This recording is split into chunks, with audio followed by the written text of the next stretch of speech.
Good morning, honorable members. Good morning, colleagues. Can we start? Maybe let me start by welcoming you all to this meeting. The chairperson of the Ad Hoc Committee is absent today. We also received some apologies.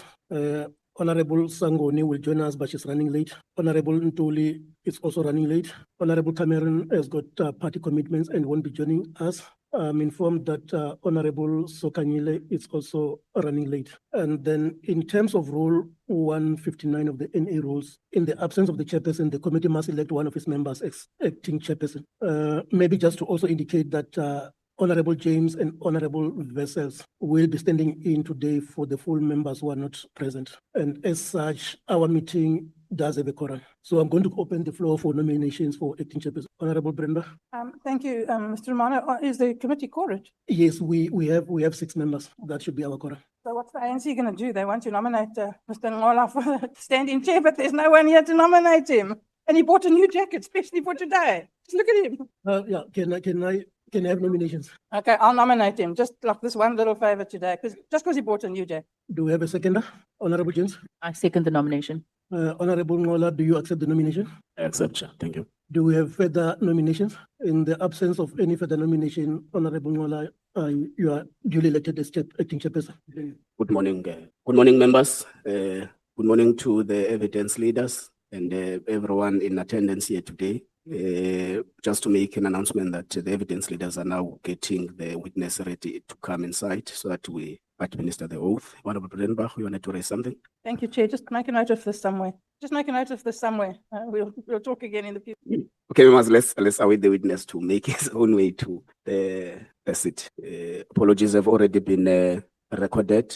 Some members are going to join us shortly. I think perhaps some of the issues that we had faced is that members operated on the ordinary times of 11 o'clock. They forgot that we have moved to an earlier time. So hence, we see a quite sizable chunk of them is still on the way. But they will join as long as the quorum is there. We'll await the arrival of the witness. Thank you, members. Okay, colleagues, can we be settled? Yes, can we settle? Okay, members, the witness has just arrived. Good morning, Mr. Brown Mogotsi. You can press on your mic. Good morning, Honorable. Do you have anyone in your company? We are just alone. I'm with the arranged and the evidence leader. Okay.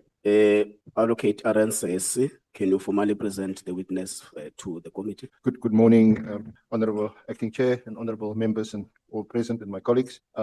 Firstly, apologies for the delay with the printing this morning. We've had to secure some outside printers because of the last minute issues, but hopefully that's behind us. And as I said yesterday already, we asked for an indulgence and an apology. Mr. Brown Mogotsi is present here today. We welcome him. It's been a lot of toing and froing, but thankfully he is here. So I would submit, Honourable Chair, that you may swear him in. His evidence will be led by my colleague advocates on my right. Thank you. Thank you so much. Mr. Mogotsi, let's now formally administer your oath. You have been invited to appear before the Ad Hoc Committee to investigate the allegations by General Nhlanhla Mkhwanazi to provide information in relation to the Ad Hoc Committee's oversight to investigate properly the allegations made by Lieutenant General Mkhwanazi, which include, amongst others, the alleged unlawful disbandment of the political killings task team, alleged moratorium on the filling of vacancies within the South African Police Service, and alleged corrupt relationship between senior leadership within SAPS and members of the public, as well as political interference in the work of SAPS. In extending this invitation, the Ad Hoc Committee chairperson has indicated that you may provide such information to the committee, if you so wish, under oath in terms of the powers, privileges, and immunities of Parliament and Provincial Legislatures Act. Please be informed that by law you are required to answer fully and satisfactorily all the questions lawfully put to you, or to produce any document that you have required to produce in connection with the subject matter of the inquiry, notwithstanding the fact that the answer or the document could incriminate you, expose you to criminal or civil proceedings or damages. You are, however, protected in that evidence given under oath or affirmation before a house or committee may not be used against you in any court or place outside Parliament, except in criminal proceedings concerning a charge of perjury or a charge relating to evidence or documents required in the proceeding. Please be aware that in terms of Section 17, subsection 2 of the Powers, Privileges, and Immunities of Parliament and Provincial Legislatures Act, a person who willfully finishes a house or committee with information or makes a statement before it, which is false or misleading, commits an offence and is liable to a fine or to imprisonment for a period of not exceeding 2 years. You are required to take an oath or affirm that the evidence you are about to give is truthful, You may choose to take the oath of affirmation. Which one would you prefer? Oath or affirmation? Oath. Okay. Please raise your right hand and repeat after me. I, I, you'll state your full name, Brown Mogotsi, swear that the evidence I shall give swear that the evidence that I shall give shall be the truth, shall be the truth, the whole truth, the whole truth, and nothing but the truth. and nothing but the truth. So help me. So help me. Thank you so much. Members, the witness has been officially administered under oath. So we're going to give the evidence leaders to proceed.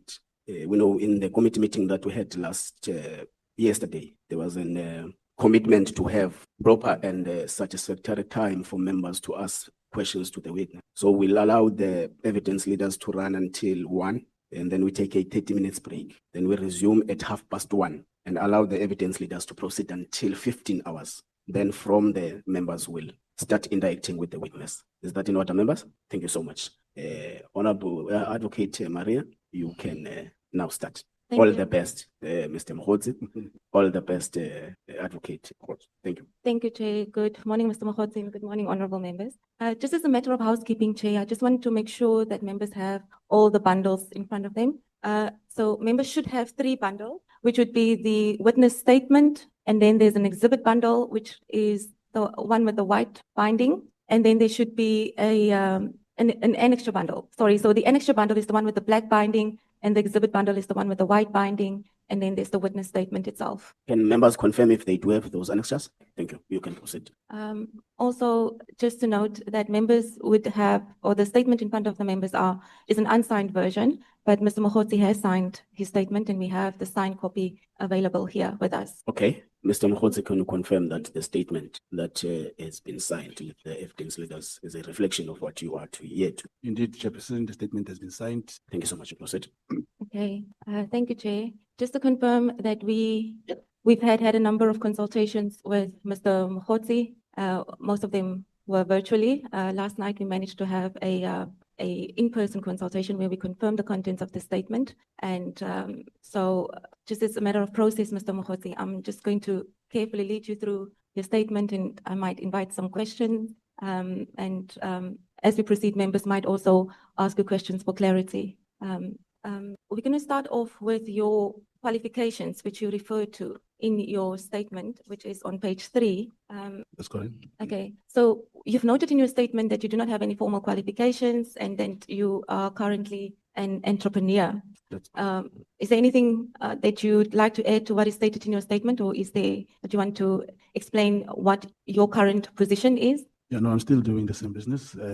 As it's written here, I'm not just sure if the evidence leader is also referring to the entire part where it talks of, an entrepreneur, but it also goes over the years I've been involved in crime intelligence. Should I only speak to, that this is what I'm doing, I'm a small businessman, or should I also, does the question include the part of, or it include the whole paragraph? That's what I'm saying. When I make a reference to a particular section of your paragraph, and as I try to lead you through it, please feel free to elaborate on anything in relation to that, to your qualifications and your current experience and your current job that you have, or your current position that you occupy. As a businessman, I'm running a few businesses doing food production in terms of beef, but going to the crime intelligence to say any position. I have since became an informant of the crime intelligence in 1999, and I also became a member of the Mkhwanazi, I think you must drag your chair towards them. We're sitting too far. That's why you're far from them. Okay. Yeah. Yes, I think so far as it's written, this is the status where I am. So you say over the years you've been involved in crime intelligence as an informant, and you worked as a crime intelligence agent. Are you currently still a crime intelligence agent? That's correct. How long have you been a crime intelligence agent? By virtue of becoming a contact agent, perhaps I should say, as an informant, I became an informant for particular years, and you now ask about an agent that was in 2009. That's when I became an agent. Okay, so you deal with some of it in your statement, and this is in your background where you explain from, believe it's in paragraph 13 onwards. But what is not apparent from your explanation provided is exactly when you were registered and how you say in 2009 I was registered and acted as an agent for crime intelligence in the police services. Can you just elaborate on that? And the reason why I asked that is that you would note, and this was also referred to you in the Nhlanhla Commission, where affidavits were produced to you by individuals that said that you were not in crime intelligence. So maybe could you just explain why they would say that and take us through your registration process? Well, thank you so much. As an informant, that was in 2001. and then I did some operations as an informant. From 2001, 2003, I got deregistered as I was no more active. When I became an agent is when I was recruited, because that's now the difference between an informant and a contact agent. You then recruited, that's how I got recruited, given some small tasks and information that I used to provide. They will say, go back, they give me a file to note, submit, and so forth. And now the only difference here is that a contact agent will not be having any identity. You will only work with your handler. He'll give you the task. You report back to him and so forth. And in relation to the affidavits that you are referring to, that were brought to Nhlanhla, they were not ventilated in Nhlanhla. However, I think I have the opportunity to speak to that now. I don't know if I should refer members, Chairperson, to the affidavit evidence leaders referring to. Yes, it's annexure BM2 of your annexure bundle. BM2, and it starts on page 5 to page 9. Those are the two affidavits from members who are part of crime intelligence who say that you were not registered as a crime intelligence member. That's correct. The affidavit, I know the name of the colonel who wrote this affidavit. He was in the admin support staff of South African Police Service. And if you can check on his affidavit, he only became the acting head of agents program in 2024. Definitely he would not know me. Even if he can be asked 3-4 different contacts, he will not know them. And this is supported by, in his affidavit, if you check it on page 5, paragraph, I am police officer. The next one, Mr. Brown Mogotsi with identity, has never been in our program. However, if we go to the next affidavit, there is another affidavit on page 8 from the same crime intelligence, paragraph 5, going down. He said the ID number belonging to Mr. Brown Mogotsi was tested against the CI database. The ID number is registered in the CAPFIN, and the source was handled by and co-handled by, and a particular amount of money was given. Now, those are two contradictory affidavits coming from the same division of crime intelligence. It is only perhaps a submission of this particular handlers and co-handlers who I mentioned here, who will be able to attest of my registration. So in paragraph 15 of your statement, you say that the individuals who are deposed to these affidavits are newly appointed at crime intelligence and they've been asked to fabricate the facts stated in the affidavits in order to discredit you. I'd just like to go back to one of those statements, and it's the last one you just read. The second individual who deposed to the statement have been in crime intelligence since 2015. So that doesn't seem to be a new member in crime intelligence.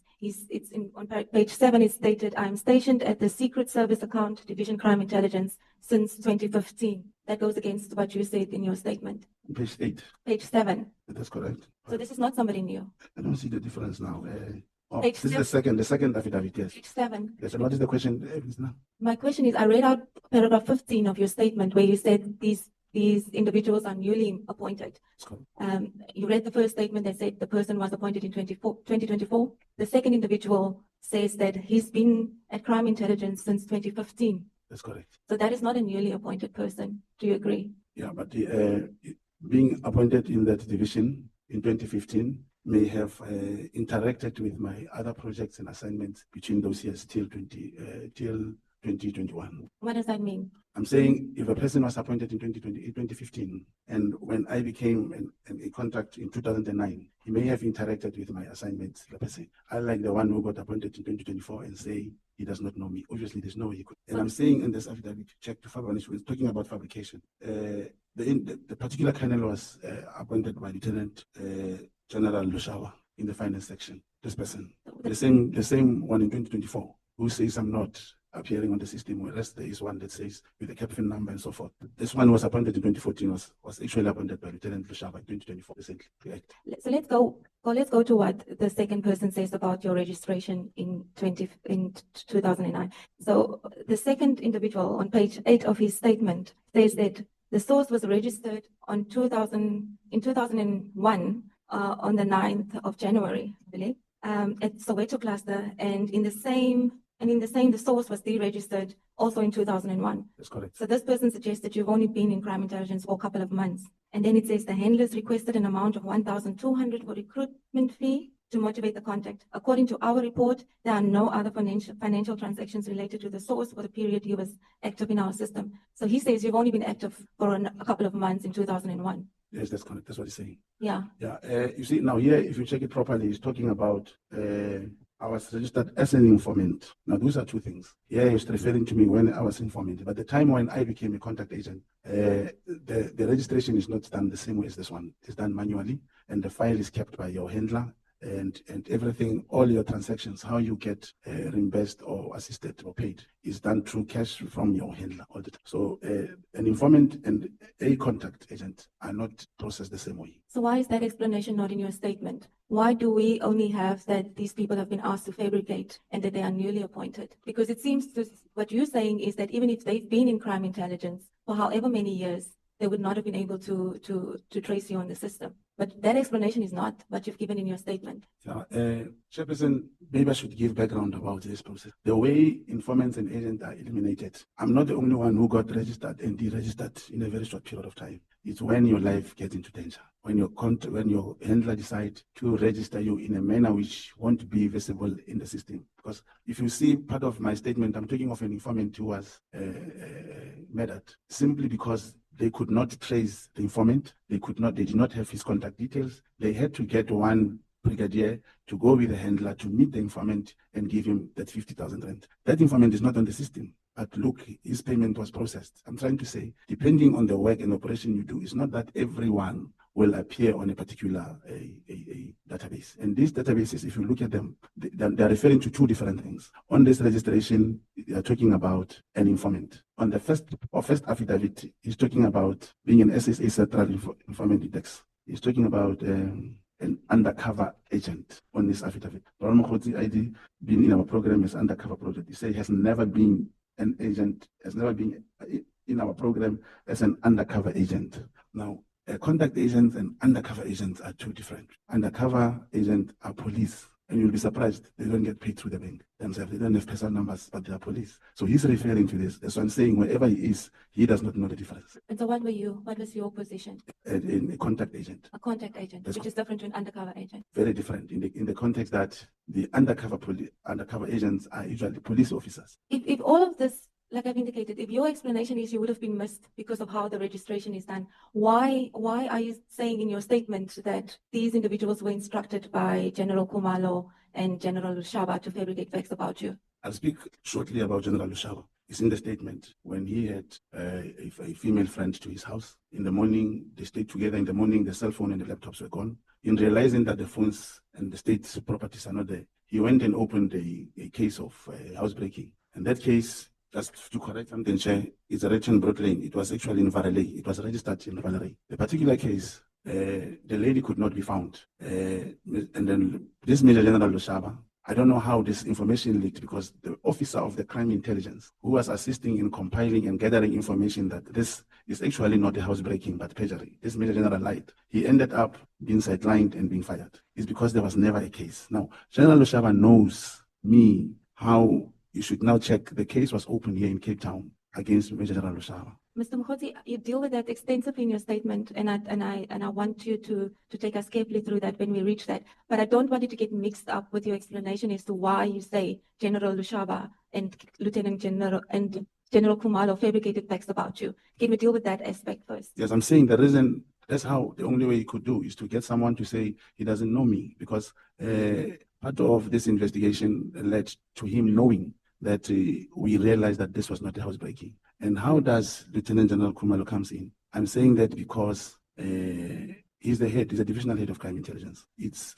amazing, it's surprising. Even one of the journalists asked me, how can a Lieutenant General, a divisional commissioner does not know you, whereas you claim to be whatever? I'm saying he had to deal with Major General Lushaba to ensure that they discredit me. They even say they don't even know about me. That's where the fabrication comes.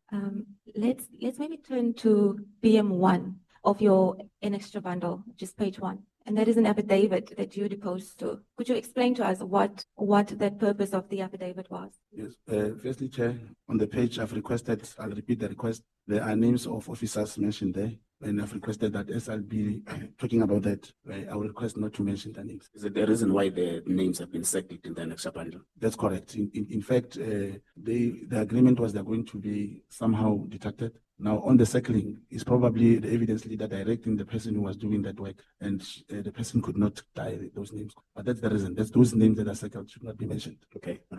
Yes, Chair, just for clarity, we were trying redact the names, but it seems the printers made a mistake. But Mr. Mogotsi has confirmed that if it stays in the house, it would be fine to make it available in the way that it All right, currently there's is. generally consensus between you and the witness Yeah. on the usage of the information. Yes. Okay, Honorable Malema. No, thanks, Chair. I think we're moving fast because I thought we're still at the production level where the three issues that have not been. The first one, why is himself? I want to understand because it can't just be a concept loosely thrown around. Secondly, what is under which department does an informant fall under? And what is the agent? Under which department does it fall under? And between the informant and the agent, which one has got, there's not PESAL, some false number that we're able to account through that number that we're paying this particular agent? Because that clarity is not covered. And I think we need to get that clarity. So we know we're dealing with entrepreneur, or real if he is, informant if he is, agent if he is. Thanks. Thank you, Honorable Malema. I think the first issue is the issue of the names. I think if there's that consensus that the usage of the names must be avoided with all possibilities necessary. You will also, Mr. Mogotsi, I was also tempted, Honorable Malema, to enter on the issue of the informant, the contact agent, and the undercover agent. So I think you must also give us the significant difference between the three. And also enter on, because as you introduce yourself in your own statement, you say, I'm an entrepreneur. So maybe you can walk with us through that. You can proceed as let's allow him to first deal with this matter, then we'll come to you, Honorable. Oh, thank you, Chair.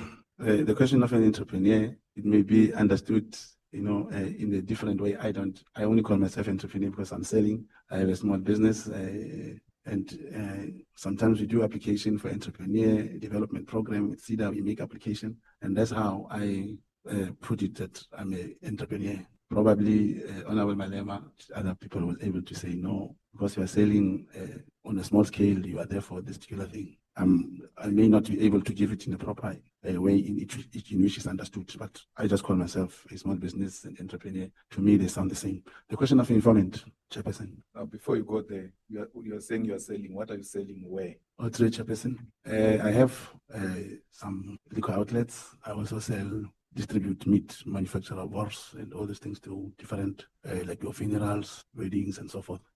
Most importantly, I do a lot of catering food to events and so forth. And none of them comes from government, by the way. It's only private business. I'm dealing with private business. So you have an abattoir? No, I have not abattoir. I buy from the abattoir. You can proceed on the significant difference between the informant, contact agent, and the undercover agent. Thank you, Chair, that you say I should perhaps give it in a proper way of explanation. I give example, if three people goes and steal somewhere and one get arrested, the two runs away. This particular one makes the deal with the police and tell them, after stealing here, we're planning to steal even next door. But that information that you provide to the police, that moment, the police may decide that this become our informant. They go there and trace, and if a crime takes place and they manage to arrest these people, this person is immediately declared an informant. I'll give another way is that an informant will be this particular person, can even come from here in Parliament, working here. If there's anything going on that is not correct, the moment he gives that information at that time, he becomes an informant. So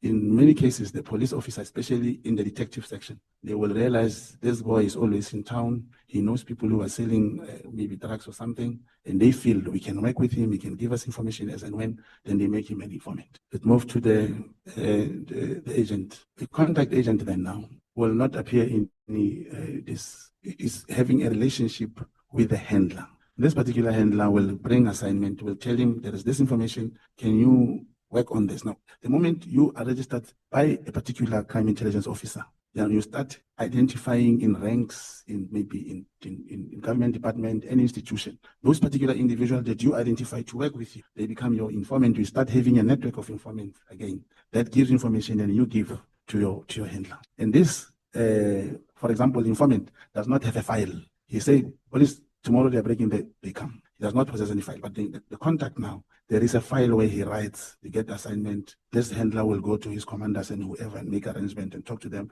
get you permission and say, yes, we can do that. There's a CIT that's going to take place, they are involved. You tell the agent, you tell the handler will then organize, for example, inform the police of that particular place before the CIT can take place. That's when the police will act. Now, in that sense, I don't know if I'm understood, Chairperson. I was going to give an example in a way of this particular, the BM1, this affidavit that is written here. This affidavit it came from a source. This particular source made me meet with one colonel. And this colonel was aware of a disciplinary hearing to take place. And this colonel was one of the witnesses. He was called to KZN and be given a mandate how to fabricate stories to favor the employer to get this particular general expert. Now, in that sense, I had to speak to my handler, and the handler arranged the DPCI. We requested the permission to conduct a particular section called the Section 252A, where you request in advance to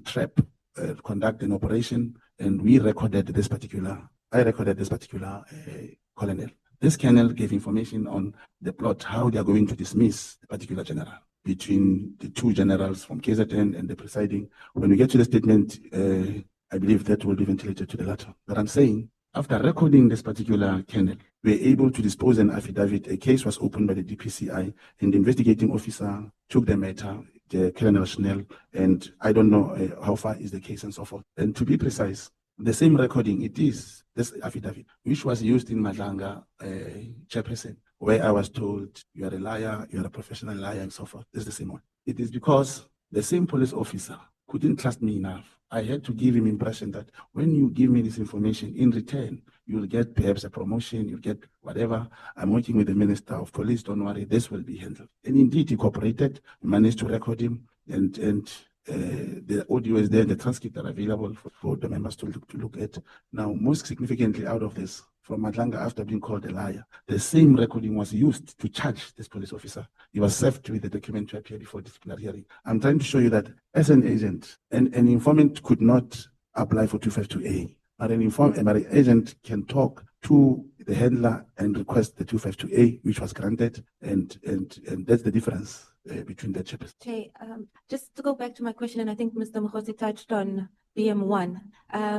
Could you just explain what the purpose of this affidavit was? Who did it go to after you deposed to it? Okay, it went to Lieutenant Colonel Schnell from the DPCI. In fact, it's on page 4 where he signed and administered that. I spoke about this affidavit. The names I'm referring to are not those that I'm mentioning now. This colonel was called in KZN by the employer at that time was Major General Khumalo, who told him how to fabricate the story. And he did mention that General Mkhwanazi knew about this, and General Mkhwanazi is going to preside over this matter, and Lieutenant General Khumalo also knows. That's the recording I have on the transcript. And we took this to DPCI, and the case was open. Now, I'm trying to show you that as an agent, you are able to conduct an operation which can be registered with the DPCI or any department and so forth. So I'm still trying to clarify the purpose of this affidavit, and I'll explain why. Are you saying that this affidavit was deposed to it in your capacity as contact agent in order to get an operation authorized? That's correct. And in paragraph 1 of this affidavit that you deposed to, you described yourself as a male employed in government with the office of the minister. Is that the title you carry as contact agent? No, you'll not carry the one title. Maybe an agent now, there comes another important thing. One is subjected to something called the agent building. Agent building is an instrument that is utilized all over the world by international crime intelligence services. Now, as a legend builder, you create any false life to attain, provided your handler knows of the operation. You see, I said, if I did not say to this man, I'm with the Minister of Police, there was no need for him to trust me and give me that information. But by the virtue that I promised him with this one, you'll also be, I'll try, because he wanted the promotion. I promised him, and this was done and explained in my affidavit what he wanted. And it also matches with what reflects on the transcript records, on the record. So who approves the 25A? Lieutenant Colonel Schnell. Advocate Maria, can we stay on BM1? It is BM1. Paragraph 1. Yeah.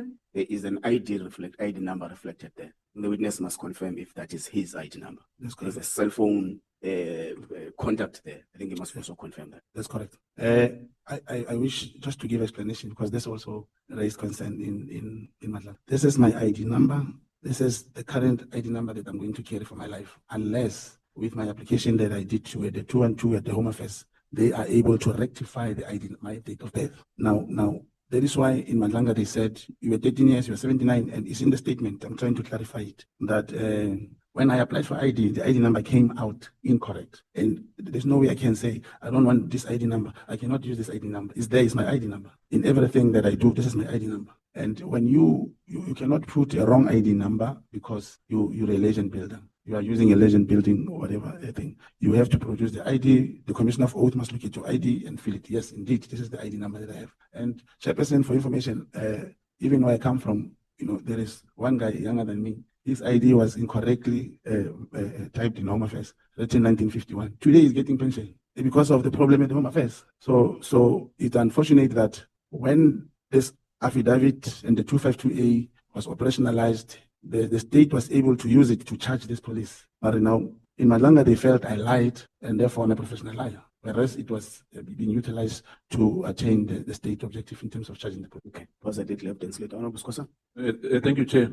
I just want to make a follow-up question on this for me to be clear, and I think members to be clear. Because paragraph 1 on the BM1 and paragraph 6, my question to him, just for us to be clear, who are we facing here? The witness says that he's employed in the government within the office of the minister with the minister's office. My question is, which minister are you working with? I'm not working with any minister. They said this is part of operation of legend building where I used false life to attain the objective. So are you giving us a signed affidavit which is false? This is a copy of the affidavit that was submitted. Sorry, Mr. Mkhwanazi. I think Honorable Scosa, this one is an annexure. BM1, it's different from the statement. Yes, I understand that. Okay. Yes, but that's what I'm saying, that I want us to be clear on this, whether we consider it was signed. So you can't say to us that he's employed in the minister's office, even on this BM1. Otherwise, it's misleading us.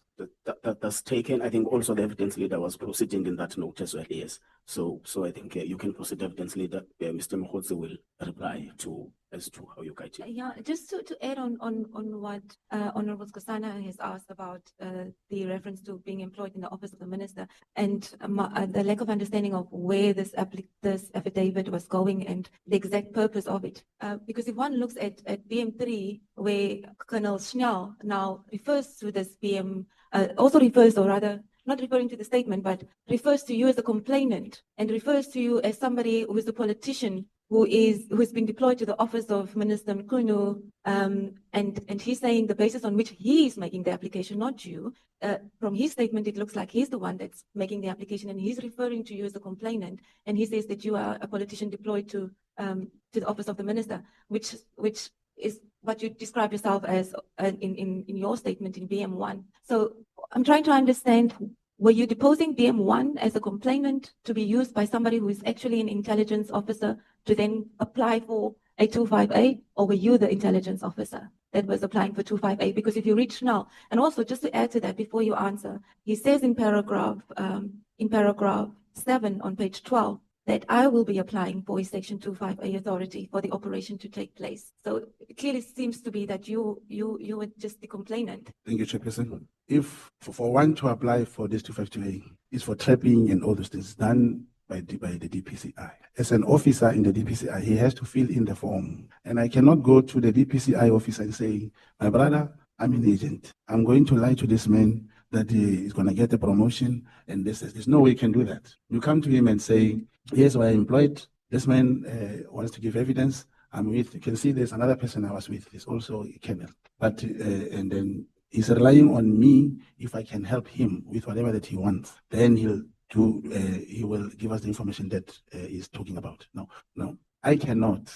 The 252A, including the 205 application, the JF, all these legal documents can only be applied for, in this case, by the police. And this one in the DPCI, because that's where they are administering the traps, including when you want to trap someone, you obtain money from them, and they fill in the form to get the thing. If you check and read it, he had to get authority that we can do this particular thing. So there's no way, and this is a good question. For example, any agent can never bring new evidence. We deal with information. I don't obtain statements from people. I can never come to you and say, I'm an agent, write a statement. No. Throughout my statement, you'll realize I will say, like the kid that's Prince Zulu from KZN, we had a problem. He was brought to Gauteng. We helped him open the case, but the police must take him through that process to open a case. In as much as I'm involved, he can open a case. I cannot obtain statement. I can never, even today, I know there's going to be evidence and evidence. I cannot produce evidence. I can only give you information, which I must tell you who is going to corroborate that information. Once corroborated, it becomes the evidence that you want.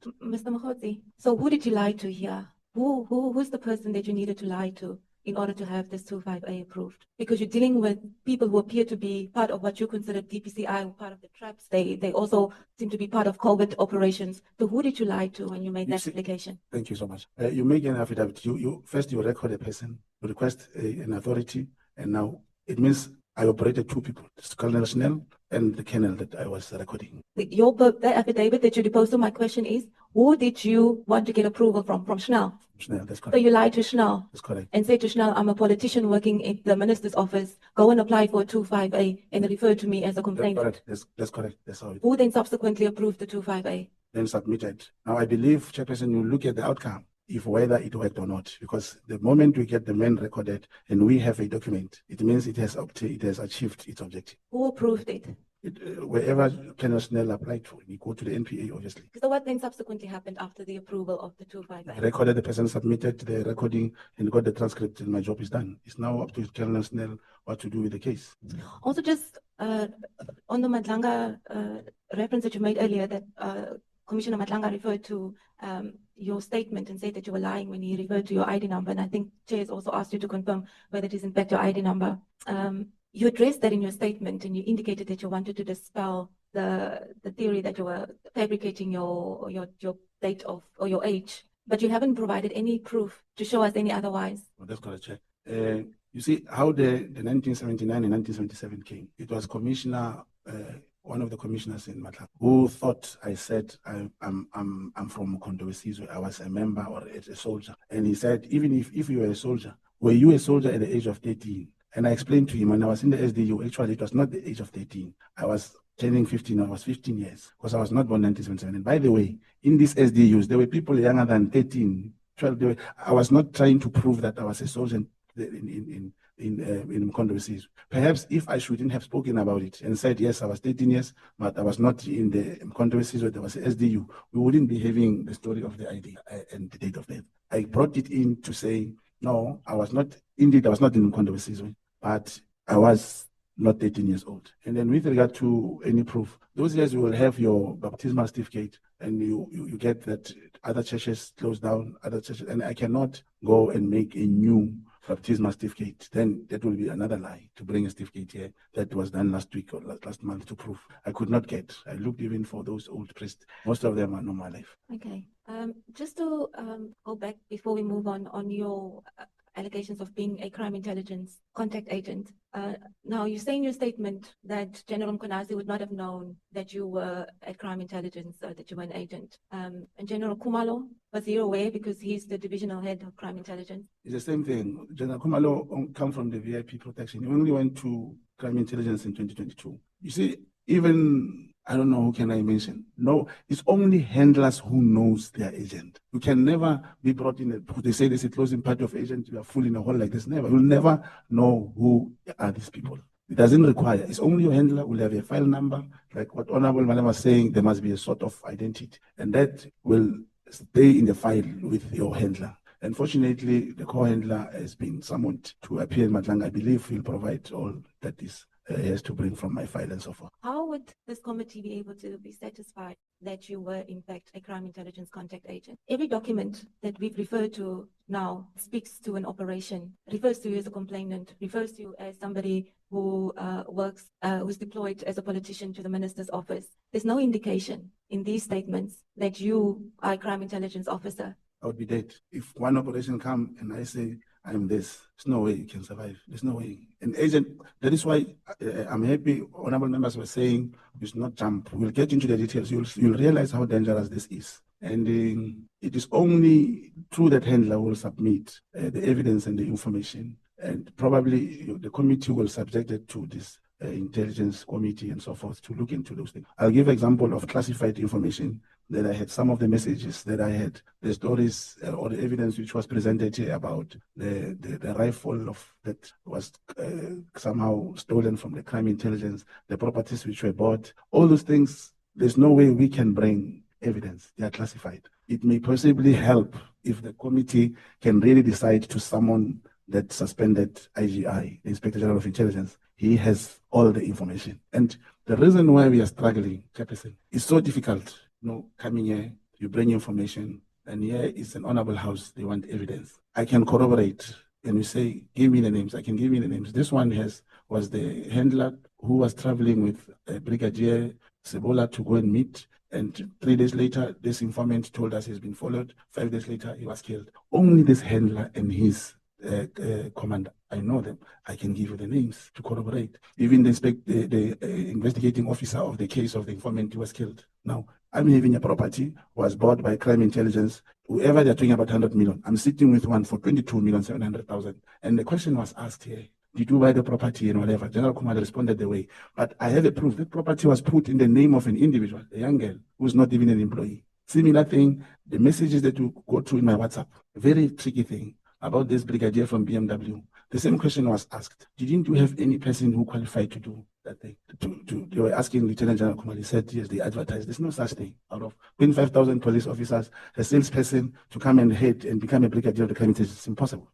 But it's information. Like when I submitted it to evidence leader, he decided, she said it's classified, she cannot bring it here. So I agree it cannot be brought here. But I wish after that session, where I'll be cross-examined and whatever, I could be allowed to write a letter, submit this evidence, probably to the chairperson if it's not on public. But we are sitting here because corruption has happened, and now the information is classified, and we get here, I'll be grilled, no evidence, I'll tell you there's a property, nothing. No, Mr. Mogotsi, it's very, and maybe you can explain to us.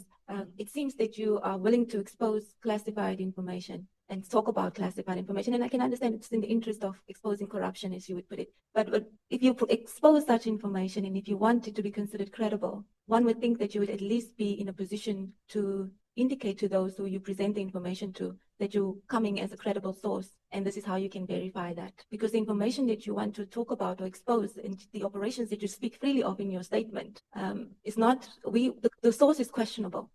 So it seems that there's this imbalance of I'm willing to tell you everything about what's happening in crime intelligence and classified information, but I can't confirm that I'm an agent, or you're not saying that at least there would be somebody that could corroborate what I'm saying and to come and indicate that I am a credible source and the information presented to you is in fact valid operations which I was a part of. Do you see the difficulty? Yes.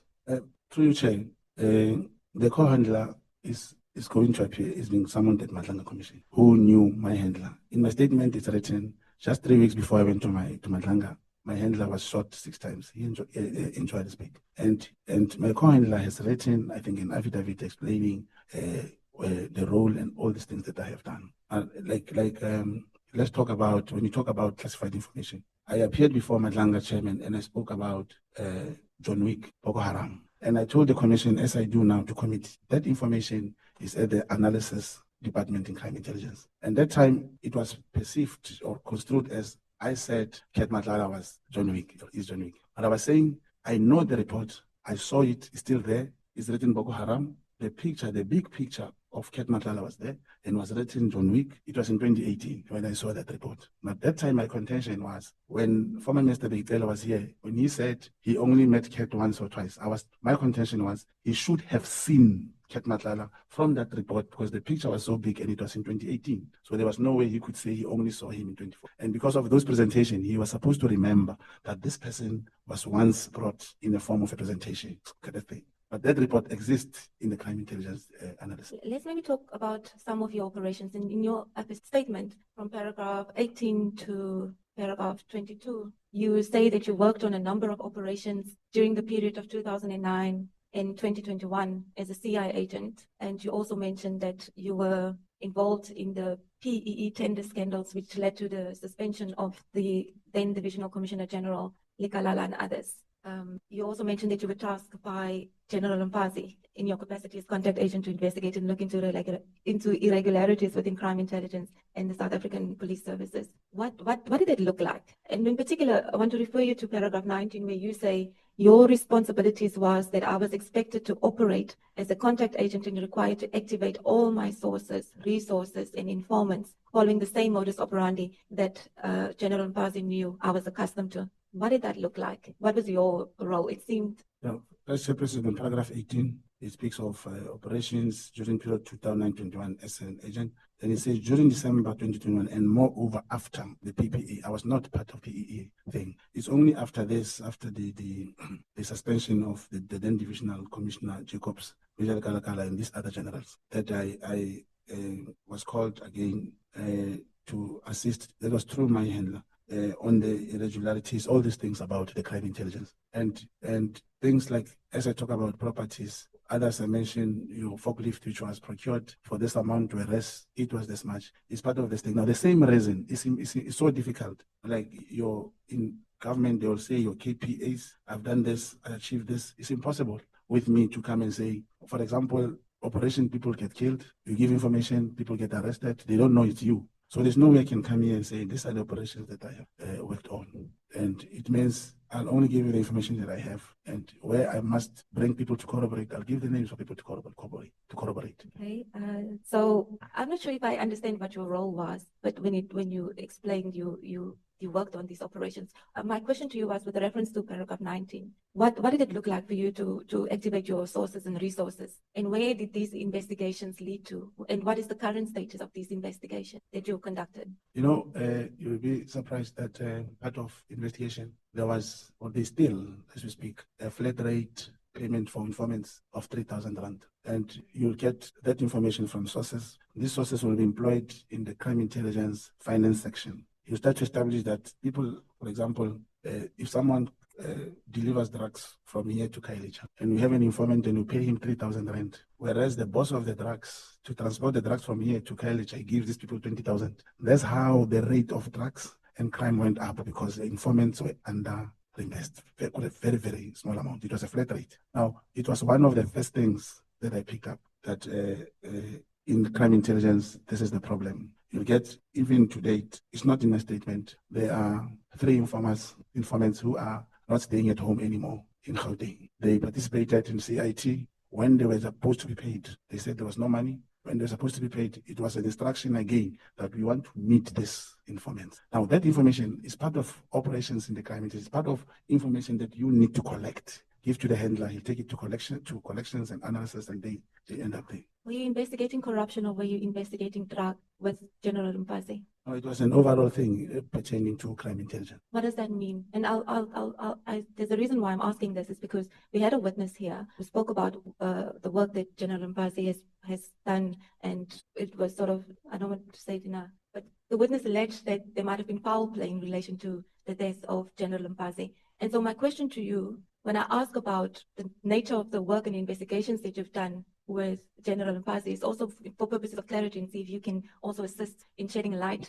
in relation to those allegations that have been made. So were you working on drugs? Were you working on tenders? What was the nature of the operations that you were doing? Yeah, you see, tasks will come randomly in different, you will not be classified. It's not like you are working in town, you operate with drugs. You pass in a taxi rank, people are having firearms, and you say, no, I work with drugs, firearms are not. With crime intelligence, we gather any information that is to do with crime. And it's true that it was known that General Mkhwanazi passed on to COVID, and his body was exhumed twice. That's when there was that lead, he was poisoned. The investigation is still there. And as to a witness who came here and talked about the work he has done, he mentioned so many things. Other work, I was not part of them. Many of what he said was not what I was working. So you're not able to tell us the exact nature of the operations that you were busy with in the investigations, and you're also not in a position to tell us where those investigations currently are and whether they're on hold or whether they are still being investigated, but you've stopped working on it. Yeah, if you check my statement, immediately after the passing of, this is paragraph 21 of General Mkhwanazi, I was instructed to lay low, and I did so. And then there was no way we could ever do other things. Remember, a project file that comes from a DNC will go, you will have a look at it. You'll never take any paper home. You'll look at it, and then your handler will tell you, these are the things that I think you must do. And you concentrate on the work that you have been given. So, like I say, similarly in Nhlanhla, if you checked in Nhlanhla, there's one witness who was murdered, but he was never given a name. They called him Witness D. Chairperson, the reason that witness was able to identify and killed is because whether you are hidden on the screen or you call yourself Witness J, the moment you speak of events, series of events, how they unfolded, everything, whoever was involved will remember, but yeah, this is Brown. So the moment I come and say, for example, there is probably through my handler, the Committee of Intelligence, they know these things properly. They may just decide to summon one commissioner in the police or in the crime detection probably, and to the handler, because already I've spoken about this. Then one can give that information on what is it that I'm talking about. But to say investigations are on or not on, It's only my handler who knows how and where this. Yeah, but in paragraph 19, you say, General Mkhwanazi called you and detailed your responsibilities. So the evidence leader is asking you, what were those responsibilities as detailed by General Mkhwanazi? Oh, yes,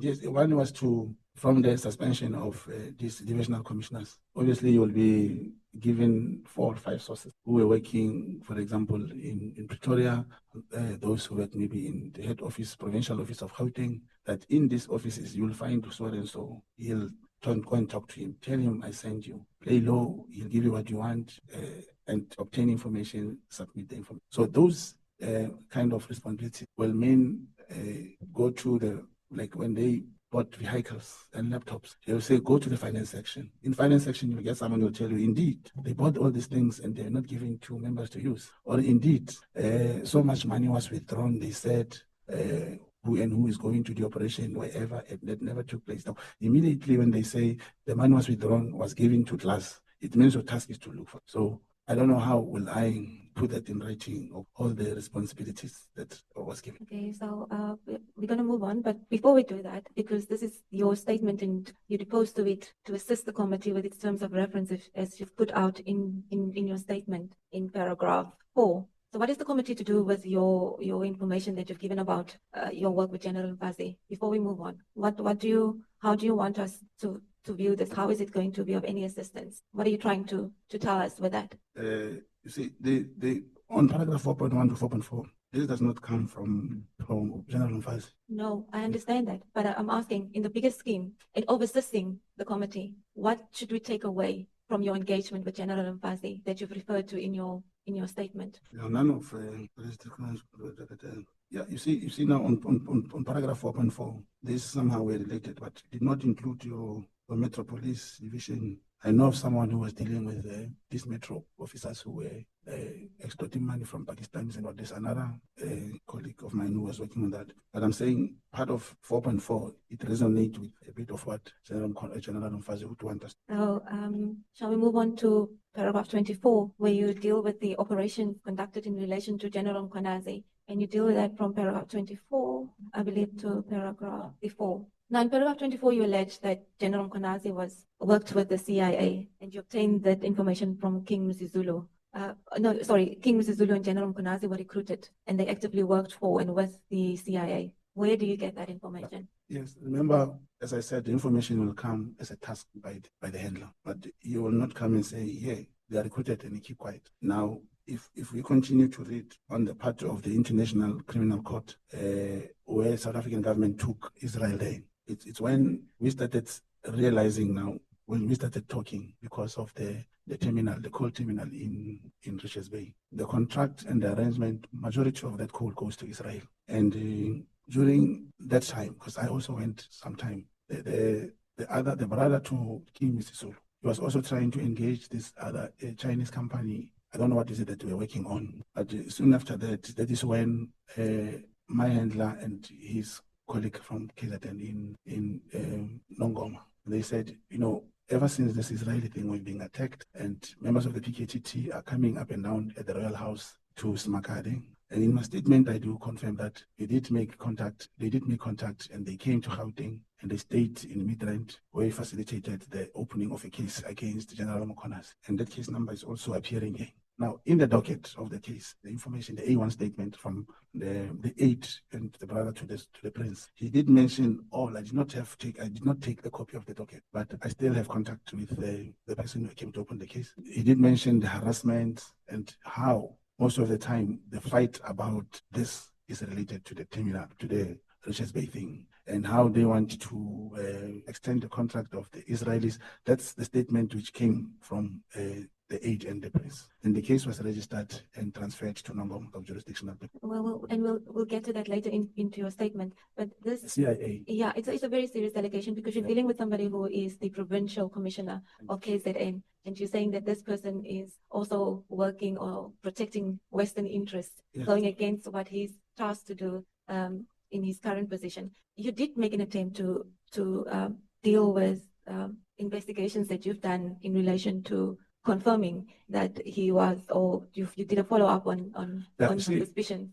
Thank you. You see, there are things that when someone speaks, you'll listen to. I'll give an example. When he once said, he spoke here, said things started becoming bad when members started calling each other comrades, and how he trained in America, all those things, and how he defended whoever is contracted in that coal thing. That's where the thinking came from, but it doesn't necessarily mean it came from me. It came as a task to establish that since the case has been opened like this by this Royal House member, it means there are allegations. Task. Then obviously it's only one person as my handler. Your handler was not the one that engaged with former Minister Nathi Mthethwa. In your statement, you say you had suspicions. You then, out of your own accord, that's how it appears in your statement, decided to get in contact with the former minister to discuss why he previously decided to get rid of General Mkhwanazi. And on those suspicions, you then acted and then decided on your own accord to follow up on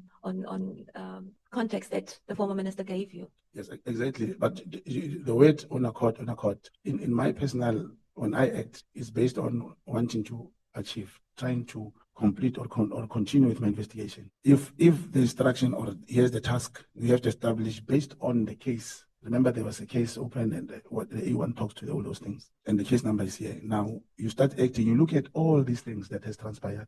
That's why you also find when I started talking to General Mkhwanazi, I spoke about the case that took place of a correctional officer, because you are looking generally at everything that has happened. Then you start thinking, okay, what happened to? Let me ask the former minister. Actually, what was the problem with this and that? And then and remember, there were still suspicions, and there are still suspicions, but they are based on the statement that was written at the time. Now, he then said there is someone in Kenya who also has similar suspicions and so. And in Madanga, I think when we're preparing, they thought there was no need to submit any proof that I went to Kenya. And during the session, then it came out I could not produce anything. Hence, now I've put it on my statement and brought my passport to show you. Indeed, I went to Kenya. I met this particular guy.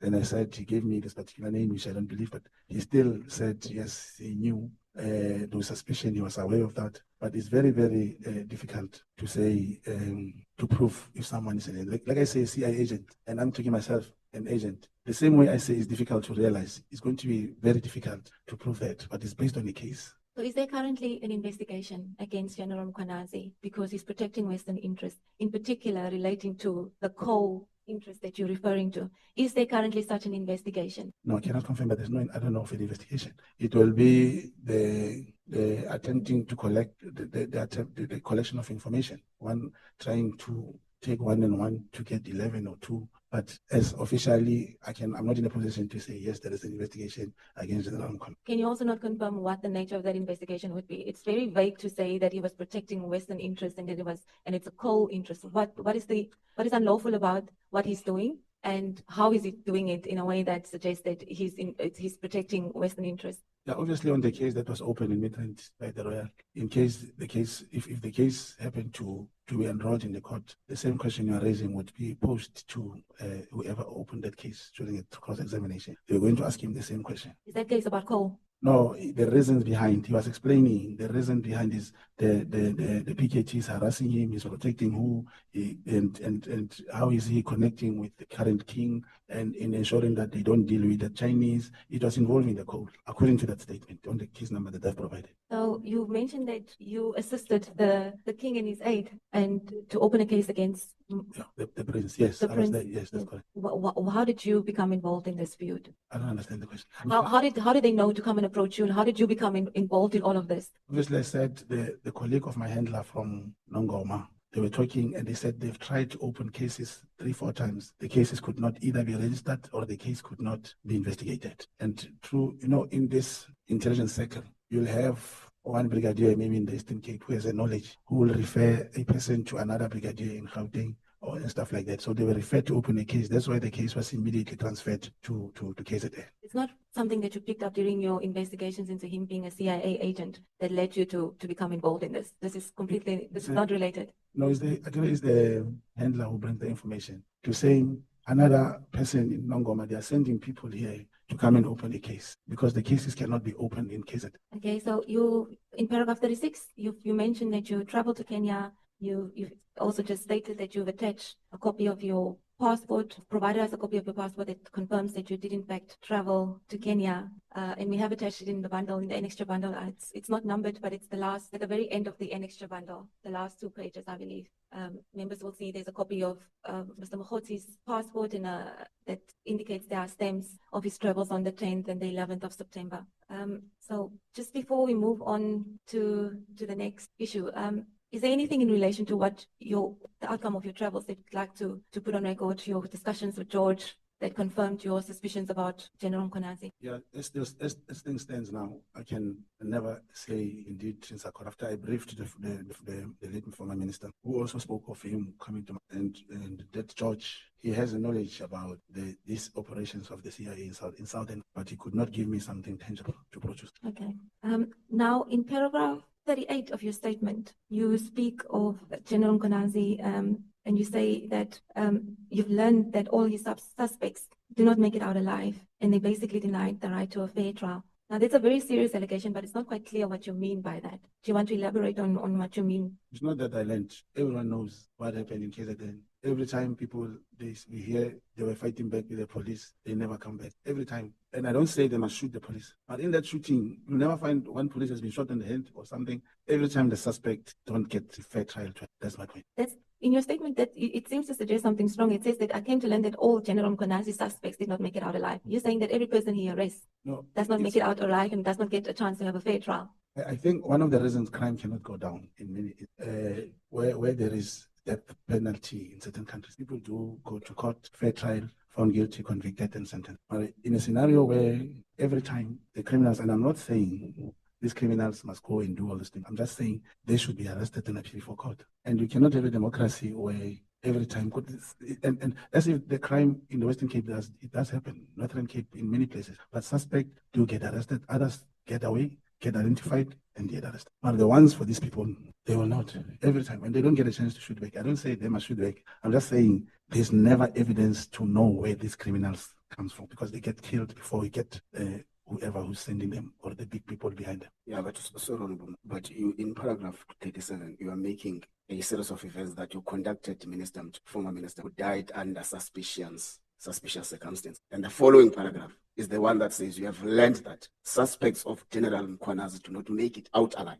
Yeah. And you recall that just recently you made an allegation of General Mkhwanazi having worked for the CIA. Yeah. So what is the relationship between these statements? No, Minister Mcheta was not General Mkhwanazi suspect. He was never his suspect, and the suspicious circumstances I was referring to, even here in Cape Town, from second floor, the third floor, it's impossible to open that window because they are very strong. I was just talking my own view as how is it possible to break it. It's unlike this one in the hall. People in hotels, we can check, we can never open that and fall from there. It was my thinking, I was thinking the same. But it has nothing to do with General Mkhwanazi. It's just that, because again, I was referring to his suspects, or the suspects mostly based in the KZN who usually get into fight with the police. And also, maybe just to go a little bit back, I think I skipped a very important part of your statement, which is from paragraph 31 onwards, paragraph 31 and paragraph 32. You referred to Mr. Matlala's engagement with General Mkhwanazi, and you say that Mr. Matlala reminded you just prior to, when General Mkhwanazi had his press statement, or press conference, Mr. Matlala reminded you that he previously made reference to traveling to Durban in order to meet a person who could solve all his difficulties. Do you want to explain what difficulties Mr. Matlala had and talk about the alleged meeting between himself and General Mkhwanazi? Thank you, Chair. Usually when you know a person, you will not know all his problems, and he'll probably say, I have to. But the day he says, there is this important person in the KZN and this meeting that I have to attend, and should that meeting materializes, I think my problems will be just what happened. And that's the same evidence that I led that. Then I had to, because he mentioned the date when I drove to Durban and waited and all those things, and followed them to the place in Nhlanhla. It is unfortunate that in Madlanga, one of commissioners said General Mkhwanazi never said staying in Nhlanhla. But my investigation was based on following the man and see where he goes, and that place was in Nhlanhla. Now, the most important thing out of that meeting is I did not see who the person was, who did he meet. And after some time, after he got arrested, there was a press conference of General Mkhwanazi. As he was speaking from the prison cell, from his phone, the same day after the press conference, he did mention that, my brother, They remember the day when I told you I went to KZN. I actually went to meet General I still maintain that given the period of time General Mkhwanazi had when addressing the media, I believe he was supposed to take the country to confidence that I also met with Ketman. During the press conference again, he did say there was a meeting arranged by Minister Senzo Mkhunu, National Commissioner, General Sibiya and himself. And towards, in conclusion to what you were saying, he did say he will never have a meeting with a criminal. Now, to my surprise, the alleged member of the Big Five sat with him, corroborated by Major General Senona, who said he was just busy taking some drinks. It shows the environment where they were sitting. They could even have drinks together. But he never took the country to confidence that actually I was the cat. What were you doing in Durban? No, I traveled specifically because Kat did mention he was going to meet somebody, but I actually thought it was Becky Kelly. What were you trying to achieve? What were you? You Smith? traveled because Kate said he was going to Durban to meet someone, and what was it to you to? Yes, if you check now, part of the task when dealing with Kat, it included to know who is he working with, who is he meeting. It's important. And then he also told you that he gave General Mkhwanazi money. No, I just said I gave him something, and I did try to explain to evidence leader that he gave him something on the phone when he was taking. And further on, you allege that Can you. close there or good Maria, Honorable Malema. So, thanks, Chair. When you say he says he doesn't following him, Sibiya, minister, but he doesn't take the country into confidence that he met Nhlanhla and General Senona, are you implying that Nhlanhla is a criminal in your own way? Is derived from what he said. He has linked him to be one of the Big Five. No, let's leave it. You're saying because he met Nhlanhla, after he told the country that doesn't meet, he meets Nhlanhla and he doesn't kill. He should have told us that he met a criminal Nhlanhla himself. So are you regarding Nhlanhla as a criminal? No, I'm not regarding him as a criminal. So why is that important? Why should you tell us about the meeting of a general himself, Nhlanhla and himself? If meeting the minister and two generals, the third one being himself, has one criminal amongst them, it definitely will apply when he meets the person who is alleged to be a big, and not just someone who steals milk or whatever. He's accused of being a member of the Big Five. Yeah, but also, when we say General Mkhwanazi said you can have a meeting with the criminal, are you referring to the media briefing of the 6th of July? That's correct. Didn't he say the minister arranged a meeting between himself and General Sibiya to try and pursue peace between them? And he later said there can never be peace between a police officer and. That's correct. Then where do you get the meeting with the criminal thingy? Yeah, the peace was spoken in the meeting. They met. And I'm saying, you're saying he said you'll never meet with a criminal. But if it refers to the press briefing that all of us have a statement now, Yes. He didn't say he will never meet with a criminal. He said there can be peace between a police officer and a criminal, and referring to a meeting between him, the Minister Mkhunu, and General Sibiya. Yeah, and there you are correct. I may have. So do you agree that you are quoting all this out of context? That's what I believed. That and it's important the distinction what you are drawing now. It shows that peace and meeting is not the same. No, but You're you are right. saying you are referring to a meeting with between General Mkhwanazi and Mr. Ketmatla, Yes. and you are referring to what General Mkhwanazi said in the press briefing. Yes. That's Which are right. two completely different things, because General Mkhwanazi was simply speaking about a meeting arranged by Minister Mkhunu. Yes. So do you agree that you have quoted all this out of? Yeah, maybe I should put it this way. If he feels he cannot have peace criminals, referring to one, either Minister Senzo or General Sibiya, it means one of them. He cannot make peace with them. And in this case, probably it was General Sibiya. So if it means General Sibiya, unless we say General Sibiya can be more criminal than what he alleges about Ket. No, Mr. Mogotsi, we are now agreeing. There must not be a teaser. Now we should all agree. He has never made a commitment never to meet a criminal. He made a commitment never to meet peace with a criminal. I agree. Allocate, Maria. Proceed. Mr. Mogotsi, I then would like to move on to, you deal with, in paragraph 32, with your meeting, with the calls that you received from Mr. Nhlanhla. Now, later in your statement, you deal with your relationships and interactions with Mr. Nhlanhla, and I'd like to come back to that paragraph 32 when we deal with Mr. Nhlanhla later on in your statement. In paragraph 39, you refer to General Mkhwanazi and Minister Becky Cele, and that they were involved in a tender that was awarded to Magma Security. Now, this one, I just want to know that you've been saying in your statement that you've been conducting a number of operations in relation to General Mkhwanazi. And when you refer to these operations, you refer to, I've learned this and I've learned that. But it's not quite clear where this is going and how this investigation is going in relation to these different aspects that you seem to be learning about. Are there real investigations being conducted, and where's the information, the real sort of evidence that can corroborate these learnings that you've acquired through your investigations on General Mkhwanazi? But speak to us about paragraph 39 when you refer to this Magma Security. Was there an investigation conducted in relation to any irregularity about the security company, or is it just another learning curve? Where I use the word I have learned, mostly I'm referring to the information that I have. And I also realized, I don't know if Chair in paragraph 10.3, where I talk about Mkhwanazi security. There, remember we're doing this virtual, I was saying may have conducted the downloading mirrors. May it be rectified, please. Yes, there's a company by the name of Mkhwanazi in KZN, and there is, of course, a litigation of another company that was fighting for the same tender in KZN about Magma. And I also learned that, remember, there is a device, a machine. I can see it's not listed here. There are 3 companies which have this. It's called Cellbrite.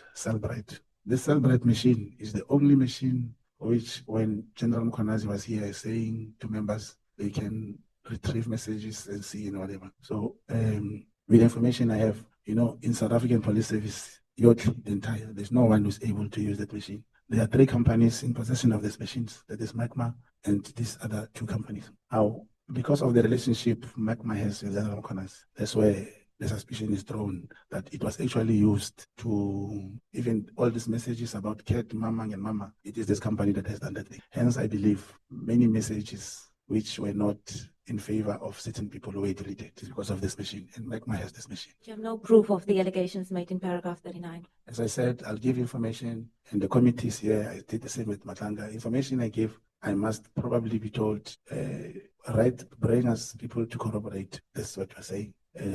So that corroboration can convert the information I have, the evidence that you. And those people that you're referring to in relation to these investigations that you've conducted and that they would be able to come and corroborate, what are they currently doing with this information? They're police officers. No, but my question is, what are they currently doing with this with the information? Because these allegations are serious and everybody's sitting on it and you're saying you're learning from it. But what is happening in respect of these serious allegations that you're making? Yeah, you see, there is something that probably I can quote. I was so happy to see it being mentioned by the president of the committee about these mafias who are not dangerous but invincible because they are running government. It's a similar thing about cases which are open. The case that led to the arrest of Lieutenant General Kumalo, Kalakala, Lushaba, and those generals, it was open 2 times. They could not be arrested. It was by luck that the matter was then, through a certain referral to IDEC, the matter was then investigated and they were arrested. You could still ask a question, if they were able to be arrested by IDEC, why were they not arrested when the matter was open in Cape Town or Soweto? It's because somebody must say yes. If I give you a proof that a property has been bought for 22 million, it's not in the name of the state. If it is on the name, probably it was changed. But there is a title deed that shows the name of the person whom the property was registered on. And this, where I'm sitting, is the last line of defense. I believe you can call whoever and say, here's the title deed. How did you buy this property on the name of this? So you're saying in order for the committee to step in and deal, or rather you consider the committee the last avenue or the last sort of resort that can come in and assist. But how will it do it? Must it now call these people that will come and corroborate, whom you have not mentioned here? Will you give the names later? But how is the committee going to come to your assistance if you haven't given it enough information? The committee gave me 3 or 7 days to bring that should be corroborated to the attention of the chairperson, including the proof that the forklift was bought for 900,000 instead of the property of 22 million rand. The whatever information says there were 120 million, but I only mentioned the 22 million property evidence that was bought. Now imagine I was with the evidence leader yourself yesterday, but we still cannot produce it here because it's classified. Now, I said, remember, I'm a layman. I cannot make statements, but if the committee feels to compel whoever, probably the NPA, probably whoever, say, here's the information, why are you not acting? Probably something will happen. Yeah, but there are also other serious allegations you make. The properties aside, you're saying that there are cases that are not being furthered, there are cases that are being opened but not prosecuted, or they're not allowing cases to be opened. And it seems that that information should be readily available, especially the ones that you've mentioned here in your statement. Yeah, but remember, that is classified information. Probably if the committee could summon the IGI or have access to the IGI report in whichever way that is allowed in terms of the law, then we will not talk about those things. Everything is there. In paragraph 40, again, you mentioned one of your investigations that you've done into General Mkhwanazi, and this is one where you say he refused to open up a case against a correctional officer that was found in possession of drugs. Where's this case currently at? Or do you want us to, or maybe do you want to explain first how you've learned of this information? How did you, this was one of your formal operations that you participated in, or it's just something that you've heard about through the grapevine? No, I remember it's me who spoke to General Mkhwanazi. And when he appeared here, at least he had his phone. Our phones are not in our possession. In his phone, he was able to produce my communication himself, where I sent him a proof of the OB entry from Mbangeni police station. The case was open. The officer could not be arrested because he intervened. And on his response, he did explain to me exactly what happened and why he felt the officer should not be arrested and that the drugs were found in a rubbish bin outside. But this is not the only case which was open. I did mention a matter of Rustenburg where there were Zamazamas and people with unlicensed firearms. There were some shooting 2 days before information came. And because this thing works in Rustenburg, that's when we brought in the tactical management operations, TOMS, operation management system for the DPCI. And they came there, they had to sit somewhere. And at a particular period, Chairperson, they went into the place, they found my security officers wearing black uniform, having their firearms also. They demanded each and everyone to see the permits, to see the licenses security officers produced, and they gave them back their ammunition. Then they went to take cover. At the right time, from the information that was provided, those guys came and the police arrived. They pointed those people is in the exhibit. They were all lying on the floor. The pictures of rifles were there and the firearms. The case number was open. The people were detained. They were given rights. All the firearms were put in the SAP 13. That's when the problem started now. Receiving a call from General Mboto, he was still a Major General, talking to the arresting officer. Why are you detaining those people? Those people are officers. Arresting officer responding to no, General Mboto. We went there first. This is what we found. The firearms with permit with the security. These ones are not secure. That's when 20 minutes later, the former head of Hawks, General Lebeya, he also called the arresting officer on the same information. Arresting officer said, no, these are firearms. They don't belong to security company. But if I just conclude, then this is what happened. 2 days later, those people were released and they were given back all those rifles. Those rifles were never subjected to ballistic testing. We don't even know whether they were involved in any crime before or so forth, but they were released. I'm showing you that there was another operation which took place where people were arrested, but because of whoever makes decisions decided let them be released. It happened. Just like in Mpumalanga, where the correctional officer was just let to go. My question to you in relation to that investigation was whether an operation or something that you were actively involved in, or whether this is something that you've just heard about, or is this what you're saying? You've just heard about? Yes. It appears to be the same with both of these investigations that you're referring to, even the one that you just spoke to, where you said that General Mboto released people that were supposed to be arrested, and we will come back to it in your statement. But were you involved in that operation? Was it you? Were you part of it? Or is this just another thing that you've heard about? It's not heard about. That one, I heard about it, made calls, I was involved. I was not on the site. Remember, when you provide information, you cannot go to the scene in the shooting line and so forth. But in Mbangeni, it was clear there was a defeating end of justice, which case had to be open, and because General Mkhwanazi decided this correctional officer should not be arrested, and I spoke to him about that. That's when I sent him the OB entry from Mbangi. You note that when General Mkhwanazi appeared in front of the committee, and I think you've just mentioned it, he expressed concern that you appear to have this kind of information available, but you're not part of the police.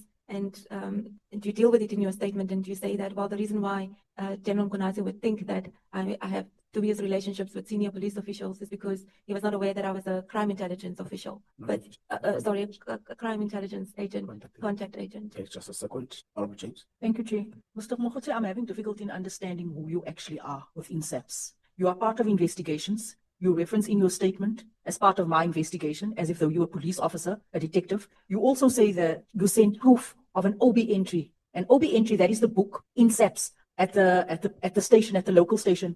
How did you gain access to the OB book? Number one. Number two, you also say in your paragraph 40 that the correctional officer who was accused of being in possession of drugs, right? You are this detective within SAPS. The drugs wasn't found on the member. The drugs was found in the bin at the home. And this is why it was recorded in the OB book. So why are you saying that General Mkhwanazi refused to arrest someone that was not found in possession of drugs? There's a big difference when it comes to being in possession, dealing, and trafficking in how it is recorded. And how did you gain access to the OB book? Who sent you that photo of the OB book with this recording?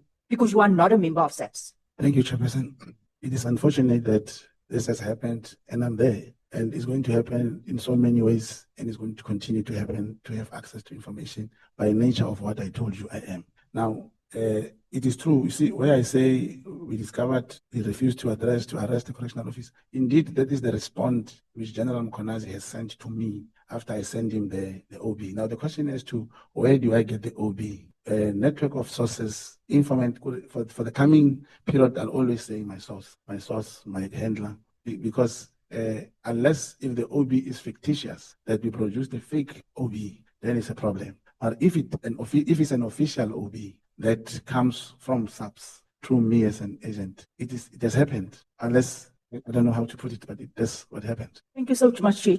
Are you aware of the National Instruction 2 of 2001 that basically governs what handlers and what agents are meant to do and how operations are meant to unfold? You are not supposed to be having information. You are supposed to be informing and providing information. Are you aware of the National Instruction? This isn't just done any which way. I've been listening to you the entire morning, speaking about rates, recruitment rates. There's no such thing. There's absolutely no such thing. We are governed here. We don't come here and we say this is how things work. You are recruiting people. People are working for you. It's like you are the SAPS member here. Your entire statement gives us the impression that you are a member of South African Police Service, which you are not. You are an informant and you are governed by National Instruction 2 of 2001. It doesn't make sense, everything that you are telling us here all morning. My investigation, it is not your investigation. Speaking of your informants, there was a problem. There was a flat rate. There was a standard rate. There was a recruitment rate of 1,200 Rand. No, there's no such thing. Thank you, Chair.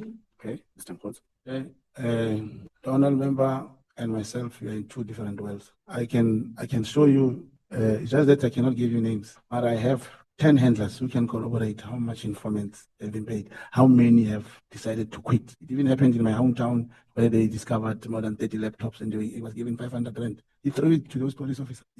I can hear it's referring me to a particular act of the law, which laymen like me will just work with his handler, get the information, work on that. And these informants are not recruited by me, Chairperson. You get to identify him, tell your handler. Your handler will probably even talk to another detective in another town about this information and say there is an informant that side. You get that there is an informant who's staying maybe in Langa, but he's not in good relationship with the police in Langa. A handler here will be able to get the station commissioner in Langa, talk to him without showing them this informant and still operate and arrest the suspects. That is the point I'm trying to make. Okay, Mkhwanazi, proceed. Okay.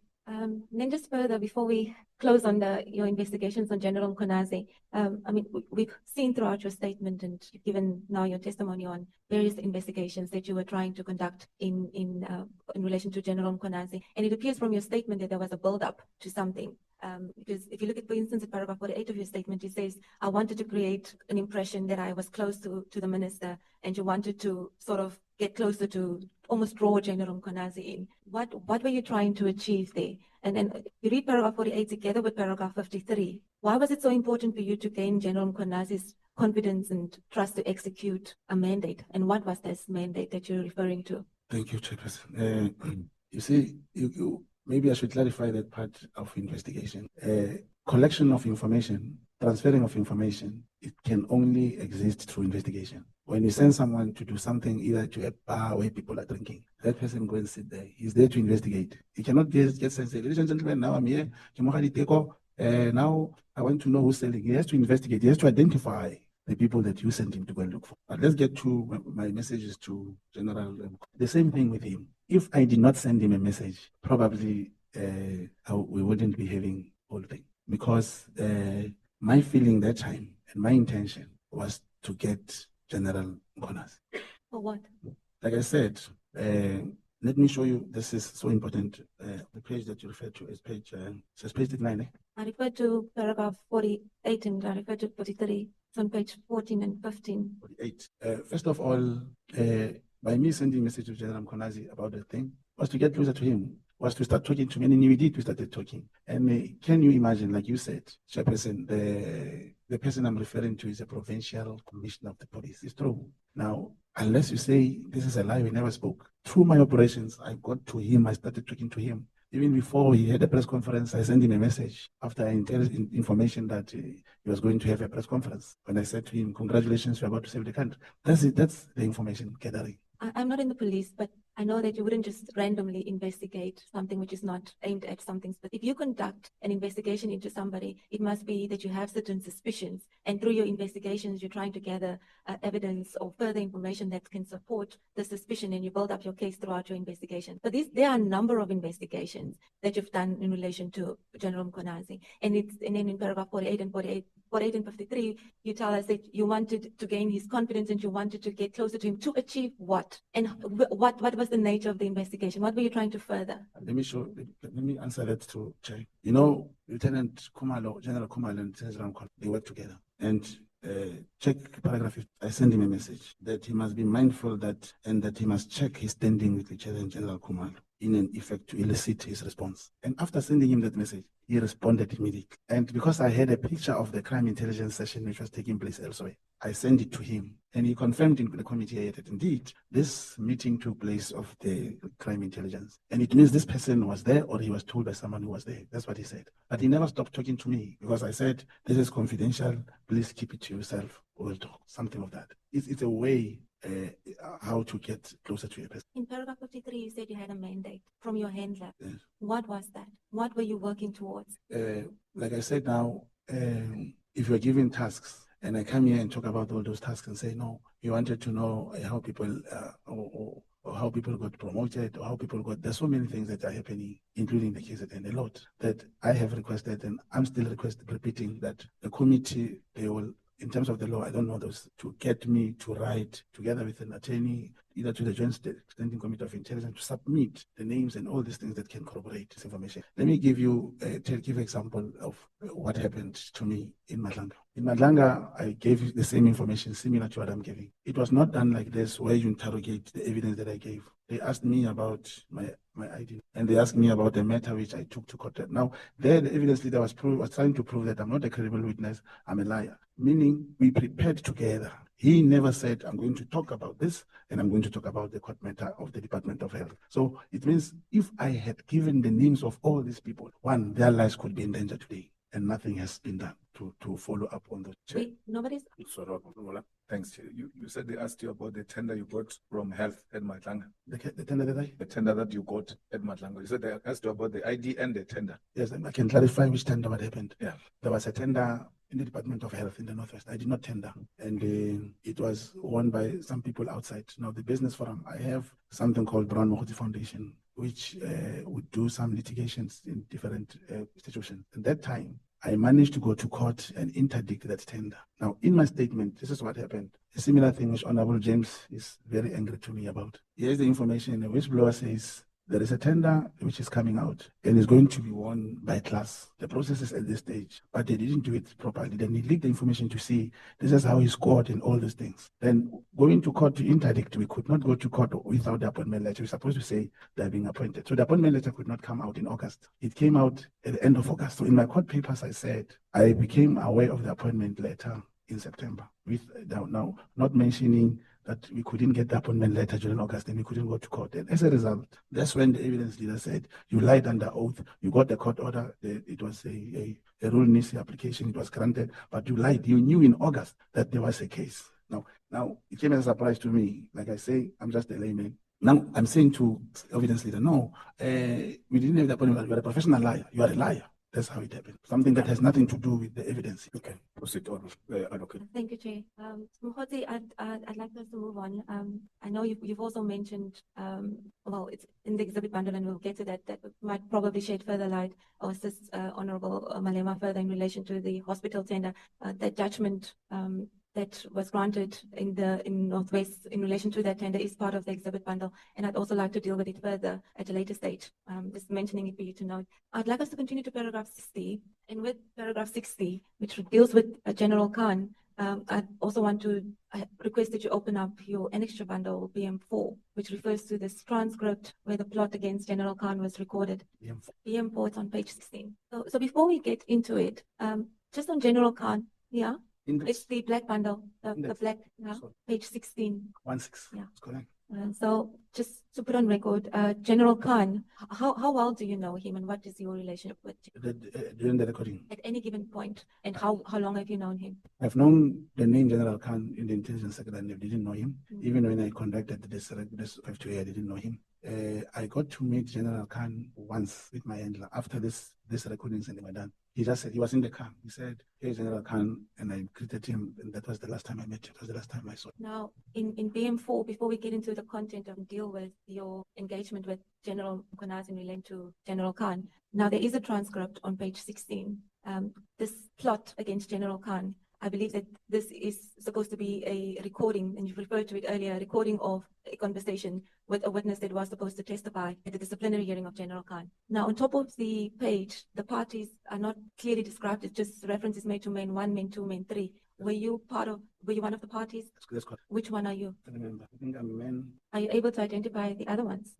I know the person. That's the person I request. I know the person. The number, all 3, all 1, 2, 3. I know all of that. I know number 1 and number 3. You indicate which of the 3 was going to be the witness? Number 1. Number 1. And the role of number 3? Something which talks of me, a minister. That's what defines me in that part. The other part, the other man, like I said, is also a colonel. When we did the thing, he was present. And if you check the affidavit to Ludishnell, that the person is also appearing there as number. I must just confirm through something if really I'm number 1 or number 2. So then yeah, I think I'm number 3. Number 1 is the witness. Number 2 is the colonel I was with. That's correct. Yeah, I'm number 3. This is something I remember I've said. Okay. So when you discuss, when you say in paragraph 60 that you made a reference to General Khan specifically and wanted to create the perception that I know of the plot against Major General Khan to have him dismissed. If you were engaging with the witness, then it seems that you did in fact know of such a plot. There's more than just creating the perception that you know. If you were in discussions with the witness who was asked to fabricate allegations. No, when I say I didn't know General Khan, indeed I didn't know General Khan. I knew him in this intelligence sector, but I also knew of this General Khan. It also came to the media that he was being given a notice of disciplinary hearing and so forth. I knew that he was going to be subject to disciplinary. So how did you know about it? General Khan he's in KZN. Is he stationed in KZN? Where is he?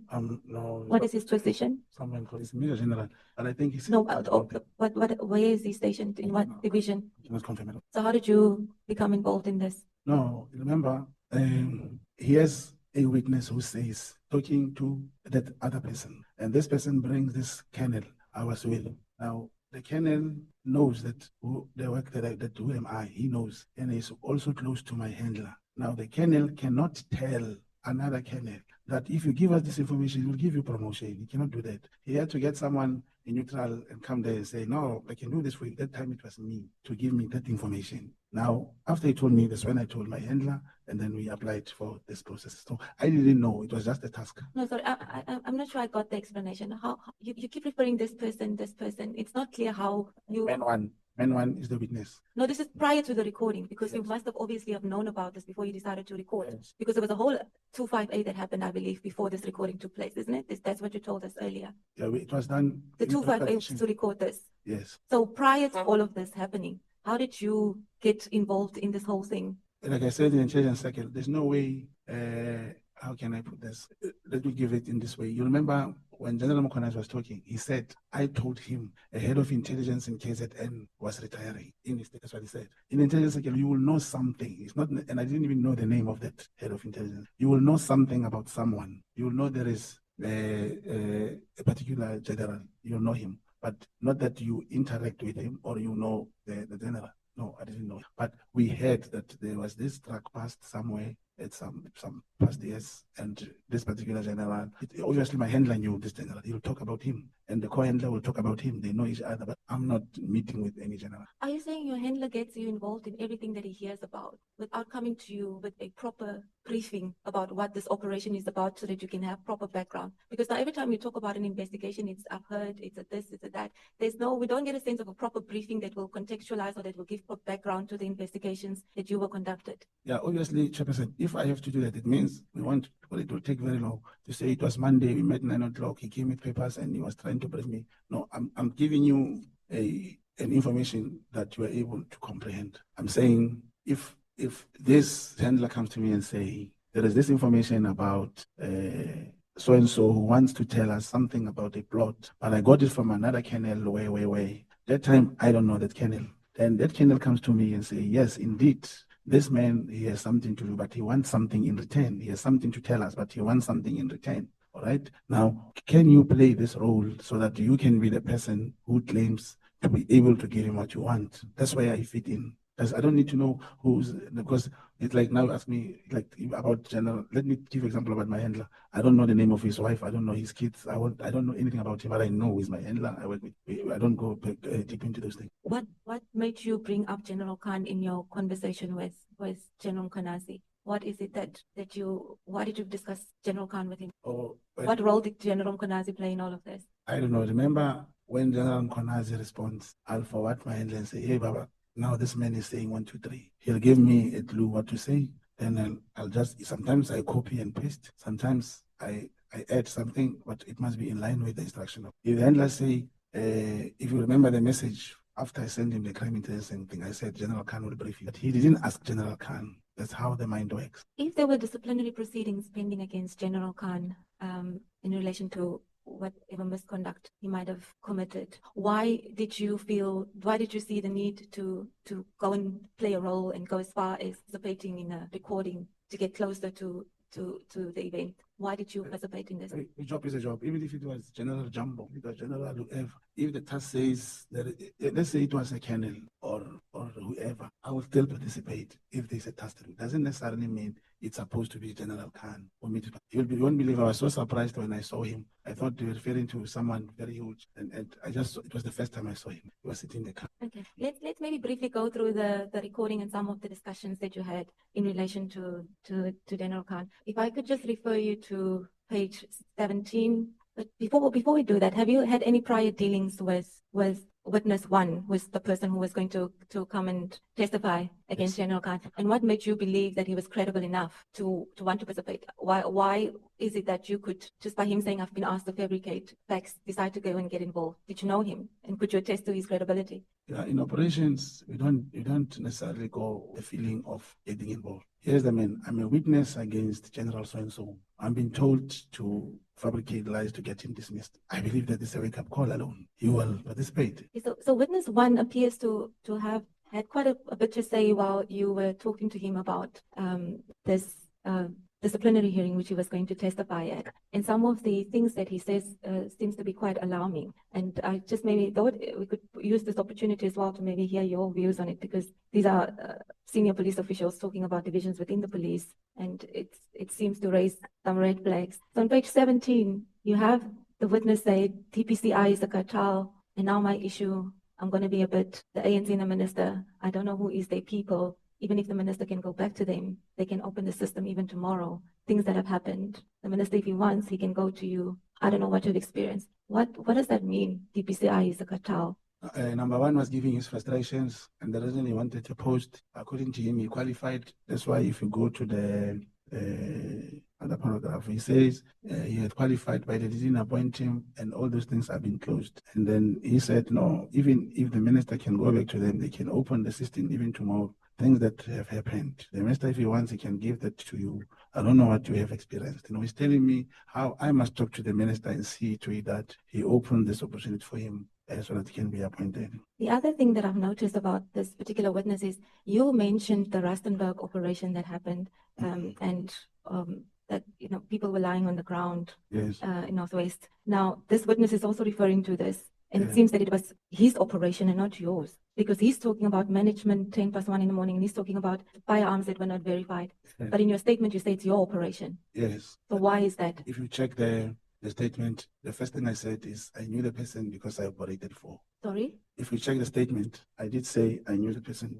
From where we were reading, me and you from the Nhlanhla statement, check it. I did mention I knew him because he operated before. In paragraph 100, you talk about this. You talk about this, actually from paragraph 99 and 100 onwards. You say I was part of the operation during 2024 where 15 suspects were apprehended and firearms were seized. But prior to that, I don't have Nhlanhla. But this is this guy's operation. I'm trying to explain. Maybe because if we have Nhlanhla, then remember before we could reach where we are, we also touched on Nhlanhla. Okay. It is in the statement of Nhlanhla that I knew this person because we operated together before. It's there. It's not that it is a statement. And secondly, you just gave me an opportunity to say, did I know about it or what? I could have said, yes, I only knew about it. I operated with him before. And then part of the attachment, there is a arrest statement where he wrote about the operation and the docket and everything. But why would you ask him in the reason for the release if you were part of this operation? Yeah, because now I wanted this colonel to hear this thing because I also had a problem about it because he didn't know about it. Where is witness one stationed, or would you be giving away too much information? Where is what? Where is witness one stationed? What is in which division is he? Yeah, but it's exactly what I told you. Some information when you give a background to know the exact person. But it is there on the statement. I wish you could look at it without mentioning it is there. Even it is abbreviated on the thing. And even in the station is there, or in the statement, on the annex, I think is there. Well, just if you look at the paragraph page 19 of the annexure bundle and the conversation around this particular operation, it seems that you were engaging with him and you were asking, are there firearms from security? It looks like you were hearing this for the first time, the manner in which you engaged with this witness in relation to the events that happened. I was leading him to tell the person I was with because the guy is also from crime intelligence, and there was no way I could tell him this number 3. There was no way I could tell him about that particular operation. But if you get the statement from the arrest, they'll tell you of the person, the source, and you see the description of the source, and it's one of the people who can corroborate about that particular thing. Where will we get that? He is available to corroborate that as to my involvement. I was not at the scene like I told you, but he can give you the exact. So what was your role in this operation? It's when you know the place, when you know the person who was complaining, because it was that operation is in my province, is where I come from. If some few police officers were complaining about these Samazamas, how they do their thing. So what was your role? Is to tell him, if you were able to bring a manpower, come this side, meet this police person, and he has information, then they meet, they start talking, and they bring the manpower and arrest them. That's the information we give. I was not on site, I was not there. 23, I think this where they start making reference to, where the witness starts making reference to the plot against General Khan. And he says, he refers to a Major General Khumalo. Page 23. Yeah, page 23. And then was that? So Major General Khumalo, who is Major General Khumalo and what was his role? Page 23 of the transcript of the bundle. The General Khumalo is a Major General from the KZN, and according to the information at the time, he was the employer rep in the hearing. He was the employer representative. That's correct. Okay. And then he said that it was Major General Khumalo, or rather, I never spoke to this is what the witness says, I never spoke to you can't hear what he says. I was consulting with the Major General. He told me after consulting with us, he said we must get rid of Khan and I must give feedback about this. So is he saying that Major General Khumalo asked him to get rid of Khan? Is that what he's trying to say there? I don't get to where you are now. It's towards the bottom. It's the bottom. It starts with main 1. I never spoke. Do you see that? I was consulting, yes. Yes, I can see that. I was consulting with the Major General. He told me after consulting with us, he said we must get rid of Khan. Is that Major General Khumalo? That's correct. Okay. And so it continues on page 24, where he talks about crime intelligence and how it's not good there. The plot continues on page 25, where you promise or you made undertakings that you're going to try and give him a promotion because he was asking for something. And it's at the bottom also? Yes, it's towards the bottom. It says, but this is coming from men 2. Write an email to the minister to say this is what happened. I've got a grievance, this issue. I'm aggrieved because of X, Y, Z, and I'm requesting your assistance in my matter. He will sort the rest out for you. What does that mean? Yeah, write the email to the minister to say this is what happened. Now if you check prior in page 25, there's box number main 3, main 1, main 3, main 1. On main 1 again, he said, what's in for me? I suffered, I've been a lieutenant colonel for 15 years. But now, but we will make a deal. I know 16 years. I can make it for you tomorrow. The deal is what I want. Do you remember the grievance for not being appointed for the post here? This is where I said he has also applied for the post. He was not appointed, and the minister can reopen that opportunity, that job for him, and he get appointed. So here, that's when I was advised to write the email about that grievance so that we can get the minister to sort him out. And was this something that the minister was in fact aware of? No, Did you engage the minister about this? no, there's no way you can engage him. In fact, even the minister, when he saw this, he couldn't believe. He was very angry. Did the minister see it? After Nhlanhla, yes. Did you get in touch with the minister to discuss this? No. You said he was very angry. They are very, very angry. I heard from Ngabinde. He said, how do you do all this? And it's unfortunate, I can tell you, should there be another operation having the name of anyone, if it brings what can save the country or anyone from being done anything to, I can do it. Okay. Now on page 29 to page 30. Thank you, Chair. I think what the evidence leader has asked the witness, the answer is not clear. Can you please clarify for us? For me, I don't hear you at all. The answer is something. Which question, Chair? Can you repeat that, please? Can the evidence leader repeat the question? I think I might have asked more than one question. The questions was really about your, in the transcript, it says that an email will be sent to the minister will work something out. And I asked you whether the minister was aware of this. And Mr. Mogotsi said no. And he said the minister was angry when the minister learned about this. So I then asked, did he engage with the minister after he appeared before the Nhlanhla Commission? No, I never engaged with the minister. I'm saying Cedric Kabinde did tell me. But it's not because of the ad hoc or the Nhlanhla. I cannot call Comrade Senzomdum. I believe if there's anything that he really needs to me about, I believe he can still call me. It is because of how things are. Everyone is doing whatever he's doing, but he did not like, Ngabinde told me, he did not like to see his name being used in operations that are like, he told me. Okay, at that point, let's take a break for 30 minutes. We'll come back, members, at 1:30. Understand, let me think. What does that mean? See here, it's when he's talking about a possible way of being promoted or anything, because he even further to say, Khan must look after me, he must give me something, a bag or something, he must get a bag. That's what he said. But on the portion where he speak about DNC and minister, is when he referred to either the post where he could not be appointed or another post to be created. So who's DNC? Because we have a number of DNCs. Yeah, he'll refer to any deputy national. Which one? It was not specific. You having this whole conversation when you make undertakings to go and speak to certain senior people, even though it's the perception you've created, and you didn't know who he was talking about. No, you see, in this circumstance, to him, it's him who was talking. If you talk of the DNC, I will hear you talk about the DNC. And when you talk about the minister, remember, I never said I'm close to the DNC. With him, we were talking much about them. He may have thought the minister could speak to any deputy national. We were not at the stage to specify the actual deputy to deal with. And you didn't ask No, I where didn't. the DNC comes in. Yes, even the transcript shows that. Because the transcript might suggest that you knew. You wouldn't ask if you know something. Yeah, but I didn't. So why? I mean, if I'm saying it was an operation and maybe it's deputy national commissioner like Sigili, you've got Sibia, I would have said yes, it was Sigili or Sibia. But in this case, we never dwell into the name of the deputy national commissioner. Throughout your evidence in relation to the issue, your testimony was that you said to witness that you will try to give him some. So it was always, as we understand from that you were going to try and secure a promotion for him by talking to senior people. Why is he here to the minister? So why is he saying that Khan must look after? Why is he doing Khan a favor?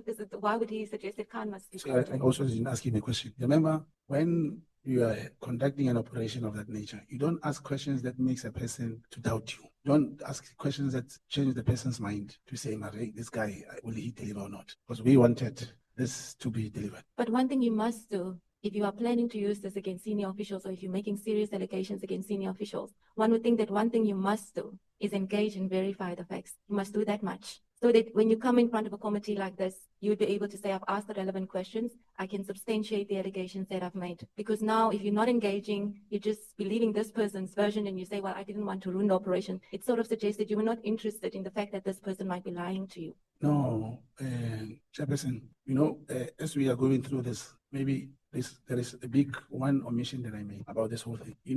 When my handler spoke to me about this witness, it was after this information, this same came through but we did not I did not pay much attention as to what until the time when this man was organized. And my interest started now to say, this is Cat. Remember I said I was into investigating all these activities and so forth. But I was so worried that this man, I once operated with him, and now he has something to do with Cat, and that's how he actually called the friend of the colleague to my hand. Now, that's the omission I wanted to give. Now, when you are dealing with the recording, you cannot ask specific questions. A person can quit. If I ask you, which DNC do you prefer should do this for you? The important thing is what is alleging. being a witness. I doubt him. And what is it that I'm going to achieve if I doubt his version? Because remember, my job is to obtain information, give it to the relevant people. They will test it. No, but here you are sitting with untested information and making serious allegations against senior officials. So confusing when you say what was it going to achieve? Because here you are, and everybody's hearing you making allegations that this witness was asked to fabricate facts. And this has not been on your own version. You haven't engaged with him, so you don't know whether he was lying to you. It's not my job, Chairperson, to know if he was lying to me. The man was a witness in the hearing. And he showed me a cut. I'm from KZN. We have to go back again. I was with Major General Kumalo. He says this and this and that. What is it that I must still investigate that of? Because this is now my intention, that time. That's why the plan was to make him a tool for witness, to give a statement as that there was a plot against this general, and he was made to fabricate and plot against this particular general. That was now the job. We are facing that whole scenario with that intention. Now, let's say, I'll give you an example. Do you know in Nhlanhla, the same witness, they came with a statement which he provided during the crime scene, during the day of the crime scene, that crime busting. What the evidence leader was trying to show me was that what he wrote at that time and what he was telling me was not consistent. That's what the evidence leader was telling. And when I looked at, it's exactly what you are saying. But at that time, I'm the one. You are not there. No one is there. I'm the one who's sitting with the man. And I can't tell him you are lying. He's showing me you take it, I'm from Devon, and I'm the witness in this thing. They're fabricating this. They say we must fabricate to have a man dismissed. And the time is very short. We have to apply for authority. Then it was granted. We did the recording. Now check those things because it was even verbal. Once there is information, it's very raw, the information I have. I give it to Colonel Lurishnell. Now, in his investigation, he's the one who would go and say, Major General, there is this matter about you, and you are implicated in this way. Here's a story. Here's a record. Not me who can do that. Like I said, a contact agent cannot obtain statement. There's no,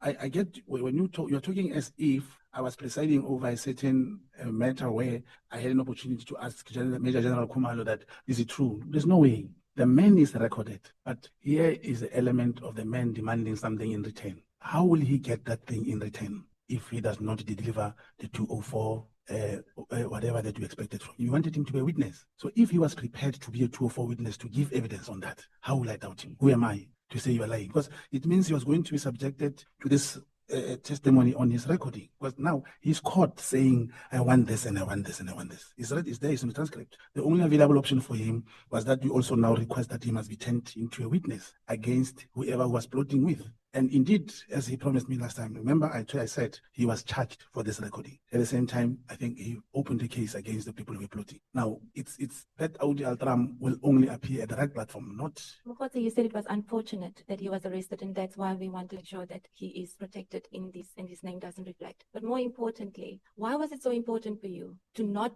ventilate the facts and accept this unverified fact without bringing it to the attention of Major General Kumalo and General Kumalo and Lushaba? Why was it so important? Why were you willing to take such a risk by accepting this and unverified and coming to platforms like this with those unverified facts instead of creating that space where you, by engaging with the witness, had an opportunity to do so and also to take it further by allowing them to have their say on it as well? Why were you willing to take such a risk? Yeah, Chairperson, this is very important, evidently. When the recording was done, it was never noted that, just note, this recording is going to be played in Nhlanhla, it's going to be played in any committee. It's not the first time an operation of this kind was done. You record a person and he admits that indeed I've said this. That's the first step. Before then, you apply, the intention is to apply and give that to the investigating officer, whom he has written an affidavit and do everything. Now it shows if he had taken steps going forward with this man, it is him who had the responsibility to go and establish the fact. Because at which capacity will I speak to Major General Kumalo? Come to him again and say, hey,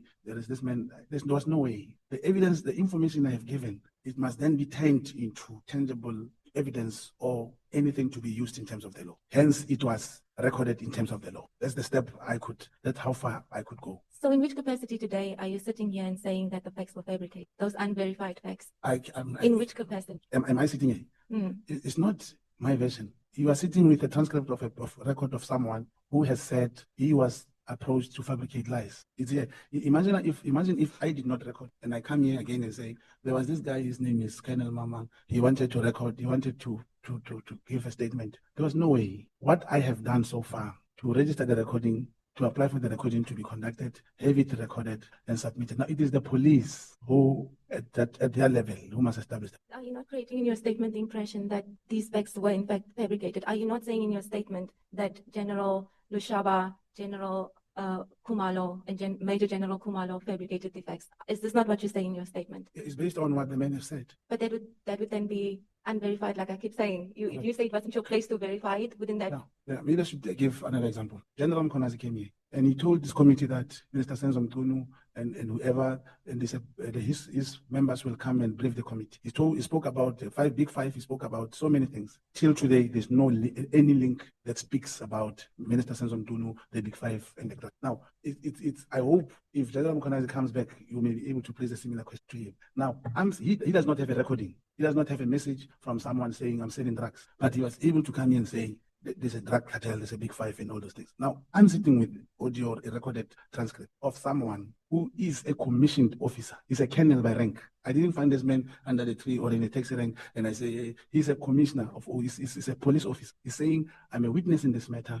This and this and this has happened. And he didn't know that you were recording him. That's why we had to apply. Now, here's the evidence of this man. The questions you are asking me should be directed to this week at the right time, unless I lie that there is a recording here that transcript. They are existing. It's similar to a police officer arrests someone kind of without evidence, with evidence, without exhibit, being told by that this person stole the cow. Now, you refuse to arrest this person, whereas there is a witness standing here saying, I saw him stealing a cow. You have to arrest him and bring this one to come and testify that, yes, I saw him stealing the cow. But you cannot leave it unattended to say, I need facts. You'll never get that recording again. I'm going to leave it at that because I think I'm going to keep going back on the same point that I'm trying to. Nobody's contesting the fact that there was a recording. We're sitting here with the transcript. The problem arises when we interrogate the transcript and it appears to us that you were just accepting things like you said on your own version. You were not interrogating it because you said it wasn't your place to do so.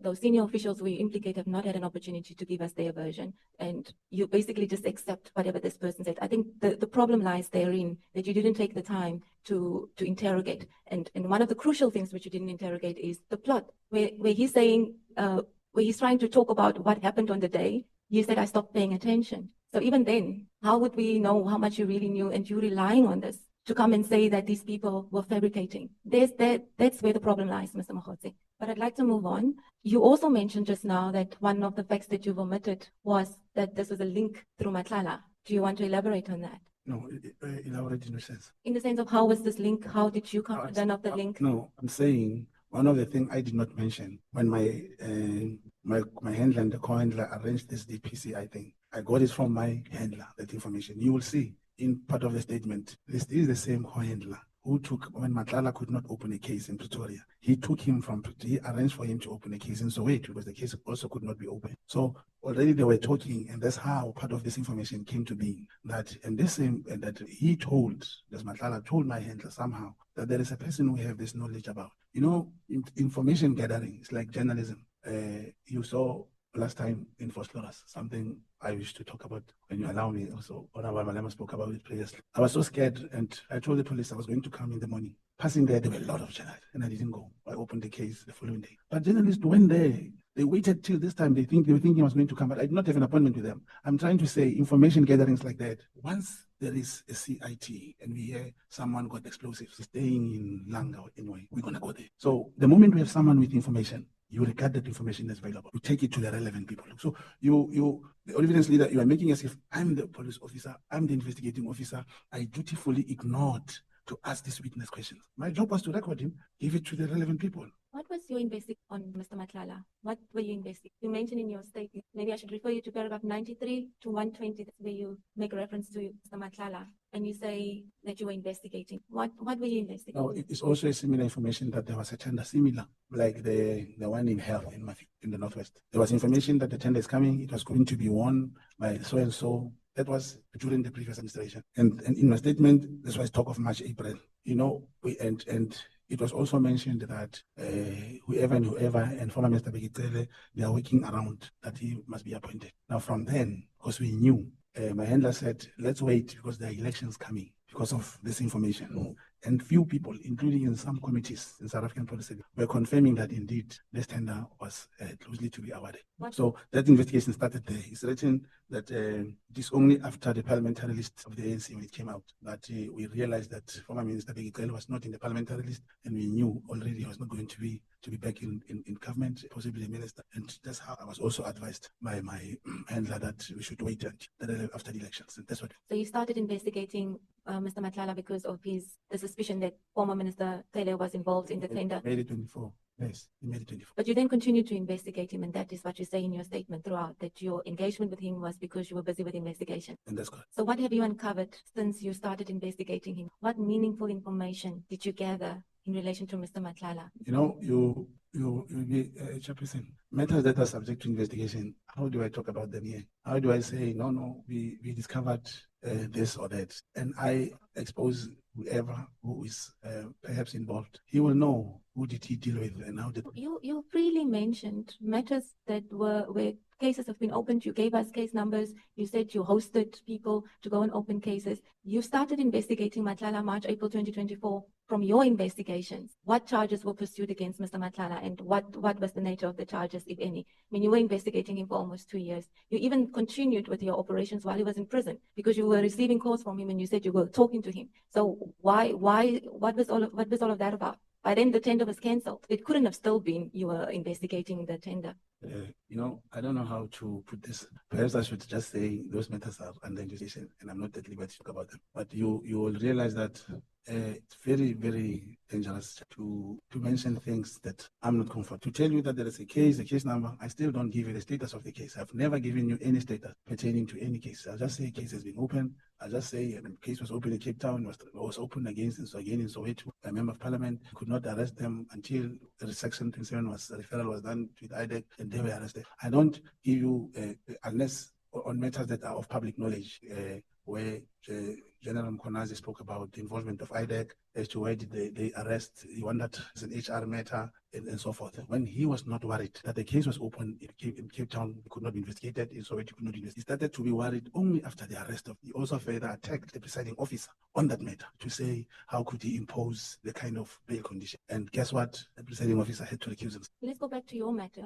In those matters that I've referred to where we have case numbers, we know what the natures were. You said you wanted the committee to step in and to help you take those investigations further. You happily disclosed that because you wanted the committee, you said it's your last resort to see these matters further. The committee would probably like to come to the assistance of the investigations of Mr. Nhlanhla too. I mean, you've been at it for 2 years. Do you have any stumbling blocks there? Do you need any help there? Where are the charges? Chairperson, perhaps evidence leader could have said, with relation to Nhlanhla's investigation, am I also willing to add to whatever that I'm willing to give to the committee, Chairperson, whatever. If there is any progress, I should provide it. Maybe it should have come that way. That if any, and this is very big. It's bigger than what you think. To have the system now where if this is the example I like giving, any police constable or warrant, if you can take a car, supposed to knock off at 7 and come at 10, you'll be suspended, you'll be charged. And I'm saying these generals were arrested. What happened to them? An inquiry within 2 weeks from the Office of the National Commissioner was issued that they should conduct an inquiry.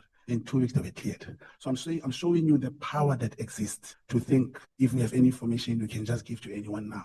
I'm showing that is why we had to wait from last year, the 2024, for the new elections to start that particular investigation on the Mediwork tender. It's because you wait, you check who is in charge. Can this work when this person is there? It doesn't look like we're gonna get any information there, and maybe you have the investigations under control. You don't need the committee to step in there as well. In paragraph 96, you then say sometime. This is now you're talking about your investigations with against Nhlanhla, and you're trying to get closer to him. You say sometime after the elections after September 24, my handler and co-handler promised to speak to General Sibia, and you spoke to General Sibia, who briefed you on matters. And as I understand from reading your statement, you wanted General Sibia to help you get more information in relation to the tender. That's correct. And CAT. And CAT. That's CAT's tender, yes. Yes, because at that time you didn't really have any relationship with CAT.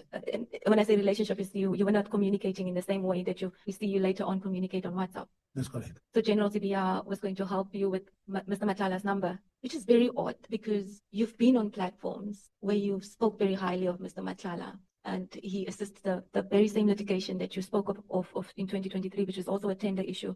And you said that you knew Mr. Nhlanhla, he funded you. And you said, can you imagine the cost I had to incur? It even went to the SCA. So he helped you. Not financial, How? provided technical knowledge on this kind of thing. Remember, if a person is into business and you are not tendering, he'll have better understanding on how and the technical know-how. He did not fund that thing. I've also explained it in that he did not put any money on. But we have the clip. Were you not truthful to the journalist? It's on No, you YouTube. yeah, the clip doesn't talk about the money. No, you said in the clip that we even went to the SCA. Can you imagine the amount of cost that was involved in the litigation? Yeah. And that's why you appreciated the assistance. Yeah, no. Well, you didn't say appreciate the assistance the way I put it, but Mm. it's sort of you were trying to explain how he came to your aid in funding the litigation. No, it's the impression you are now, as evidence leader, you are no more leading me. You are bringing things that we never, discussed, bringing things that I never spoke on media. Chairperson, I'm not sure if the evidence leader is still interested. Should we play the clip? That would make, because I don't want any misunderstanding in relation to what was said in there. And if my understanding is incorrect, I'm willing to accept that, and you can clarify it, and then we Yeah, move on. I think you had access to the exhibit bundles where financial assistance for that particular case came from. It did not come from Nhlanhla. They are there in the exhibit bundles.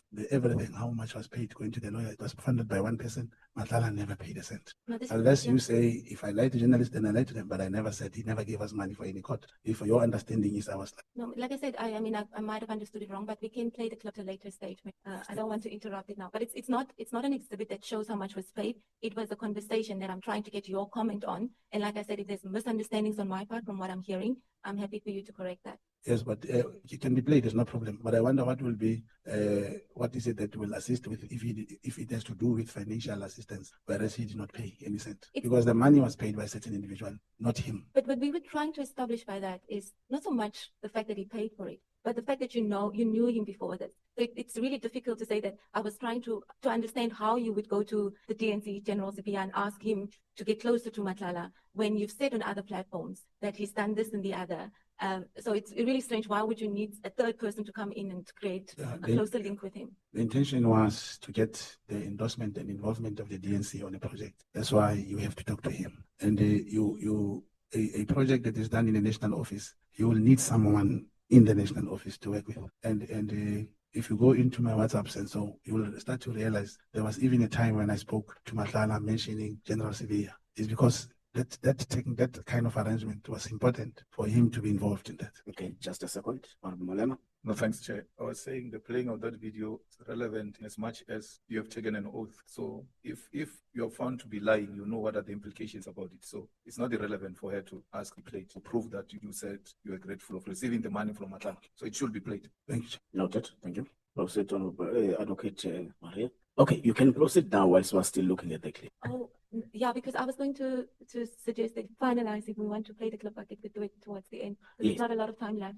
Yes, that's exactly what I was saying. At least you're left to put 5 minutes. So at the tail end, we'll play the clip. So I was checking with the Secretariat of the readiness. So you can proceed. So the other reason why I asked about your investigations into Mr. Nhlanhla, Mr. Mogotsi, is because that's the only thing that comes up, the tender irregularity. There's nothing else that suggests that there were other deeper investigations other than the tender irregularity. And so if one looks at that alone, it seems, is it really enough, given the extent to which you've engaged with Mr. Nhlanhla, to say that you were investigating this tender thing, you were discussing some information which one would even consider classified, and we'll get through the WhatsApp text. So it seemed a little bit like you were doing a lot if it was just about this tender, especially if there are other avenues available and avenues that you are familiar with. We've seen you taking a tender on review and you've won. And so you know that there are other avenues in which you can investigate tender irregularities. Why go through such an extreme where you discuss crime intelligence matters with him if it's really just about that? So that also prompted what else was going on, you see. So why didn't you employ the other avenue? Because you're familiar with the review process. Which review process? You know how to set the tenders out. You know what that process looks like. You've done it before. You see, the time when we applied, when we did the agent application in the Northwest, one, it was an agent application. Two, one, you have to have a local standing on any litigation. And if you check, this was a SAPS contract, and no one amongst the bidders or like in the Northwest, it was the business forum which had a problem, and that I ended up assisting them. In this one, there was no one who was complaining at the level of my foundation, the Brown Mogotsi Foundation. This was strictly an intelligence operation. It was strictly no litigation, no Brown Mogotsi Foundation. It was to get whether the tender was unlawfully or legally awarded. Now, in that case, there was no way I could bring any litigation, number one. Two, it is the Minister of Police who went for the review of the same tender in council, who had and the SAPS who had the necessary local stand to deal with that particular thing. It was on my side, my job was to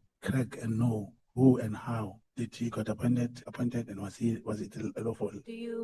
Did your efforts play any role in the tender that was then subsequently cancelled? Did your efforts, the things you've done, did it play any role? Were you contributing to having it set aside? No. Maybe at this point I just want to refer you to number of text messages briefly. It's quite a number of them, but we're not going to go into all of it. And maybe just hear your comment on some of it as I put it to you. So the WhatsApp starts on page. Black or white? It's the black one. It starts on page 39. So in your Did you say 39? Yeah, page 39.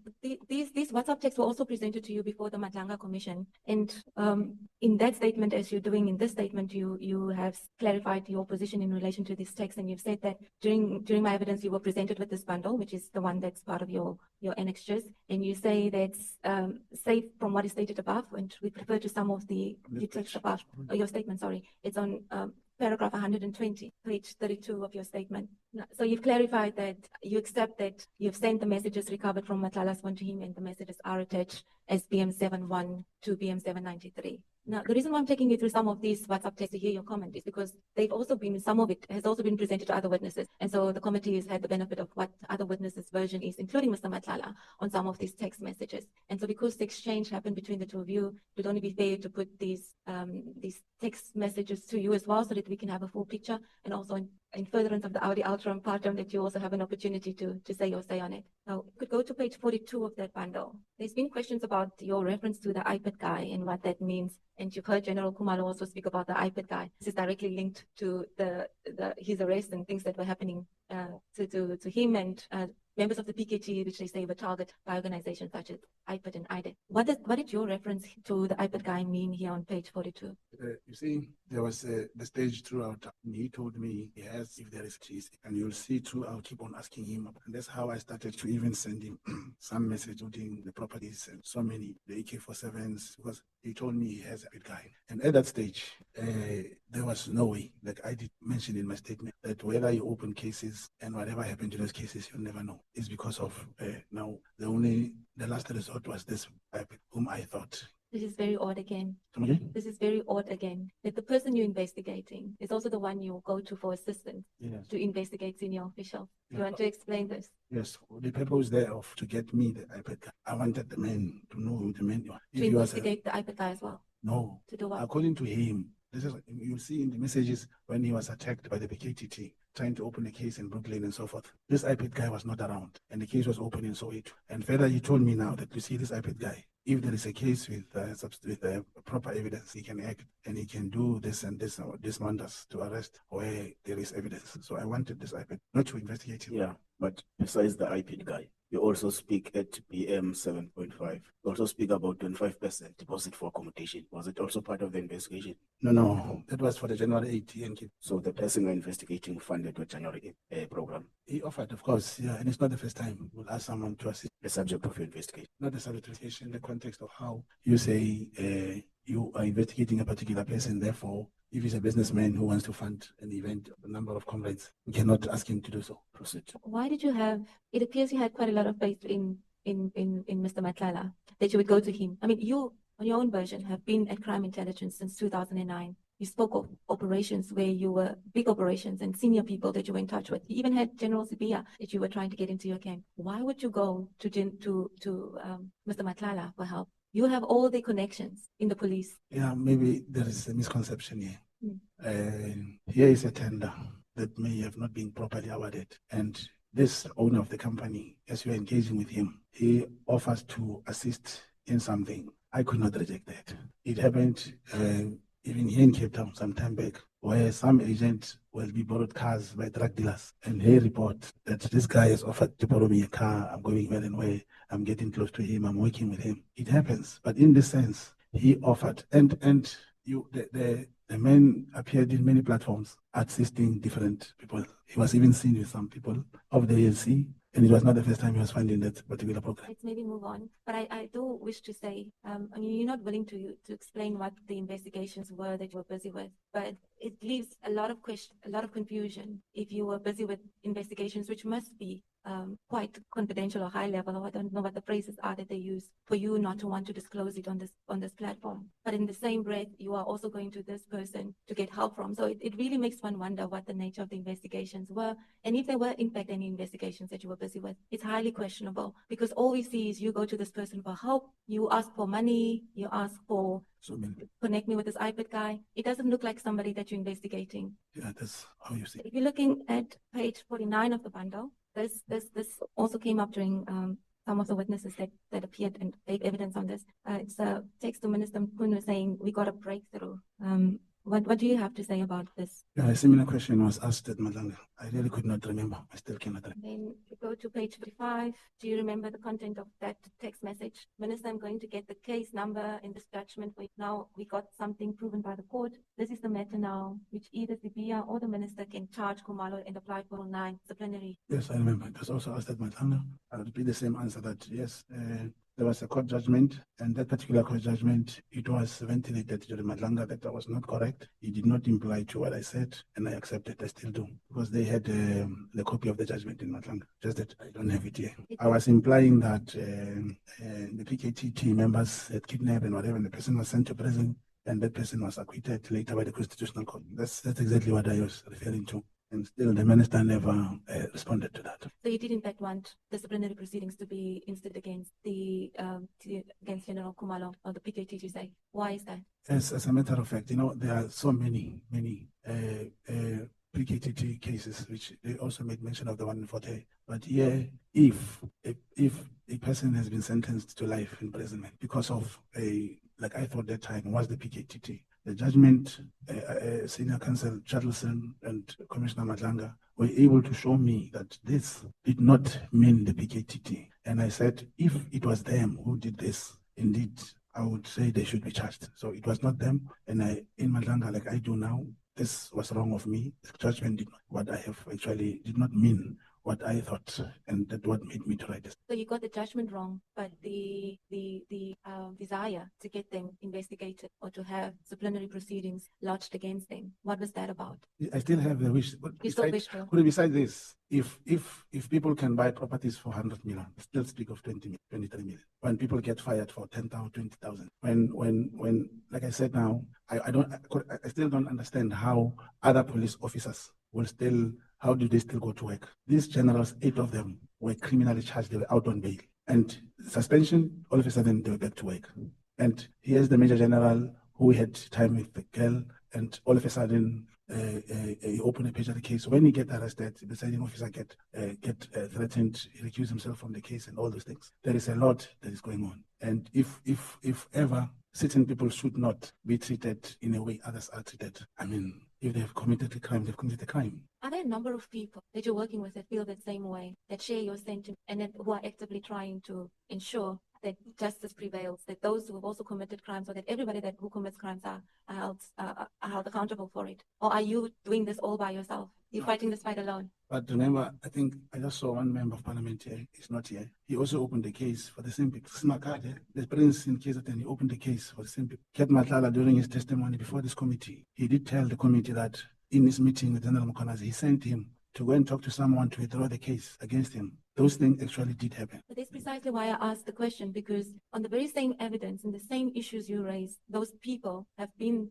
sitting in this committee and have raised the same issue. And the manner in which it's raised is you can see they have what they present as facts that almost look similar. So that's why I'm asking: is there an effort, or are there a group of people that share the sentiment and they're sitting on this information and collectively wants to ensure that this information is made known to the public and that something is done to it? Because we've seen a number number of people saying the same thing on the same matters. That's where that question is coming from. Is there such a thing, or do you just happen to all know about the same facts, name issues? From their sources, I don't know where they get the information. And as to whether they share the sentiment with me, I only know of myself and the commander and the handler, the commander to my handler. There's more than enough of us, and the other network informants bring information. They will not necessarily feel what I have written here should happen this way. This is what I have written to the minister at the time, which I was made to see and to accept my whatever that I've written here was wrong, judgment, and I apologize. I still apologize. Then page 4, now 75. It's not very clear, but I might be able to see. This is the kind of information that I was talking about when I said it seems that, you know, when I didn't understand, and I still don't quite understand the investigations that you were conducting in relation to Mr. Nhlanhla, that you would go to the extent where there's this exchange of intelligence information that's happening between the two of you. Why is this? Why did you feel so comfortable? What were you trying to achieve to Like I have said, yeah, such discussions with him? like I said here, I had hoped he'll give me the iPad. For this Yeah, information? no one was acting even now. Before this committee, somebody told you where did the AK-47 that killed that other person came from? Where did this and this happen? Till today, like you say, it seems like we are a group of people concerned agreeing to share the similar facts, and we don't know each other. I'm saying the source of information, where we are now. And if you check at the bottom, I wrote down there, he said, page 70, when he responded, I see something very interesting. And I say, yeah, gloves are off. That's now the level of desperation for me to get the iPad guy, since he told me that this iPad guy with evidence and information, he can act. Mr. Mogotsi, was the iPad guy really your only hope in the scenario that you would go to Mr. Nhlanhla? I mean, you had IDEC, you have other iPad officials everywhere, all over the country. Or was he really the only person that you would Yeah, I don't have turn IDEC. to? I don't have IDEC. I never worked with IDEC. But let me check something. Let me show you something, Chairperson. Throughout all these testimonies, Nhlanhla in here, one is able to realize even the senior people in the police who were in touch with Nhlanhla. One Major General, he now spoke of General Sibia. Now, you need to know that you're investigating a tender. You meet a person. I got to see the service level agreement of Nhlanhla and SAPS from somebody else. Now, as you are going on, talking to this person, engaging on this, and he has this particular iPad guy who can help in this. Who else must I give this to? Because if my phone was not confiscated, I would have shown you who did I send messages to, who did I send in this country, even members in this country. Last line, say crime intelligence is collapsing, this and this. I've sent those messages. It's immaterial now to talk about them because I don't have my phones. Yourself and Mr. Nhlanhla in the meeting that you were planning to have, was this in furtherance of your investigations, or was it you trying to get closer to the iPad guy? What was the meeting for? No, here it was not about Mr. iPad guy. The iPad guy was made reference at a time when there was a need to effect or to share information which could make him help us with the investigation. Now, here it was a meeting in Camps Bay, which was planned to be held there. And I asked him, is he still coming to Cape Town? Is he going to confirm the house in Camps Bay, which he never confirmed. This is a meeting in Houghton. You say, where must we meet tomorrow? And then it says Houghton, the time, said anytime, my boss. But this is not a Camps Bay meeting. Oh, I thought you were asking me about the first message. No, I said you were planning to have a meeting with him. And I asked whether it was about your investigations or whether you're trying to still get closer to the iPad guy. I asked what were you meeting about? No, we're discussing different things. Yeah. See, when there's an investigation on a particular person, it's not that every day when you are with him, you must find something. You even organize sometimes things that he likes. In some instances, you may organize these ladies to have fun, to have this, and knowing one or two of them is doing. I'll share this with you. If I know someone is taking maybe coke, for example, cocaine, and I make those people to visit. If you are smoking the same night, they will tell that you are smoking, or you are living with people who are smoking. First, you will even allow them to smoke in your house. Sometimes you'll make this kind of thing. So I'm saying when you meet with Kat, it's not that every time when you met is investigation. Sometimes you just talk, and he was interested in that this tender should not be cancelled. I was interested, how did he find the tender? And he also came to say he needed to fund this thing. Unfortunately, even during your session with him, he did say he met with General Bekitere. He told him, go and give Mogotsi money so that we can arrest Nzonto. He said so. So I'm showing you may find they have their own operation which was used in the form of money, but I know he offered this January 18th. I don't know, was it the time when he was after he met with another or not? So you had a relationship with him outside of your investigation and outside of locating this sort of or trying to get help from. Because that's what you would essentially do if you're trying to hang out with friends and Yeah, but we get never, things they like. yeah, but we never socialized, me and Kat. We never went out and have drink. So this occasion wasn't one of those. We went to meet, and then I know he was too much to know about the tender. Every time that was what he wanted. Okay, just a second. Honorable James. So sorry, Mr. Mogotsi, you mentioned ladies using drugs, cocaine. Can you just take us back? I didn't quite hear what you said. I'm so sorry. No, I was giving an example that if you are investigating someone or wanting to get close to somebody, and you see probably like night clubbing and stuff, sometimes you are able to organize people who are taking such things to be in his or her company. If he allows them to use such things in his house or wherever, you may find he's also either selling, distributing, or whoever is living with has no problem with that. That's how you get close to it. So it was just an example. Thank you. Thank you. Mic is off. Page 83, and I'm asking this because there was reference made to other platforms about this Impala thing. You, on page 83, asked Mr. Mogotsi to assist you with something for the guest. And, sorry, Mr. Nhlanhla, sorry. And he says Impala. What does that mean? Me asking him about Impala.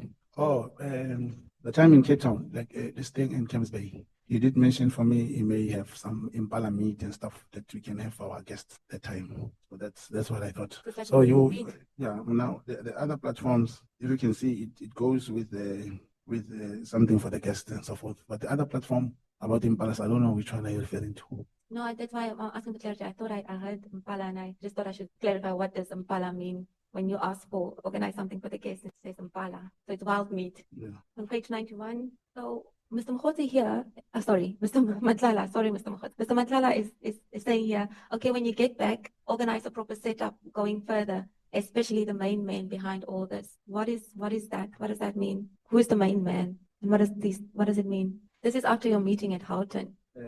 See, I cannot really confirm the big man, but usually, most of the time, Kat was expecting to actually meet with the minister.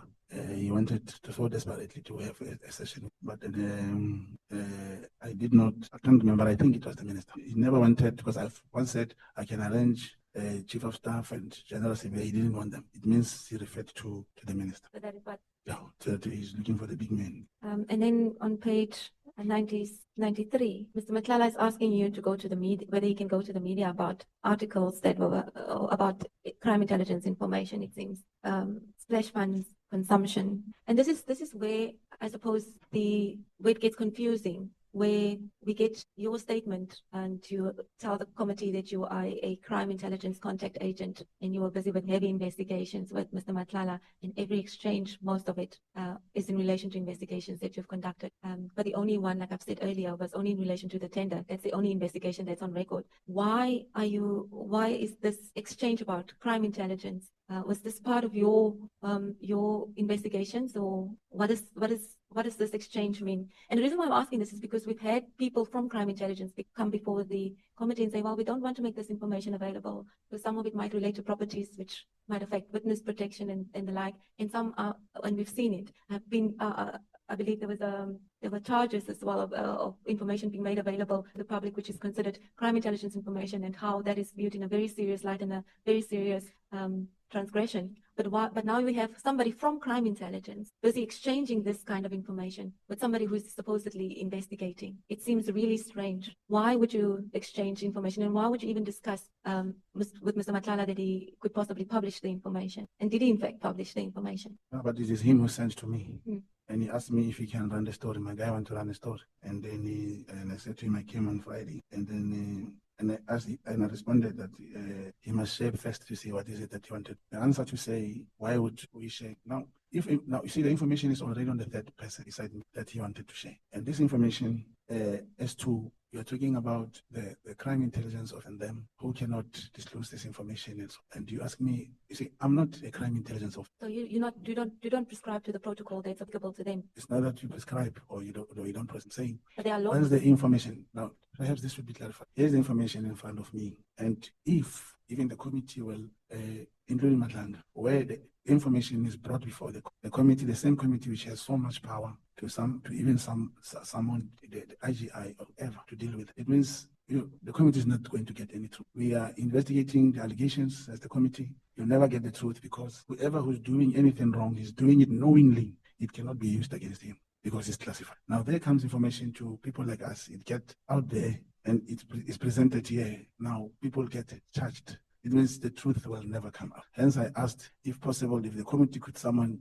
including the suspended Inspector General of Police, he has the power to, because he has the report, this IGI report. Maybe the committee may have access to it and look into it. Now, the truth that whatever information that we give you, it comes in bits and pieces. It means it will never work. Do you see how you're asking the committee to come and help you in relation to crime intelligence or allegations against allegations against crime intelligence and possibly investigate that further to see if those people should be charged? That's essentially what you're asking the committee. No? What are you asking the committee to do? The committee to meet with the IGI, with the information in the committee, get the Visiting Authority and say, is this prosecutable or not? But it should be investigated, isn't it? The IGI is To that investigated. level. The IGI, Yes. there is a finding of the IGI. Again, if a property has been bought with the state money, he has the title deed, and is registered on an individual.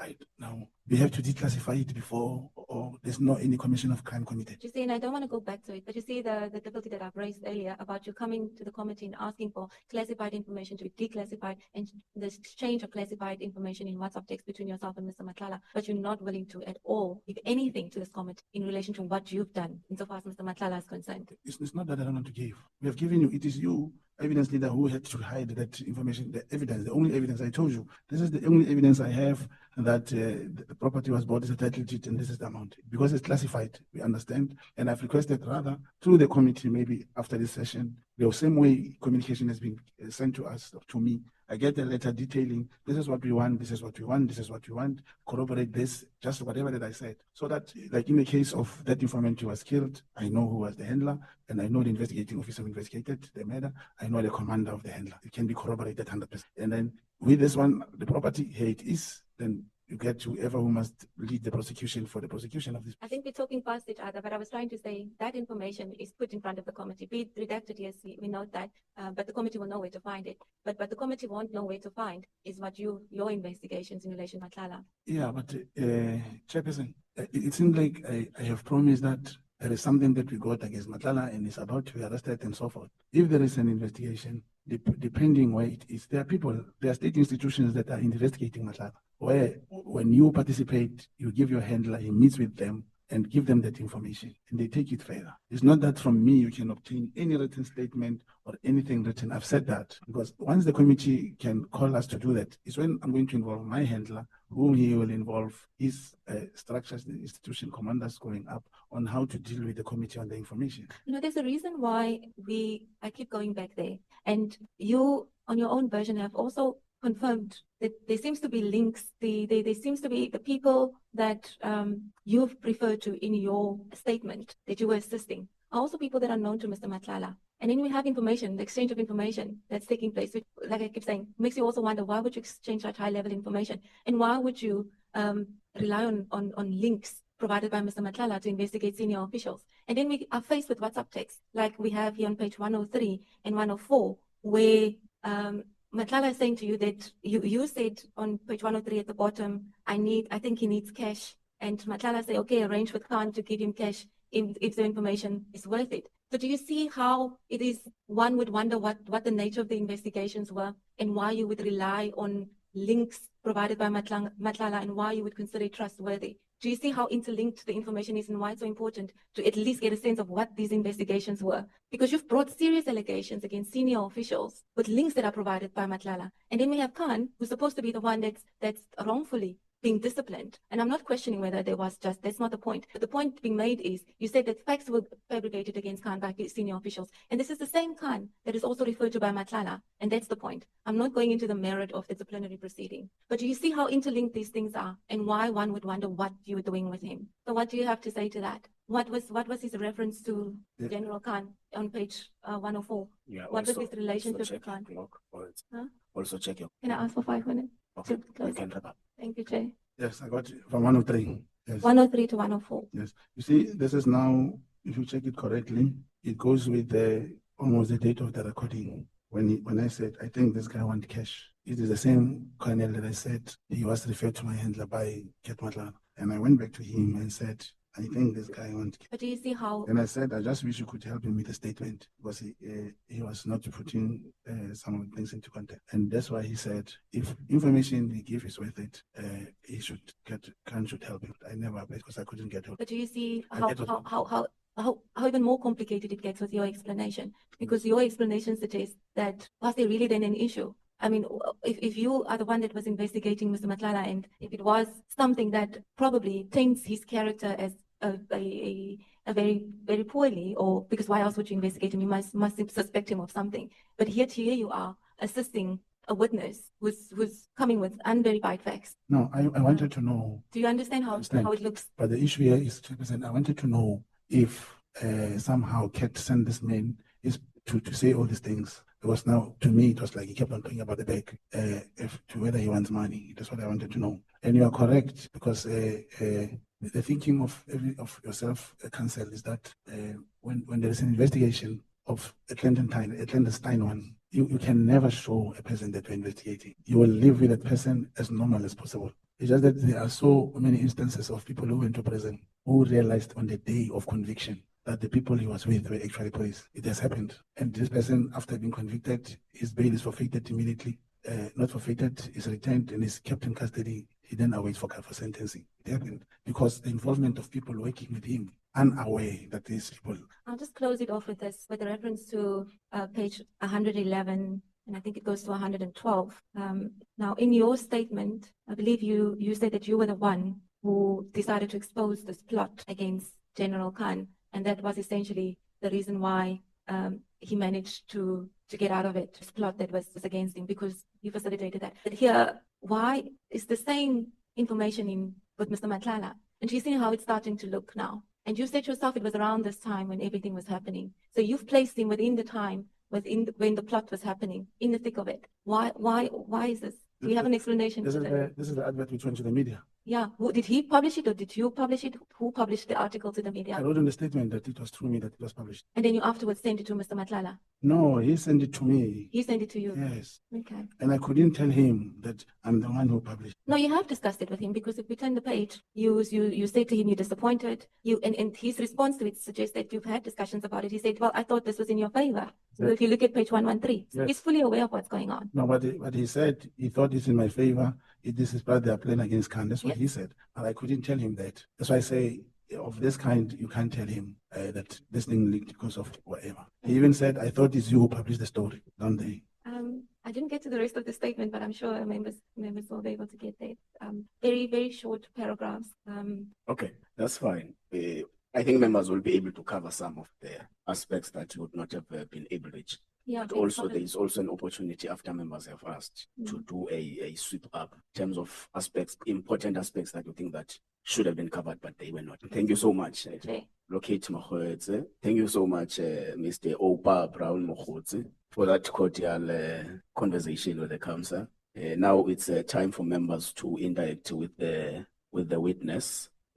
Traditional times are going to apply, but I think please take note that Honorable Sokanyile has assumed a full member status. Honorable Breytenbach, between Honorable Sokanyile, we're going to reverse that full member status if you're making noise. Honorable Breytenbach, who between Honorable Klopa and Honorable Kolabanados will assume the full member status? Honorable Calabonard. Thank you so much. Okay, welcome. Honorable, we'll come to you, Mr. Mkhwanazi. Honorable Mvalo. No, I wanted to remind you about the recording. Oh, yeah. Okay, thank you.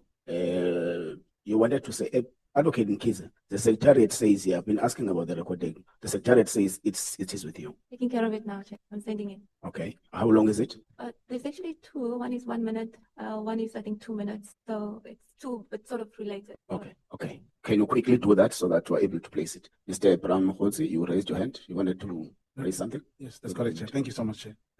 It's just a small concern from what happened previously in the committee. It's a well-known fact, especially about Honorable Julius Malema.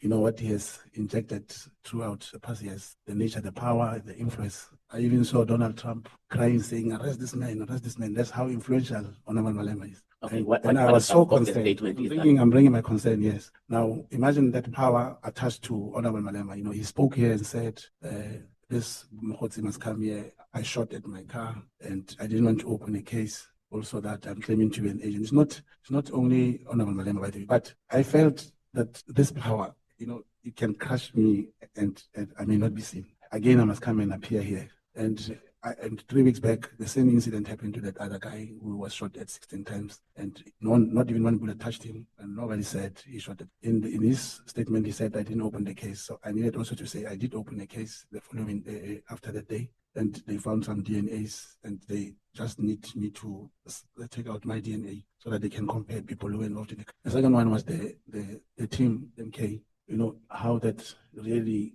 I couldn't believe. One said to Mr. Paul O'Sullivan, are you a white Brown Mogotsi? And then they say, I wanted pizzas, but I may come here and I'm spoiled. And given that I must still come and appear before honorable members, those aspersions, it's just my concern that maybe they'll say something about it. No, because this is an honorable house. Thank you, Chair. Okay, so you are just alarming us with a concern of what you think that honorable members may have said in different capacities, but in relation to the work that is done both by the commission and the Ad Hoc Committee. Yes, that's correct, Chair. Especially that I must come and appear. Probably there is a predetermined position which I will not be able to dispute. Like I say, I can be easily crushed and be spoken by such powerful reference in that way. Okay, Mr. Mogotsi, we wish to assure you that this process is an absolutely neutral process that is inquisitorial in nature, that seeks to extract evidence and truth out of what has been accused before it. We would have long discussed at the beginning of the proceedings of this committee issues relating to any potential bias, any potential conflict, so as to ensure that the process itself is fully impartial. And we can assure you that we would have traversed and touched a lot of corners legally and otherwise to ensure that all who comes and assists the work of this committee is protected. Of course, through different capacities, members are going to echo some of the views in relation to some of the people that may have been involved. Actually, if you only speak about public comments, there are people who have actually opened cases against some of the people who appeared before this committee. But we would have taken a long-standing decision that as long as that conviction is not a rigid conviction, was if you test the potential bias concept, as long as one has got doesn't have an intention to be rigid and can be convinced otherwise if provided a proper platform. So that's how we've coined it. Hence, even the members that would have been part of the discussions on potential bias issues are still part of the committee. So we assure you all that which is required of you is to answer fully and satisfactorily from the questions posed by the members. All the best, and I can assure you that these members are the nicest people in the world. Okay, Honorable Sangoni, who from your team will start? It is the Chief Whip Chairperson. Can we just confirm amount of time that we've got? Is it 30 minutes per member? Full members 30 minutes, alternates 15. So that's the traditional times. It's the maximum. It can also be 3 minutes. Thank you. What? Audio, Chair. It's still prepared. The audio is still prepared. Chair, Honorable Sokanyile is a sellout. What did she do now? He took a full member status. That's a sellout. So she was supposed to have rejected it. 10 years. Advocate Maria, do we have an audio or not? It's not, it's a video, it's a clip from a interview with ENCA, I believe. And I sent it to Bonani. It's not an audio per se, it's a video clip, yes. And I had trouble sending it, so it's probably taking a while to get through. Okay, in the meantime, can we proceed? You'll indicate both yourself and Mr. Romano when you are ready. Can we, Chief Whip? No, thanks, Chair. Good afternoon to you. Good afternoon to colleagues and good afternoon to Mr. Mkhwanazi. Mr. Mkhwanazi, thanks. I think the first question I want to... apologies, Chief Whip. There's something I missed to do. It's going to be you, Honorable Sokanyile, Honorable Nomvalo, Honorable Shongwe, Honorable Breytenbach, Honorable Kola Barnard, Honorable Malema, Honorable Mateus, Honorable Sols,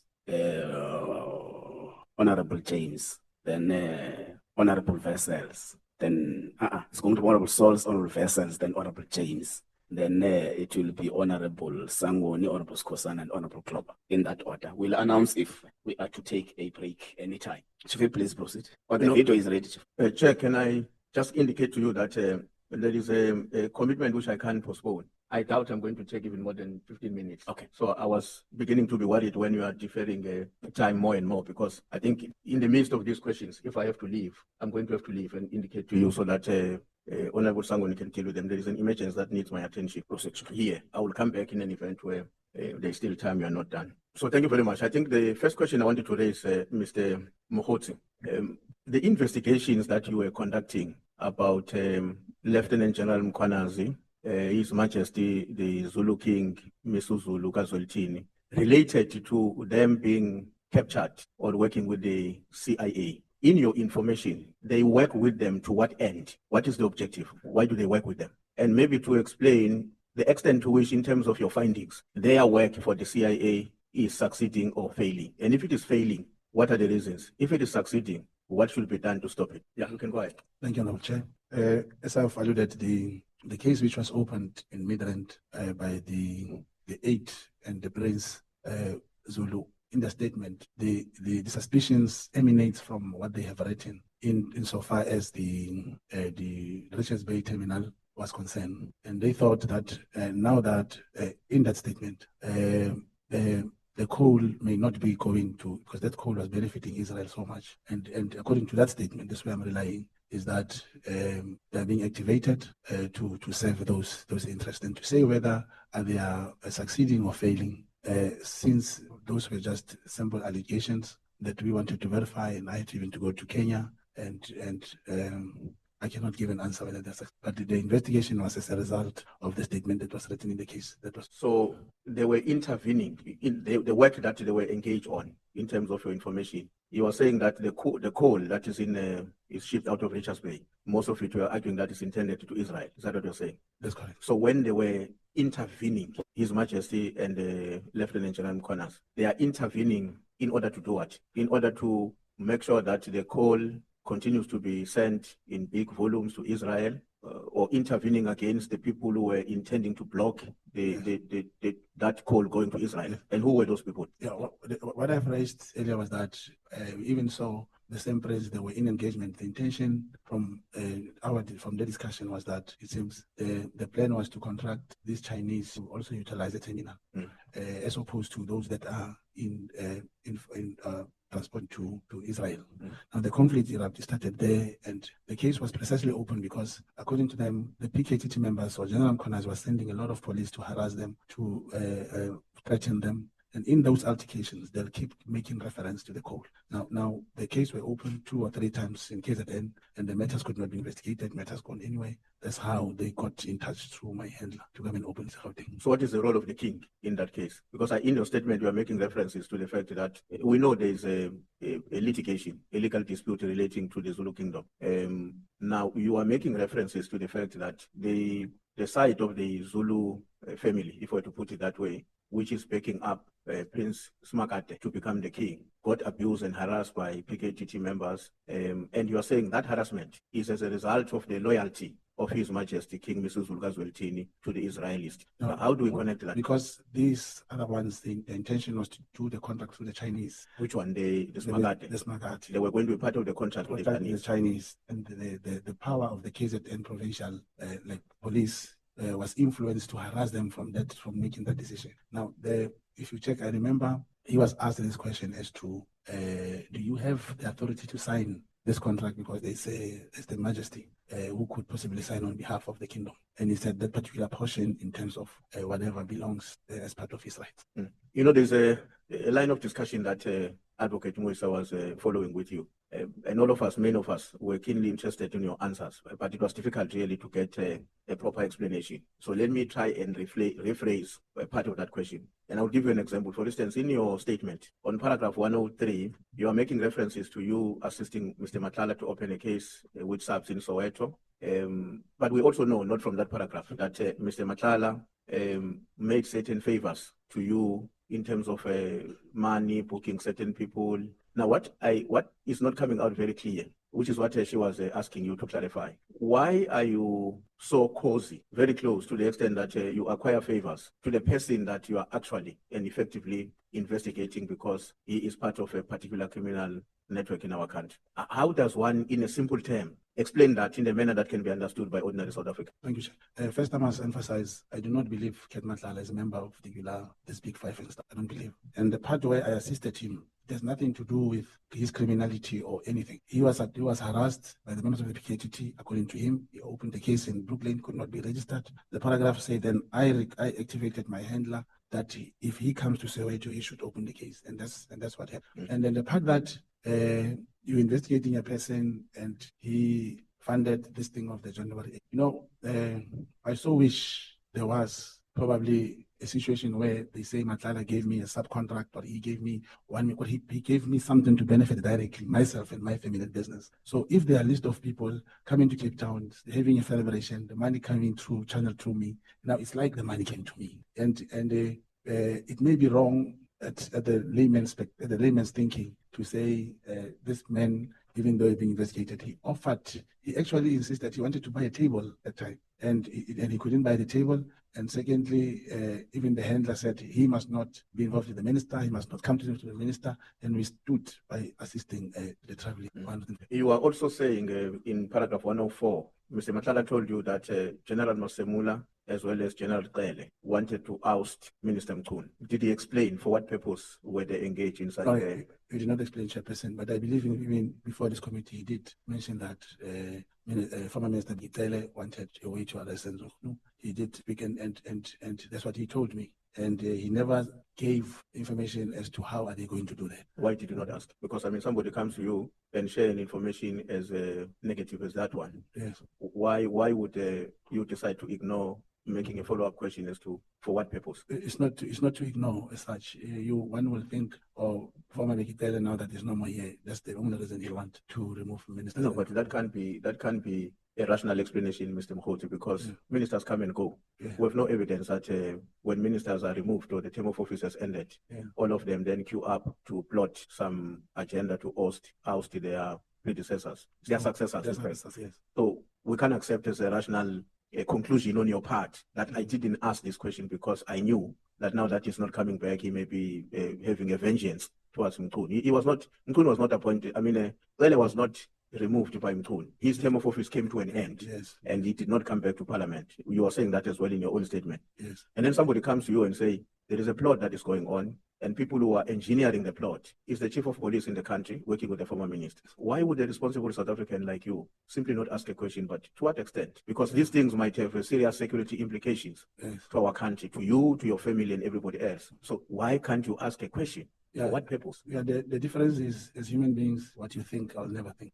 If a person gives me this information, obviously, I'll just let my handler know that there is this plot. Because he further spoke about making sure that General Sibia is out of the service. If I informed my handler, that's where I stopped, but I did not ask him. And I took it very serious to an extent that one will say, we'll see how that happens. But Mkhwanazi, Mr. Mkhwanazi, you are from your own statement, and I'm going to come to that issue later to deal with it a bit. You have informed us that you were trained as part of the self-defense unit, which was almost something like a successor following the disbandment of the Inconsistencies. And surely, your level of consciousness about matters of security cannot be equivalent to mine, who's a pure civilian. Somebody comes to you and say, I have an information that the chief of police in this country is engaged in an agenda or a plot to oust a sitting minister of police. How does it become normal that you don't ask where do you get that information and for what reason do you think they're engaged in that plot? Chairperson, if he says he had it from Mr. Qele, like I said, I did tell my head. Obviously, he has informed the relevant in handling that. Information as it comes, that's my job is to make sure it reaches where it must do. And it's not that I was meeting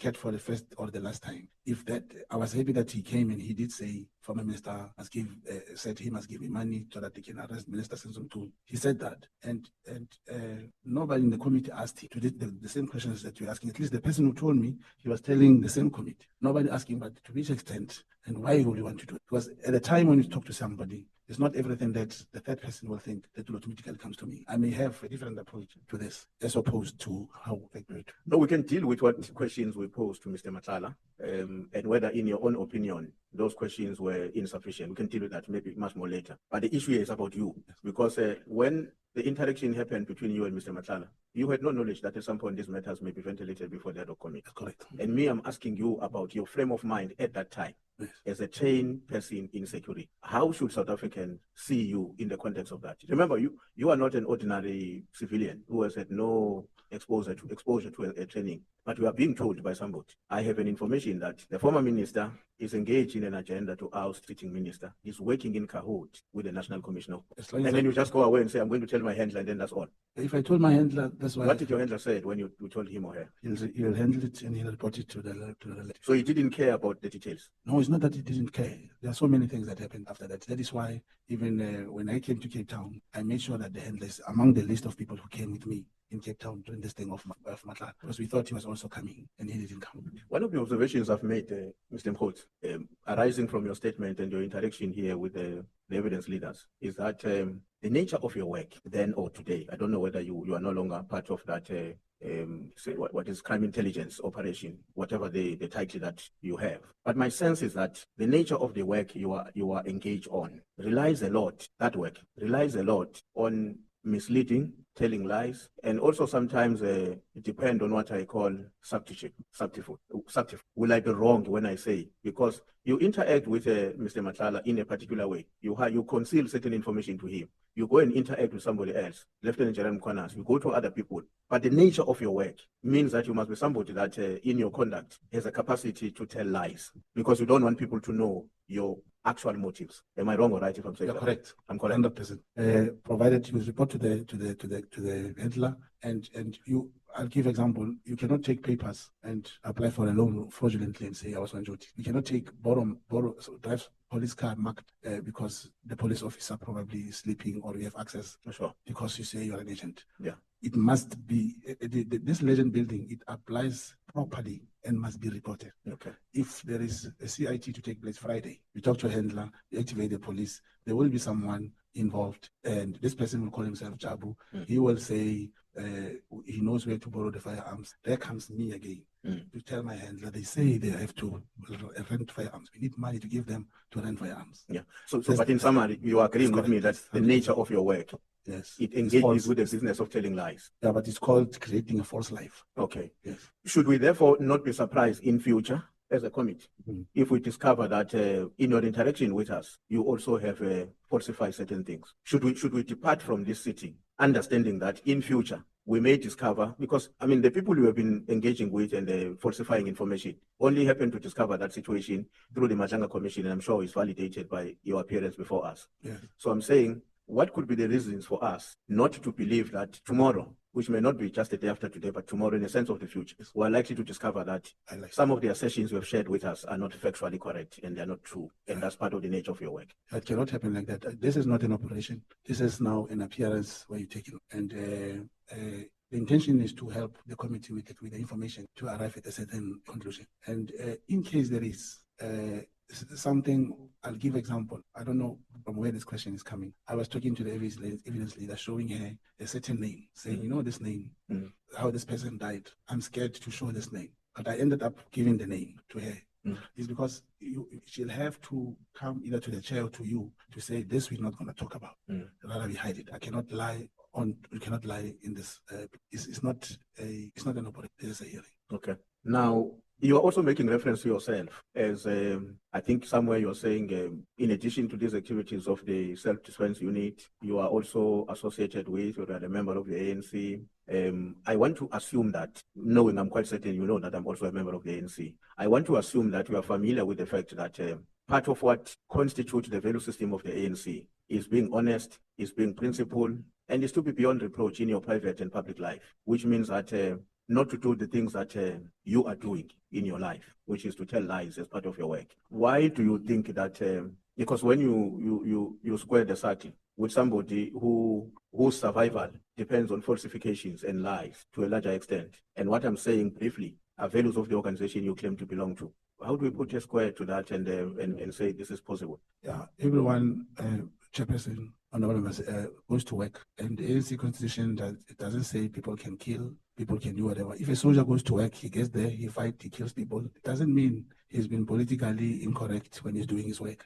And I'm saying, you check, you can't lie to achieve a false life, to achieve something that is not tangible. It must be something that will help the country. You cannot give example about the recording, the same recording. Here comes a guy like I've been questioned, did you verify him? What if he lied? And I say, he's a police officer. He said, it's a plot to fire this general from work. But for me to help you, he's talking to certain people. I want the promotion or something. Now, the same police officers who knows my job, they bring me in, come. Because a police officer can't lie and say, I'm working in the ministry. He cannot write that affidavit. But as long as my handler knows, I wrote that, we recorded the guy has been charged. Now, this is exactly what happened in Madlam. You know why? It is the first time someone comes in public and speak like I do, that this is what I'm doing. You know, today, here in Cape Town, I saw one colleague of mine doing the same thing. Lying. Not lying, I know his work, but I will see him with a different person. I will see him like, I cannot tell this person, hey, this man is like me. Yes, but it must be within the confinement, this principle that we're given. But would you agree with me, Mr. Mkhwanazi, that in the light of what we now know about you, and we're still going to know as my colleagues are engaging with you, it's quite clear that those who see themselves as genuine members of the party you claim to belong to will not want to be associated with a character like that one. I know you may want to say, well, there are other people in the ANC who are doing wrong things, there are other people who are this. They themselves, those ones that you may be thinking of now as you're about to answer my question, equally would not be belonging to what is meant to be a genuine membership of the ANC. That's correct. And that's why I don't occupy, I'm just a member of the ANC. And I've even said, being a Methodist, being fired from church cannot stop you from praying. Yeah. And constitutionally, I will not do anything in my branch or in the ANC that result in being associated with. Because they don't. Oh, I thought you were saying you don't do anything that has to do with your responsibility as a member, because they don't deserve somebody like you. Yeah, but in my branch, maybe you saw it when the PKTT goes there, how much I go out for my separate and my province. And you know, I don't know. This is so difficult. That's why I asked, if possible, if through the chairperson one can just bring 3 or 4 permissions that I have, and you check, you will see a different name and the outcome, conviction, and sentence as to what must you call me. It's unfortunate the life. No, thanks, Chair. I think let me pause there. Thank you. Thank you so much, Shivip. Committee Secretary said the first one is 1 minute. I think that's the clip that I. There's only one. Can you explain it again? Chair, I said that's the clip that I was referring to when I asked Mr. Mogotsi about knowing Nhlanhla since 2023. That I paid for it. To send that letter to Nhlanhla. To send that letter to Nhlanhla. She assisted with so many things, school fees. One media house interviewed someone who was doing artificial intelligence, that I paid for his studies and stuff. Some of the assistants came from Nhlanhla. That's how I know him. So you felt loyal to him to warn him that, look. No, it was an excitement. Remember, the political trust team harassed him more than once. Now, and he was always complaining to me that he really wants to meet the minister. He wants to complain and give him his frustrations. Why would he say that to you, that he really wants to meet the minister if you're not an associate? He knows you're not the link. No, he knows I'm his comrade. I'm the one who was running his branding when Senzo Mkhwanazi wanted to be a Secretary General of the ANC in 2017. I was running his branding. So you are a direct link then to Senzo Mkhwanazi. Is that why Kat Nhlanhla asked you that, please, can you help me meet the minister? Not in the police environment, as a comrade. But can you see how problematic that looks? Yes. That you are trying to link Kat Nhlanhla to Senzo Mkhwanazi. Yes, who's a comrade, but who's in the police. Yeah. When Nhlanhla is a person that has all these alleged allegations of criminality behind it. Can you see why this is problematic? I can see why you think it's problematic. In January, Kat Nhlanhla was not arrested. I didn't know him as a criminal. But check now. Hey, Mr. Brown, hey, the police after me, what about political trust team and all those things. There are so many allegations with Nhlanhla made about also General Mkhwanazi that I cannot mention. I've asked him for a statement. I've asked him if he can allude to what he was saying. Since he did not use it to writing, I cannot mention. But the moment the team is dissolved, I was at liberty to say, hey, my man, this problem of political trust team is now over, they are dissolved. Not in the context that I have influenced it, that it should be dissolved, or my proximity to Comrade Senzo has led to its dissolvement. Sorry, Chair, it appears that the other one was actually relating to the dealing with the Northwest, the health tender. It's the second clip I just sent to Bonani. Sorry, Chair, I got the clips mixed up. The second clip is not open. Okay, let's try to fix it. But in the meantime, can you proceed with Honorable Sokanyile? Can you try to attend to the clip thing? It seems to be problematic in terms of opening. Honorable Sokanyile, please proceed. Thank you very much, Honorable Chairperson. Afternoon, Datu Matlan. Your mic is also off. It's Brown Mogotsi, but Nhlanhla. Sorry, it is because of this Brown Mogotsi thing. Dumela Ntate Mogotsi. Sorry about that. Sorry. Thank you. Just looking at paragraph in your statement that refers to your qualification, whereby you are saying that you didn't pass matric in 1996? Who wrote a matric in 1996, but you didn't pass? Looking at that, could you say, when did you start your schooling? It was in 1985. In which primary? No, I was in class 1984, 85. Yes, 86 I was in grade 2. Yes, I school in the, Okay. In which primary school? in Nhlanhla Malema primary school. Then the grade 12, The grade 12, I did distance learning. that is matric, that you Standard didn't 10. pass. It was standard 10, yeah. It was a distance learning. Distance At learning Abed School, yes. In Wait. Mahikeng. in Mahikeng. That's correct. Then where do you reside? A question again, Honourable Member? Where do you reside? I stay in Mahikeng. In Mahikeng. That's correct. You are from there. I was born there. You never went to stay in any other place. I stayed in many places. I stayed in Soweto. I grew up in Soweto. I sold in the train in Soweto. I speak almost all the languages in Soweto. In Shawela, I stayed in Naledi. I stayed in Monetani. Then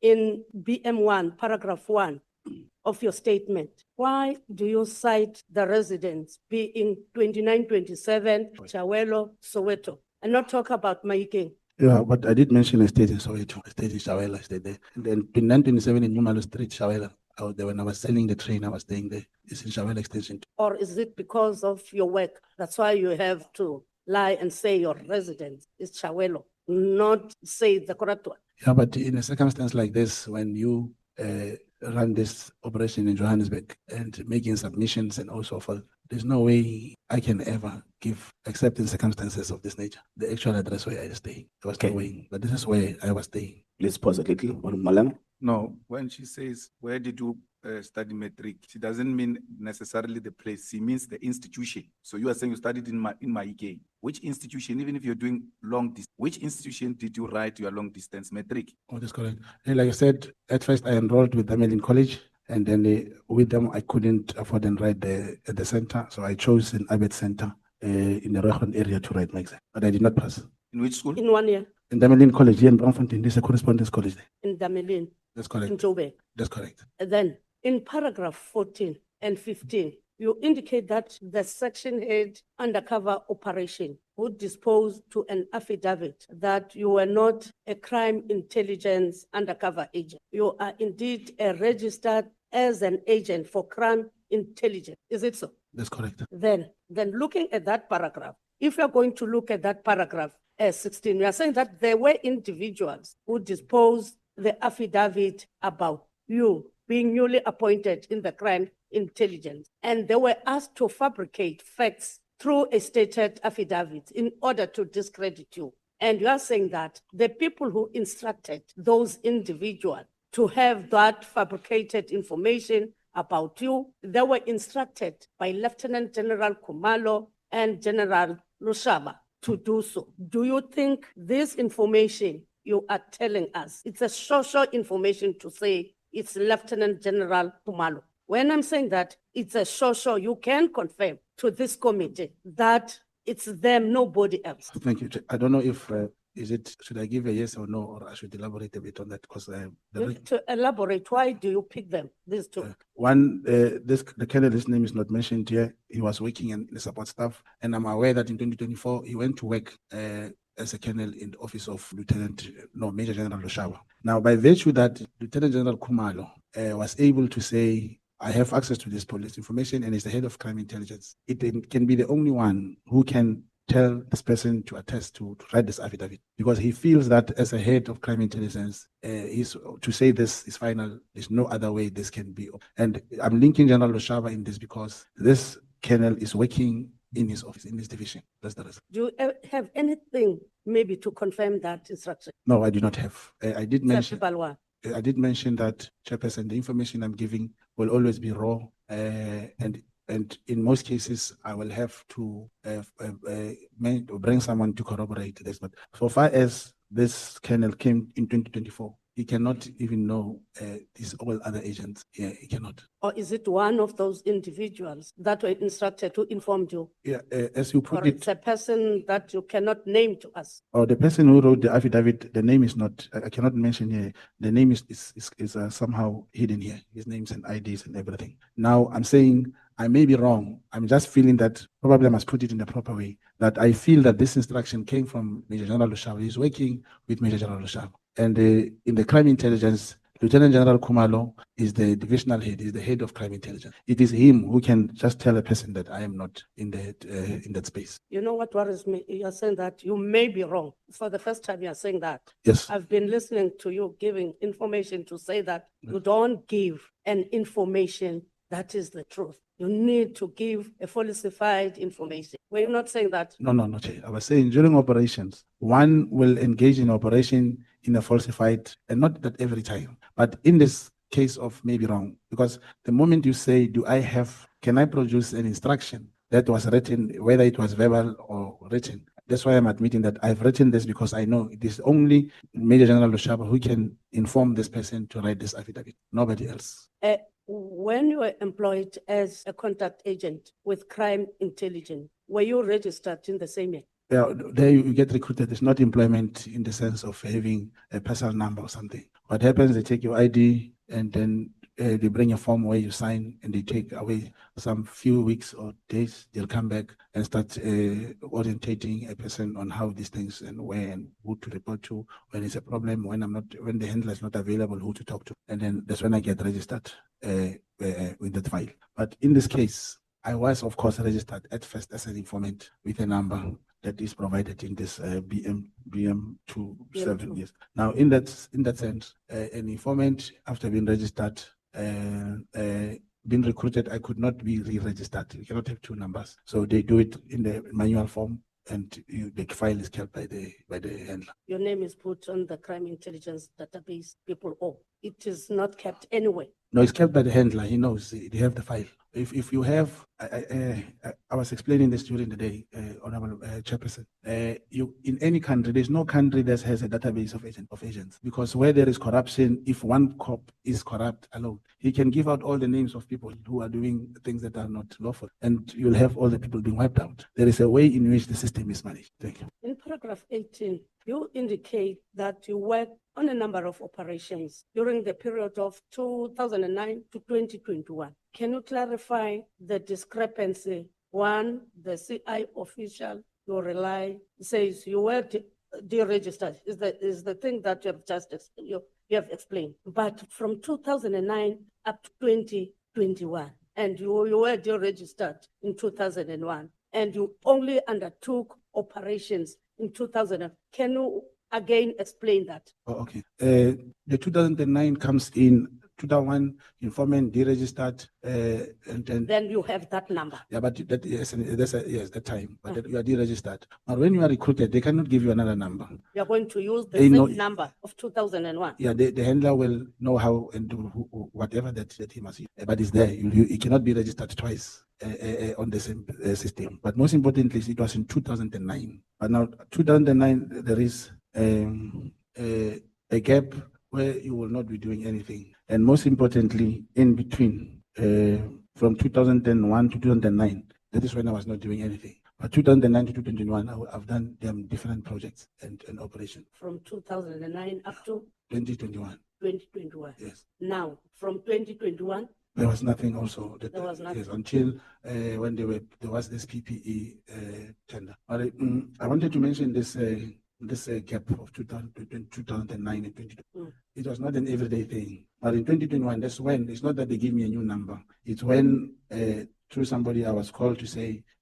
this general wants to meet with you. And then we started engaging. He told me about this PPE scandal and so forth. That's when I started working again with the handler. Then in paragraph 12, that's why I'm asking. You are saying that you were appointed as an official informant for the South African Police Service. Then I want to check if then now you are officially appointed as an informant. There's no document, nothing whatsoever. Being an informant, it said verbal. There's no documentation. I don't follow the paragraph. Paragraph 12, after the SDU's self-defense unit. Yeah, this is the one I'm referring to as an informant, which appears on the other document that I was registered and deregistered in 2021. So being officially appointed, there's nothing. You have a number which was deregistered. This was deregistered in 2001. Yes, that's correct. Okay, no, it's fine then. Then on paragraph 22, now, looking at paragraph 22, why did you investigate the individuals that are mentioning there Lieutenant General Mkhwanazi, General Shava Khan, all those people you are mentioning there in that paragraph. You are saying that it was part of the CI operations. Who directed you to investigate them? Yeah, it talks of through Chairperson 2023-24. These are operations wherein I investigated and or engaged. For example, Mr. Senzo Mkhwanazi, I engaged with him. And we got here General Khan, whom I only at the time met after the recording. So this was contextualized during the preparation of the document to show that throughout this period, I dealt with this. Is there a report on your findings about all these investigations that you conducted about these individuals? It will just be information, collection of information given to the handler, which is in the position to provide in this file. It is kept to the handler, nowhere else that information. It's of no use to maybe the National Commissioner, or because the National Commissioner is part of the individuals being investigated, then the information will be kept by the handler. Yeah, across the country, handlers keep information for their informants and When is it disposed, or when do we have you access to? inform? Thank you. I requested that I even mentioned that my co-handler has been also subpoenaed to appear before Nhlanhla. I believe he's finalizing his submission in regard to that. They asked him specifically to deal with that information, which I believe he will also apply for in-camera presentation. So he'll provide all these evidence, including from my handler and the co-handler. Then if the handler dies, he dies with the information. No, and indeed the handler did die before I went to Nhlanhla last year, but the co-handler, I believe he had access to the file. That's why you have a co-handler. In paragraph 36, where you talk about yourself traveling to Kenya to look or to meet a gentleman with regard to CIA operations, who financed your traveling to Kenya? You're laughing at me. No, I'm not. When I'm saying who financed your traveling to Kenya? Some things you'll have to find a way to go, and when you come, you'll get the thing. But there I went on my own. Or you got the ticket to the airport? Yes, I flew with the ticket, and I've also attached a proof of the I'm cost. saying that you got the ticket already paid at the airport. No, I had to make ways to pay for it, and then it was not financed by the crime. Okay. On paragraph. Sorry, Honorable Sokanyile. Honorable Sangwani. Thank you very much, Chair. Honorable Sokanyile asked a very direct question. She said, who paid for it? Not who did not pay for it. Who paid for it? I paid for it. I paid for it. Then can you elaborate on paragraph? Hold on there, Honorable Sokanyile. Honorable Malema. How did you pay for it? EFT, cash? E-wallet. E-wallet. No, it was paid for EFT. EFT. So your EFT is in the bank statement. You can be able to provide us that bank statement or proof of payment. Yes, I can look for it the way it was paid. Yeah. Oh, you're saying it's paid EFT. If Yes, it's EFT, yes, you go yes. to the same amount you press, you get A ticket on the name. Yes, it's paid. And then where do you get the money to pay for money that could be paid by a crime intelligence work? In everything we do, you have a team. In some instances, you talk to your handler. Sometimes he speaks to someone, and those kind of things get paid. It's a simultaneous question that they've been asked who paid for my legal fees when I went to Nhlanhla. It's the same thing. No, it's not the same thing. Or you're talking of crime intelligence. You said you paid for your ticket. Yes. Now I ask you, how did you pay? You say EFT. That's correct. Then I say, where did you get the money? You say you talk to the team, all of that, and then they put the money together and you find a way to pay. Which means you didn't take your children's money and your wife's money. Some people came together, brought the money together, gave it to you or put it in your account, and you paid. You said people came together. You can't come together alone. Yeah, Chairperson, Honorable Member was saying, how do you usually pay if the operation? How do you pay? How do you usually pay? I never said that, Chair. Please protect me. I never said that. I said, how did you pay this one? This one I said it was EFT. Yes. And I said, where did you get the money? Why would you use your hard-earned money instead of using the money of the crime intelligence for intelligence work? And you said, usually you work with the team, they come together and then they'll put up something and then you'll find a way to pay. And I'm saying to you, are introducing a new element now. It's no longer you alone. There is a group that came together, gave you the money, maybe put the money into your account, and you ultimately paid. If that is the case, who are these people who came together? And if that's the case, Honorable Malema, he's not the one who funded the trip. Okay. Yeah. That's the case. Then I think I should give this thing properly changed. And thank you, Honorable Malema. The question comes in two folds. Is that did I use my money and who pays for the crime intelligence? Whatever. At this current moment, I can assure you, Honorable Malema, that if I mention Major General Lushaba and those at the helm of the crime intelligence, it's very difficult for any operative or any CI agent who may not be in agreement, who can speak what I'm saying now, who can ever be funded or be assisted in the crime intelligence. It's a different Can we talk about the Kenya? Did you I was not speaking of the get two. financial assistance I agree. I from said, crime intelligence no, on your trip to Kenya? no, I did not. And I'm saying, as the thing stands now, many of agents who are working, who are not in agreement, I can tell you, if an affidavit can come like this and say, I'm not one, any other person who is labeled not to be one can never be funded by crime intelligence right now as we speak. So when I went to Kenya, it is indeed that now I get the point that was it supposed to say it's me from my pocket? Let me correct it. Yes, the money, as usual, since then, we've been assisted and then for me to travel. And I was not traveling alone. For that matter, they are different. There's someone I was traveling with, but we assist one another. I've also put some money, but we have been assisted. I'm very sorry, Chair. Okay, hold on, Honorable Malema. Honorable Kanyile, noting the time we're taking for you. Don't worry, don't panic. Honorable Malema, then we'll take Honorable Sangoni. No, you are not clarifying anything. You said you paid on your own. We accepted that. There's no need to repeat that. And you said you paid EFT. You even committed under oath that you can bring the POP. Yes. And I asked the question, did you take your children's money to pay an intelligence operation?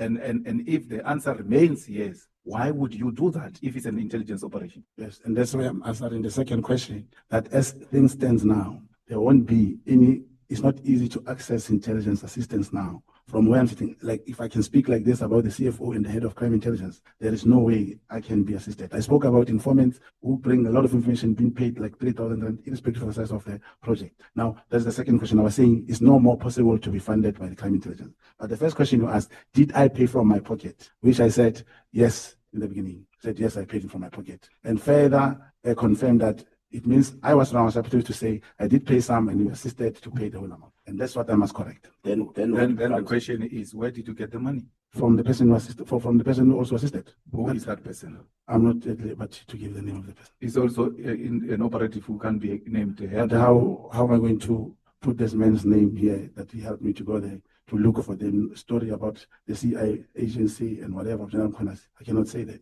No, we want to understand if your money comes from the coffers of the state, and if they do not come from the coffers of the state in carrying this operation, who is financing our state outside the coffers of the state to run operations of the state? That's basically what we're investigating. Yes, Chairman, in the case of Kenya, I'm still repeating, I have put the money and someone assisted. But now there comes the question, where did I get the money? It doesn't mean I cannot even, if that person didn't put the money, I couldn't put the money. I have a smaller business. I can also do some of the things. I have actually been traveling many places, testing in these operations without getting money back. I've done that many times from my pocket. It's not that every time somebody must put the money. It's not that. Thank you very much. I think I've largely been covered by Honorable Malema. But Mr. Mogotsi, you want us to believe that you're such an altruistic person. You're going to take your money and go investigate things in Kenya. Who were you traveling with then? Who were you traveling with? Well, I did say... No, it's a straight question. Who were you traveling with? I was traveling with somebody. Who? The name, yes. I cannot give the name. You came here, you accused the Provincial Commissioner of Police of being a CI agent. You accused the King of AmaZulu of being a CI agent. I think the least you can do is to tell us who paid for you to go to Kenya with regards to those allegations. No, and then, it's not classified information. It's not classified. And you are under oath and you've committed to tell the truth, the whole truth. So who paid and who did you travel with? Chairperson, I cannot reveal the name of the person I traveled with. Can you give us the reason for not being able to reveal that? I'm putting his name at risk. At risk of what? I get it. This person is so good that they want to expose CIA agents in our country. Why would we not want to hold them in very high esteem? It's not high esteem. How do I? So if somebody's exposing spies, and yet you're saying Mkhwanazi, the person I went to meet. You mean the one I left in Johannesburg? The one that you left with here, and the one that who helped you pay. No, it is our team that helped us pay. It's criminal intelligence now. That's not what you said to Mr. Malema. Not the question we're trying now, you see, that is, I'm very worried that this committee may end up not getting the truth that they need to uncover. If you're not telling us, then we won't get the truth. No, now the committee wants me to put the name of a person. It was very easy for you, Mr. Mogotsi, to say Lieutenant General Mkhwanazi is a spy. I don't see why it is so difficult then to tell us who was prepared to fund you, proving that Lieutenant General Mkhwanazi is a spy. I never said. I said the information from the docket, from the A1 statement that was written that is available with the case number written here. It shows that the person feels, the person opened the case, that's how he feels. So that's the person you traveled with? No, it's not the person I traveled with. Chair, I think at some point we're going to need your intervention. This witness is clearly undermining the oath that he's taken in this parliament. Thank you, Honorable Sokanyile. Mr. Mkhwanazi, you'll recall that you have taken an oath That's correct. that you are going to answer truthfully and satisfactorily That's correct. within the ambits of the law. Yeah. And it is within the ambits of the law to request to give the committee information if that information is not a classified information. Yes. And you have confirmed, not- you're on record that it's not a classified information, That's correct. and therefore you ought to share the information with the committee. Because if you fail to do so, the committee is going to be unable to proceed successfully with your testimony because there is a detail that is still missing in your testimony. That's correct. Such that we are unable to test the veracity and the truthfulness, we're unable to proceed with what you had actually given the committee. So we'll implore with you to give as much necessary information as you can, as you had taken the oath to do so. Okay, no, Chair. Do you now want to tell us Yes, with I'm whom going did to you request. travel to Kenya? Yes, I'm going to request, just like names of people in this document. How about I give the name to the chair and not in public? But Then- you then the wrote comment- in your statement that Yes. former Minister Nathi Mthethwa has made an allegation that he is suspicious that General Mkhwanazi is a spy, the CIA spy. So you never thought of the safety of former Minister Nathi Mthethwa, I who now, told him- you say yourself in your affidavit, who now died in suspicious circumstances. Yes, but So that, which lives do you consider important to protect, and which lives do you not consider important to protect?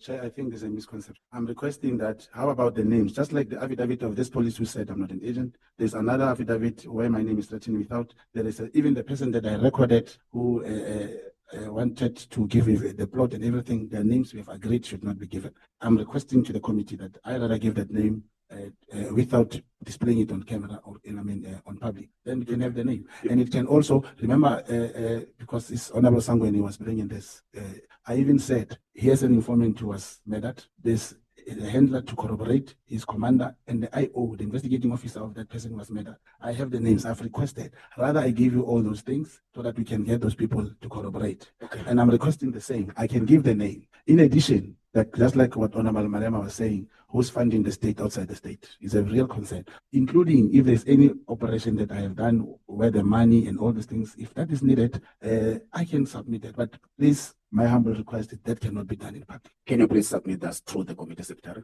I can All do that that. And information. in addition, I need to add that why it's so difficult, the person I traveled with, he didn't even know when I go in there, I had to meet this judge and so forth. He didn't know. You'll provide that in the Yes, report of thank whom you. to support to submit to the committee secretary. Honorable Malema. No, thanks, Chair. I'm just saying with that understanding, we now know that, which he must comment, we now know that he hasn't financed that trip himself as he was claiming before, that he paid it EFT from his own money, someone else paid, and we now know that he was not alone in that trip, he was with someone else, and the names shall be provided to the secretary of the committee. Is that the understanding?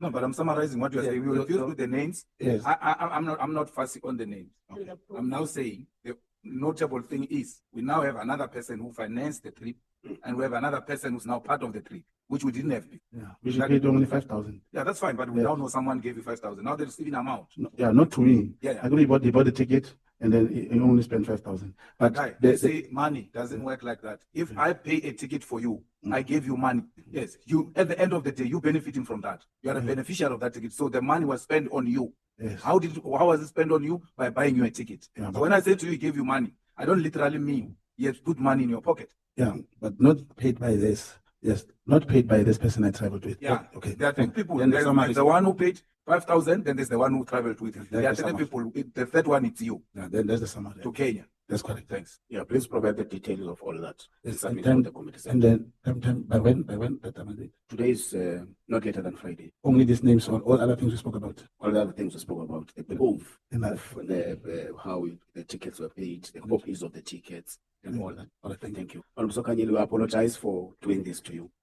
We'll reimburse your time. Thank you. It was necessary, Chair, because I nearly thought it was paid by him because it said so in the beginning. But thank you very much about those interrogating. Mr. Mogotsi, can you just elaborate on paragraph 38? I'll read what is written in your statement. During my investigations on Lieutenant General Mkhwanazi, I came to learn that all his suspects did not make it out alive, and all of them are basically denied of the right to a fair trial. Can you elaborate on that? What are you saying? on that statement? Yes, no, I was talking, thank you, Chair. I was referring to most of the, and I think there's an error here on the first one. The second one is correct. Which first one? I came to learn that there's no all, that there was supposed to be many of his suspects did not make it out alive, and all of them, that all. I was referring to many cases where the PKTT is engaging with criminals. Usually there is a shootout with the police and they all die, usually, and many of them have been dying. That is my contention. Unlike other But you provinces. say, during my investigations on Lieutenant General Mkhwanazi, not PKTT, you're mentioning Lieutenant General Mkhwanazi, not PKTT. You're saying that you came to learn that all his suspects, not the PKTT, because Lieutenant General Mkhwanazi, I don't think is PKTT also, unless you're saying so, to the statement. Let me clarify it. Lieutenant General Mkhwanazi doesn't conduct arrest, and then he's mostly utilizing the team that's in the PKTT in this province. So to him and the PKTT, I'm referring to, they are usually he's using the same team, and the suspect never get back alive. And it is You were investigating the PKTT, not Lieutenant General Mkhwanazi. Yeah, the PKTT do exist in KZN, Honorable Member, under the command of General Mkhwanazi. You are saying that during your investigations on Lieutenant General Mkhwanazi, why do you say on Lieutenant General Mkhwanazi, not on PKTT? Yes, I have never investigated the PKTT, or perhaps, Honorable Member, to say, to show that the police service falling under the command of General Mkhwanazi in the province, majority of cases where the KZN police are involved with criminals, usually criminals don't get out alive. That's the point. And there's no way General Mkhwanazi can go out and shoot the criminals or arrest. He doesn't arrest. I'm talking of his command, what he commands in this province. No, but the statement doesn't say what you're saying now. Yes, but according to me, that's what I'm implying. And then according to us as the committee, because we take what is written here.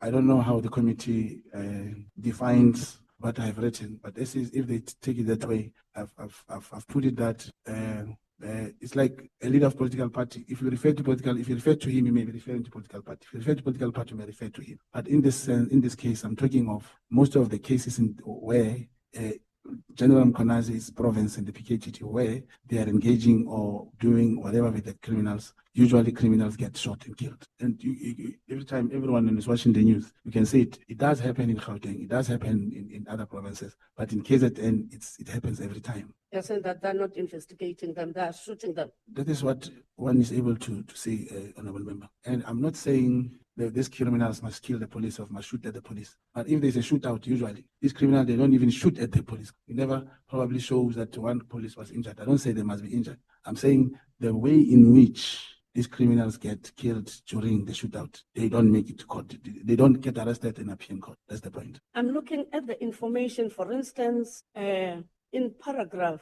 is this the paragraph 96, where your handler and the co-handler, they promised to speak to Lieutenant General Sibia. Why did you want to brief Lieutenant General Sibia instead of the National Commissioner? The answer comes from paragraph 94, Honorable Members. The company also had links to former Minister Becky Cele. The information was discussed by my handler that I should wait until the election. Now, where there is an appointment in operational matter, it is done by the National Commissioner. And if the National Commissioner appoints someone, there's no way when you want to investigate that particular thing, you can go to the same person who appointed. And from the source and the information provided, the tender process did not involve General Sibia, and General Sibia was not part of that bid. So the handlers felt he can be more strategic, that we work with him in obtaining the information that we thought was. Before you go and gather that information, you are being told about all the sensitive issues on the crime intelligence, are you? The briefings, I don't know the sensitivity, Honorable Member is referring to, Chair. I'm saying that you have information more than the people that are in the crime intelligence. Is that not so? I don't know how much information they have to what, but I'm involved there, Honorable, that information may come my person. Okay, it's fine. Thank you, Honorable Sokanyile. Honorable Nomvalo, let's proceed whilst Mr. Ramano and Advocate Maria are still busy polishing the Honorable Skosan. So I just wanted to get clarity quickly. I didn't want to interfere, earlier, but I remember vividly that the answer which the witness gave to Honorable Malema and us here, other members. Now you changed, you said 5,000 rand. Am I right? The money from your pocket, if I heard you well. From your pocket for the trip, the 500 years. No. How much have you paid out of your pocket? I said that guy may have paid around 5,000. You see, the trip, when you talk of the ticket, that's where we're all going to rely on. But when you arrive, there are additional fees, your accommodation, your food, your traveling when you're at that site. So the 5,000 I said came from the person I was traveling with. Yeah, because in the Nhlanhla Commission, you mentioned 1,500. Do you remember that one? No, I never said 1,000. It will come when I ask you, because you are the way you respond to honorable members, you are very recondite. Yeah. And you are very recondite. In other words, you are not clear. Your answers are not clear. You are evasive. And if you can just try, and not be recalcitrant. Because for me now, when we start engaging you started to be difficult. We are not a court of law. Relax, Mr. Mogotsi. Thank you, Chair. Chair, just say, and I'm happy with this thing, Chair, but in Nhlanhla, we never spoke about the second person, and I cannot remember talking about one, but we'll wait till the time when you ask questions. Thank you, Chair. Thank you, Honorable Nomvalo. Looks like the clip of Advocate Maria is. Thank you, Chair.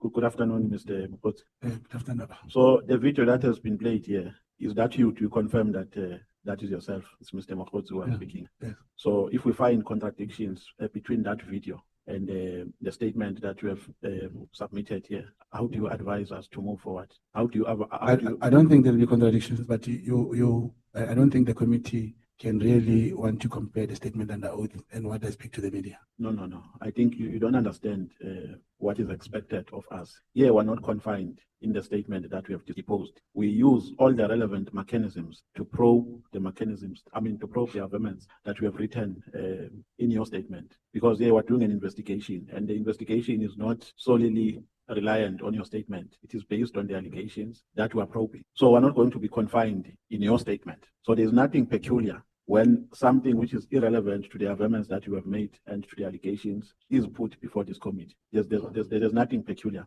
So I'm saying also, Chair, we'll have to stick to what I'm talking under oath. If I've spoken to the media and you and the committee want to, if there's anything probably that I have forgotten that I mentioned, and it then affects my statement, I'll still stick to the statement because it's under oath. No, but remember, the statement that you made when you were talking, I think during your interview, is not outside the allegations. Yes. It is within the allegations. So there's no way we can overlook it. Okay, good. Yes. Now, let's go to paragraph 3. We are saying here, you became aware of the held tender because you were advised about it by one of your informers. Oh, that's Nhlanhla statement. No. The court application. In your statement, the tender, the held tender, you are saying here, you became aware about it when you were informed by one of your informers. So you are saying here, the informer informed you when in April.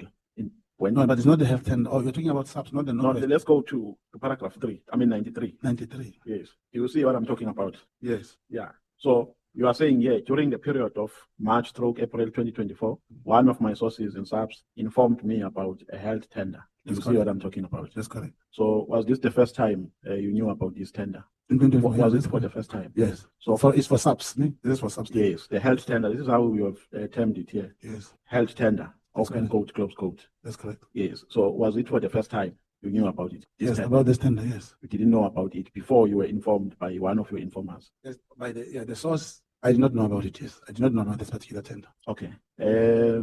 On paragraph 96, no, before we go to paragraph 96, on paragraph 102, you are saying you engaged Mr. Nhlanhla in a meeting that was arranged on the 7th of December 2024. And Nhlanhla raised frustrations about this tender. Do you see the contradiction I'm talking about? The meeting that you held with Nhlanhla was in December 2024. The informer informed you in March, April. So which one do we take, and how do you justify this contradiction? There is no contradiction. In April, the minister was still Minister Breytenbach. The tender was about to be awarded. May, June, July elections, a new minister came, and then July, and then, as you say in paragraph 10, in 7 December, the same year, that was March. It's not 22, it's not the year before that year. It was the same year. It is May, June, July, August, then September, after I have also met with Kat again. That's when we spoke about this tender. Okay, and then on paragraph 96, you are saying you told Mr. Sibia about Nhlanhla's tender. What is it that you were telling him about in relation to this tender?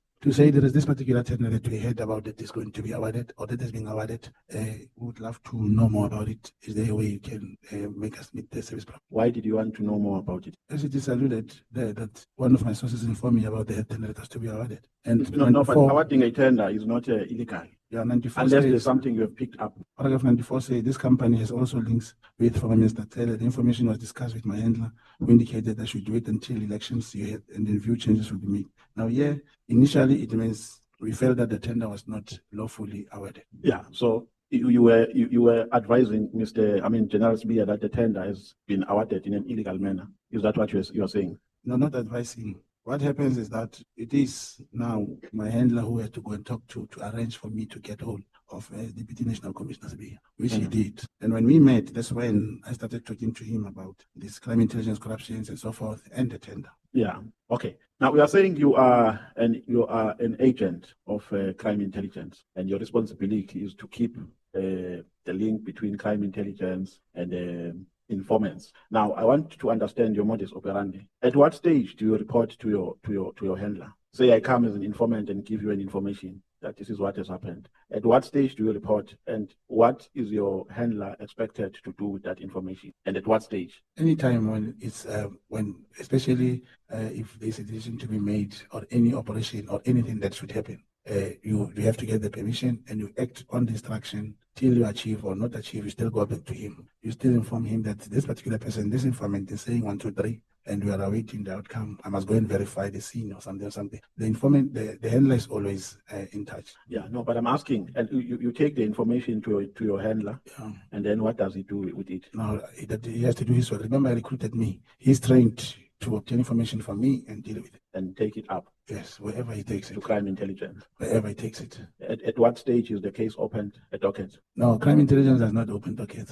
Doesn't even handle docket. That is why in every circumstance where I say I brought the handler to facilitate the opening of a case, the handler will talk to the relevant police to open it. No, but I'm trying to understand the value chain. Yeah. That you get this information because you get an information which is crime related, and at some point the docket will be opened. At some point, for instance, in this case, you are saying you are doing an investigation about this tender. Yeah. Now, if you found wrongdoings, you are going to take that information to your handler, right? Yes. And then your handler was going to take it to wherever he has to take it. Yes, and if there's wrongdoing, a case should be opened. Yeah, it depends. Because that is the ultimate goal, isn't it so? But the handler has that authority to open a file number. Let me show you. If a case is open here in Cape Town, a person in Kempton Park or KZN, when he has a case number, he'll be able to punch the computer and see that in the computer, he has the case open. So if you investigate Brown Mogotsi, and he's also perhaps a police officer, you'll have a manual file. This file number, it operates almost like a case number. That is why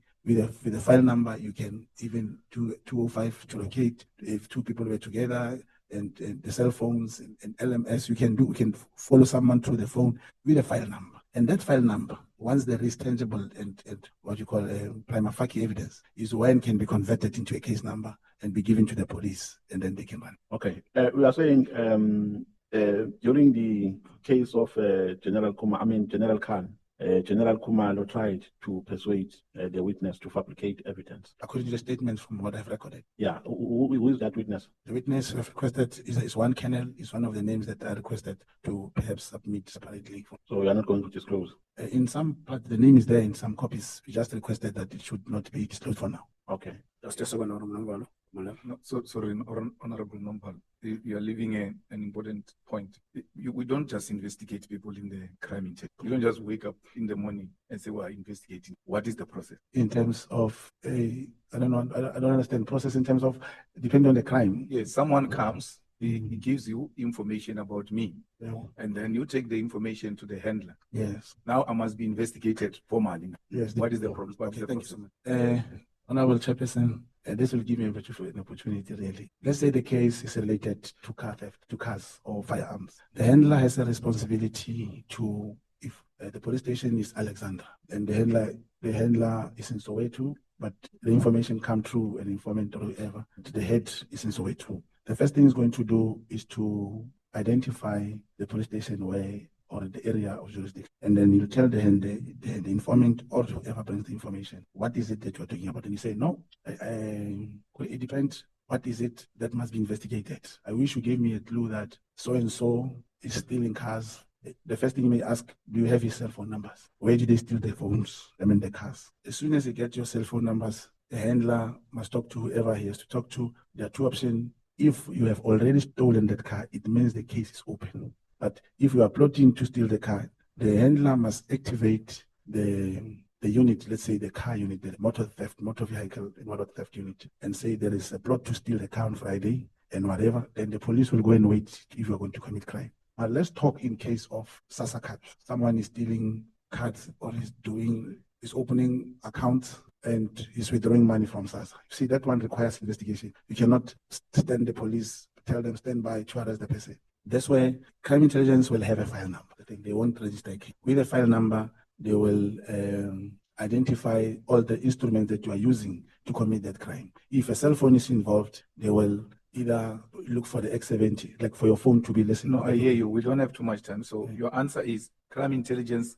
doesn't open case. No, crime intelligence can have a file. The case and the docket, crime intelligence, no one can find him in the docket. The docket is handled by the detective and the police uniform, including the DPCI, they have dockets. Crime intelligence will sit with the detective and the DPCI, gather them information, give them. But before the case is open, he can have a file number so that he can go to court and apply to listen to your phone, apply to follow you and all those things through the file number, which must be approved by the divisional or sectional head. Thank you. Okay. Yeah. On paragraph 29, we are talking about your trip to Durban. I'm trying to understand you from the correct perspective here because I don't want to quote you out of context. So you are saying here you were following Nhlanhla because you went to Durban after he told you that he's going to meet somebody who's going to help him in his problems. So when you get there, you follow Nhlanhla from the airport. I mean, you got in the airport, you were told by the Uber driver what car he was driving in and so on. So am I correct if I say you were investigating Nhlanhla in Durban? That's correct. So you went there to investigate Nhlanhla? Yes, to follow the lead of who he was referring to solve his problem. So what did you want to establish out of all that? Because now if you say my tender is about to be terminated, if you say I've been followed, and you can't help me, he's talking to me, and he then think, look, in Durban there is one particular person, if I can meet, he can probably solve my problem. And because I knew the date, that's when I'd went 2 days before. And then indeed we did speak here and there, and then to follow him was to know who the person is. Okay, so when did you start to investigate Nhlanhla? I don't get When did you start? When did you start? Yeah, that was around September when we started knowing about the tender was finally September 2024. Yes, I cannot be, but I remember it's after we were spoken to General Sibiya. Okay, and then so the only transaction that you have spoken about here between you and Nhlanhla is 140-something thousand for January 8th. Is that the only money you got from him? It's because the names of people, they take it, where he paid them directly, apart from the one for. So No, I'm asking. No, it's not. Directly means cash receiver. Whether he pays to a business account, but a money that has been paid. Yeah, he also paid for tickets for the same event. For the same people who were traveling, some of them we sent him a list of. No, I'm asking. Besides the January 8 expenses, did he pay for something else, or did he pay any amount to you for other activities? He has not paid any. So this is the only amount that 149 in those tickets. Yes. Except this amount, have you ever requested any money from him? Yes, it was for some regional whatever in the Eastern Cape, and he never assisted us. When was that? Unless I refer to the messages of the top, I cannot remember. Okay, no, I just want to understand this correctly, Mr. Mogotsi. So you get to know this guy in 2024, correct? No, I never said I knew him in 2024. If you remember, I spoke about the Boko Haram, which was displayed in. No, I'm saying knowing. I mean, communicate with him. I mean, in terms of communication, you started to communicate with him about the tender. No, about anything. No, we did speak before. We spoke before. That's why even on the. When you say before, from which year? It's 20. I must get the date. Remember before Minister Mkhwanazi. Yes, it was before. Yes, remember even on the clip when I spoke about the AI and the court, it was the previous years. Yeah. Yes. So when did he become a person of interest? Explain what is the person of interest? No, you are saying you were investigating. Oh, that part was investigation. Yes. When it was only after. It was only after we knew that the tender was not properly awarded. Before that, he was not a person of interest. It was during the time of Boko Haram, but we could not prove. We couldn't find anything. You were communicating already. No. But I had these numbers. No, but I'm talking about communication here. When did you start to communicate with him? As a person or during the tender? No, communication can happen whether there's tender or there's not. It was previous years. It was before you were communicating. Yes. So you had each other's number. Yes, correct. Numbers. Yes. You were speaking about what? He was a businessman and he was close to the guy that I knew him from. I knew him through. And at that time you were an agent for crime intelligence. Yes. So he was not a person of interest to you. No, it was, he became a person of interest if you refer to person of interest at the criminal level. Like I said, there was a Boko Haram intelligence report which was presented to the Minister of Police then. It had a picture of Ket Matlala, and he was written AKA John Wick. That's how I started to know at that time. But we started talking to him, it was after even the COVID. Yeah, you know, as I'm speaking with you, I'm trying to cool down so that I don't give you an impression that you had when you arrived here. I'm doing it deliberately so that you would understand that the intention here is to get the truth, nothing but the truth. Yeah. Now, this person becomes a person of interest to you after you learned about his tender. But then you start to investigate him. But you continue to request for financial favors from him, even after you started your investigation. Yes, it's correct. Not my personal favors. Now, is that ethically correct? Because I was going to understand, you were asking these financial favors not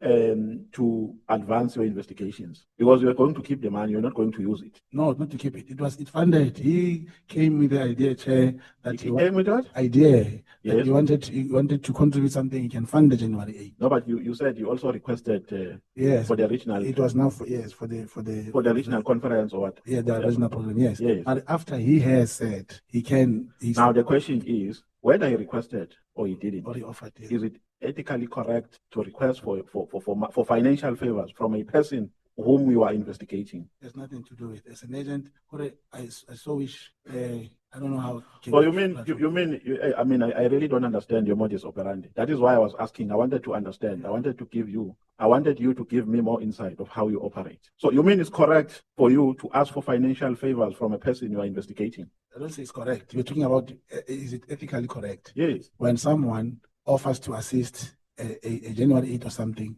and he do it to me. So you take that money and use it. Yeah, it was not meant for me. It was for the celebration. No, but you facilitated. Yes, You were speaking with him. Yes, I was talking to him. Yes. After he So you offered. took that money. Then what if that money came through the proceeds of crime, or maybe came through the very same tender you are investigating? Unfortunately, Chair, I'm not a prophet to know where the money. No. Don't try to downplay this. This is not fun. No, I'm not being funny. Because Mr. Mogotsi, I don't buy your story. It's difficult to buy your story because it's full of contradictions. That's number one. Number two, you keep on saying you were pretending on everything you were doing. You were saying no. We are saying no. I was pretending to be doing this. I was pretending to be doing that. There is nowhere where you take accountability and say I was wrong here. No. How can you take monies from a person you are investigating? How can you ask for monies if I'm investigating Honorable Shongwe here?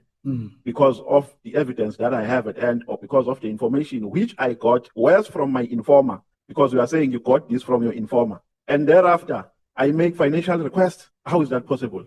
Chair, I wish this was not spoken in a platform where there are politicians who understand exactly what we're talking about. What do you mean by that? Here is someone who presented the story. He was with former Minister Breytenbach. He told him, give this Mogotsi money. We want to arrest Senzo. He said that before this committee. I didn't know. The same person talks to me and say, you know what, I want to fund this thing. He even thought maybe Minister Senzo have certain ambitions. He was taking a lot of money, but he only funded this January 8th. And the minister didn't know, was not part. He did not even book accommodation because the minister has official residence here. So if you talk to me in the context of saying as a human being, like maybe, and when I came out of this, I never said, honorable members, I'm a high priest.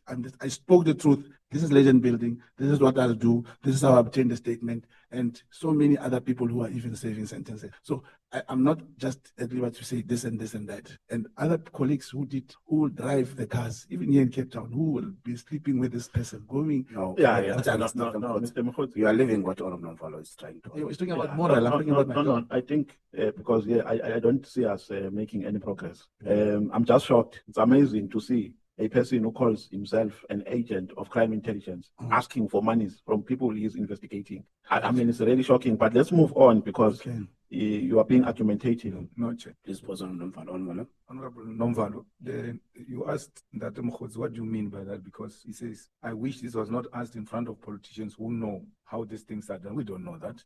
We don't know that. So we want you to answer that question. What do you mean by that? What do you mean we know? we as politicians know? Celebrations, even your No, political no, party. you're saying we're not asking about, he was not asking about celebration. He was asking about Money. why would you ask money from a person you're investigating? And you said, I wish politicians, this was Okay. not asked in front of politicians Alright. because you politicians know. We don't know that. All right. The person offered the And money. also, Mr. Mkhwanazi, also recall that you have made mention of AKT members who are allegedly have been given money in 40, In 40 years. which is something you describe as very wrong and illegal.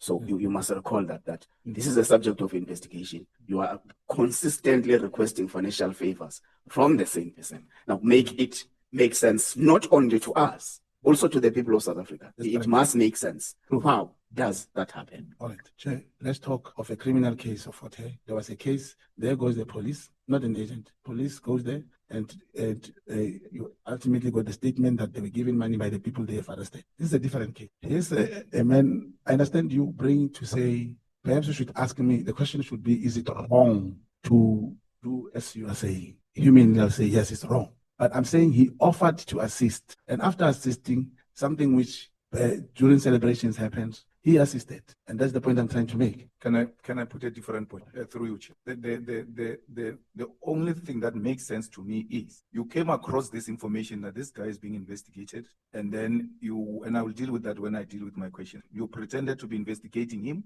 and then in the process, you started extorting this guy for money because you had promised him that you will do this or that, including amongst other things, maybe the case will disappear or something like that. Because for me, if you're investigating a person and you still ask for money from the same person you are investigating, the only possibility is that you're extorting the guy the money. Is that what you're doing? Yeah, but Chair, it may be perceived like that. But if, for example, when he gave me money, I bought a car or I used that money for myself, I would really be guilty. And if you say, as an investigator, is it appropriate to collect money from the person investigating? Is it right or wrong? The answer is it's wrong. Were you not the beneficiaries of the people who slept at the accommodation that Nhlanhla paid for? Myself? Yes. Yeah, that's correct. You slept there? Yeah. So what is the difference between sleeping there where the money paid for the accommodation and the money buying for the car? Because you're saying if we're buying the car, you'll say, no, maybe I understand. But he paid for a room. That's correct. He paid for a room of a person who's investigating him. And therefore you're extorting him. And his plan was to arrive, to come and have our things. And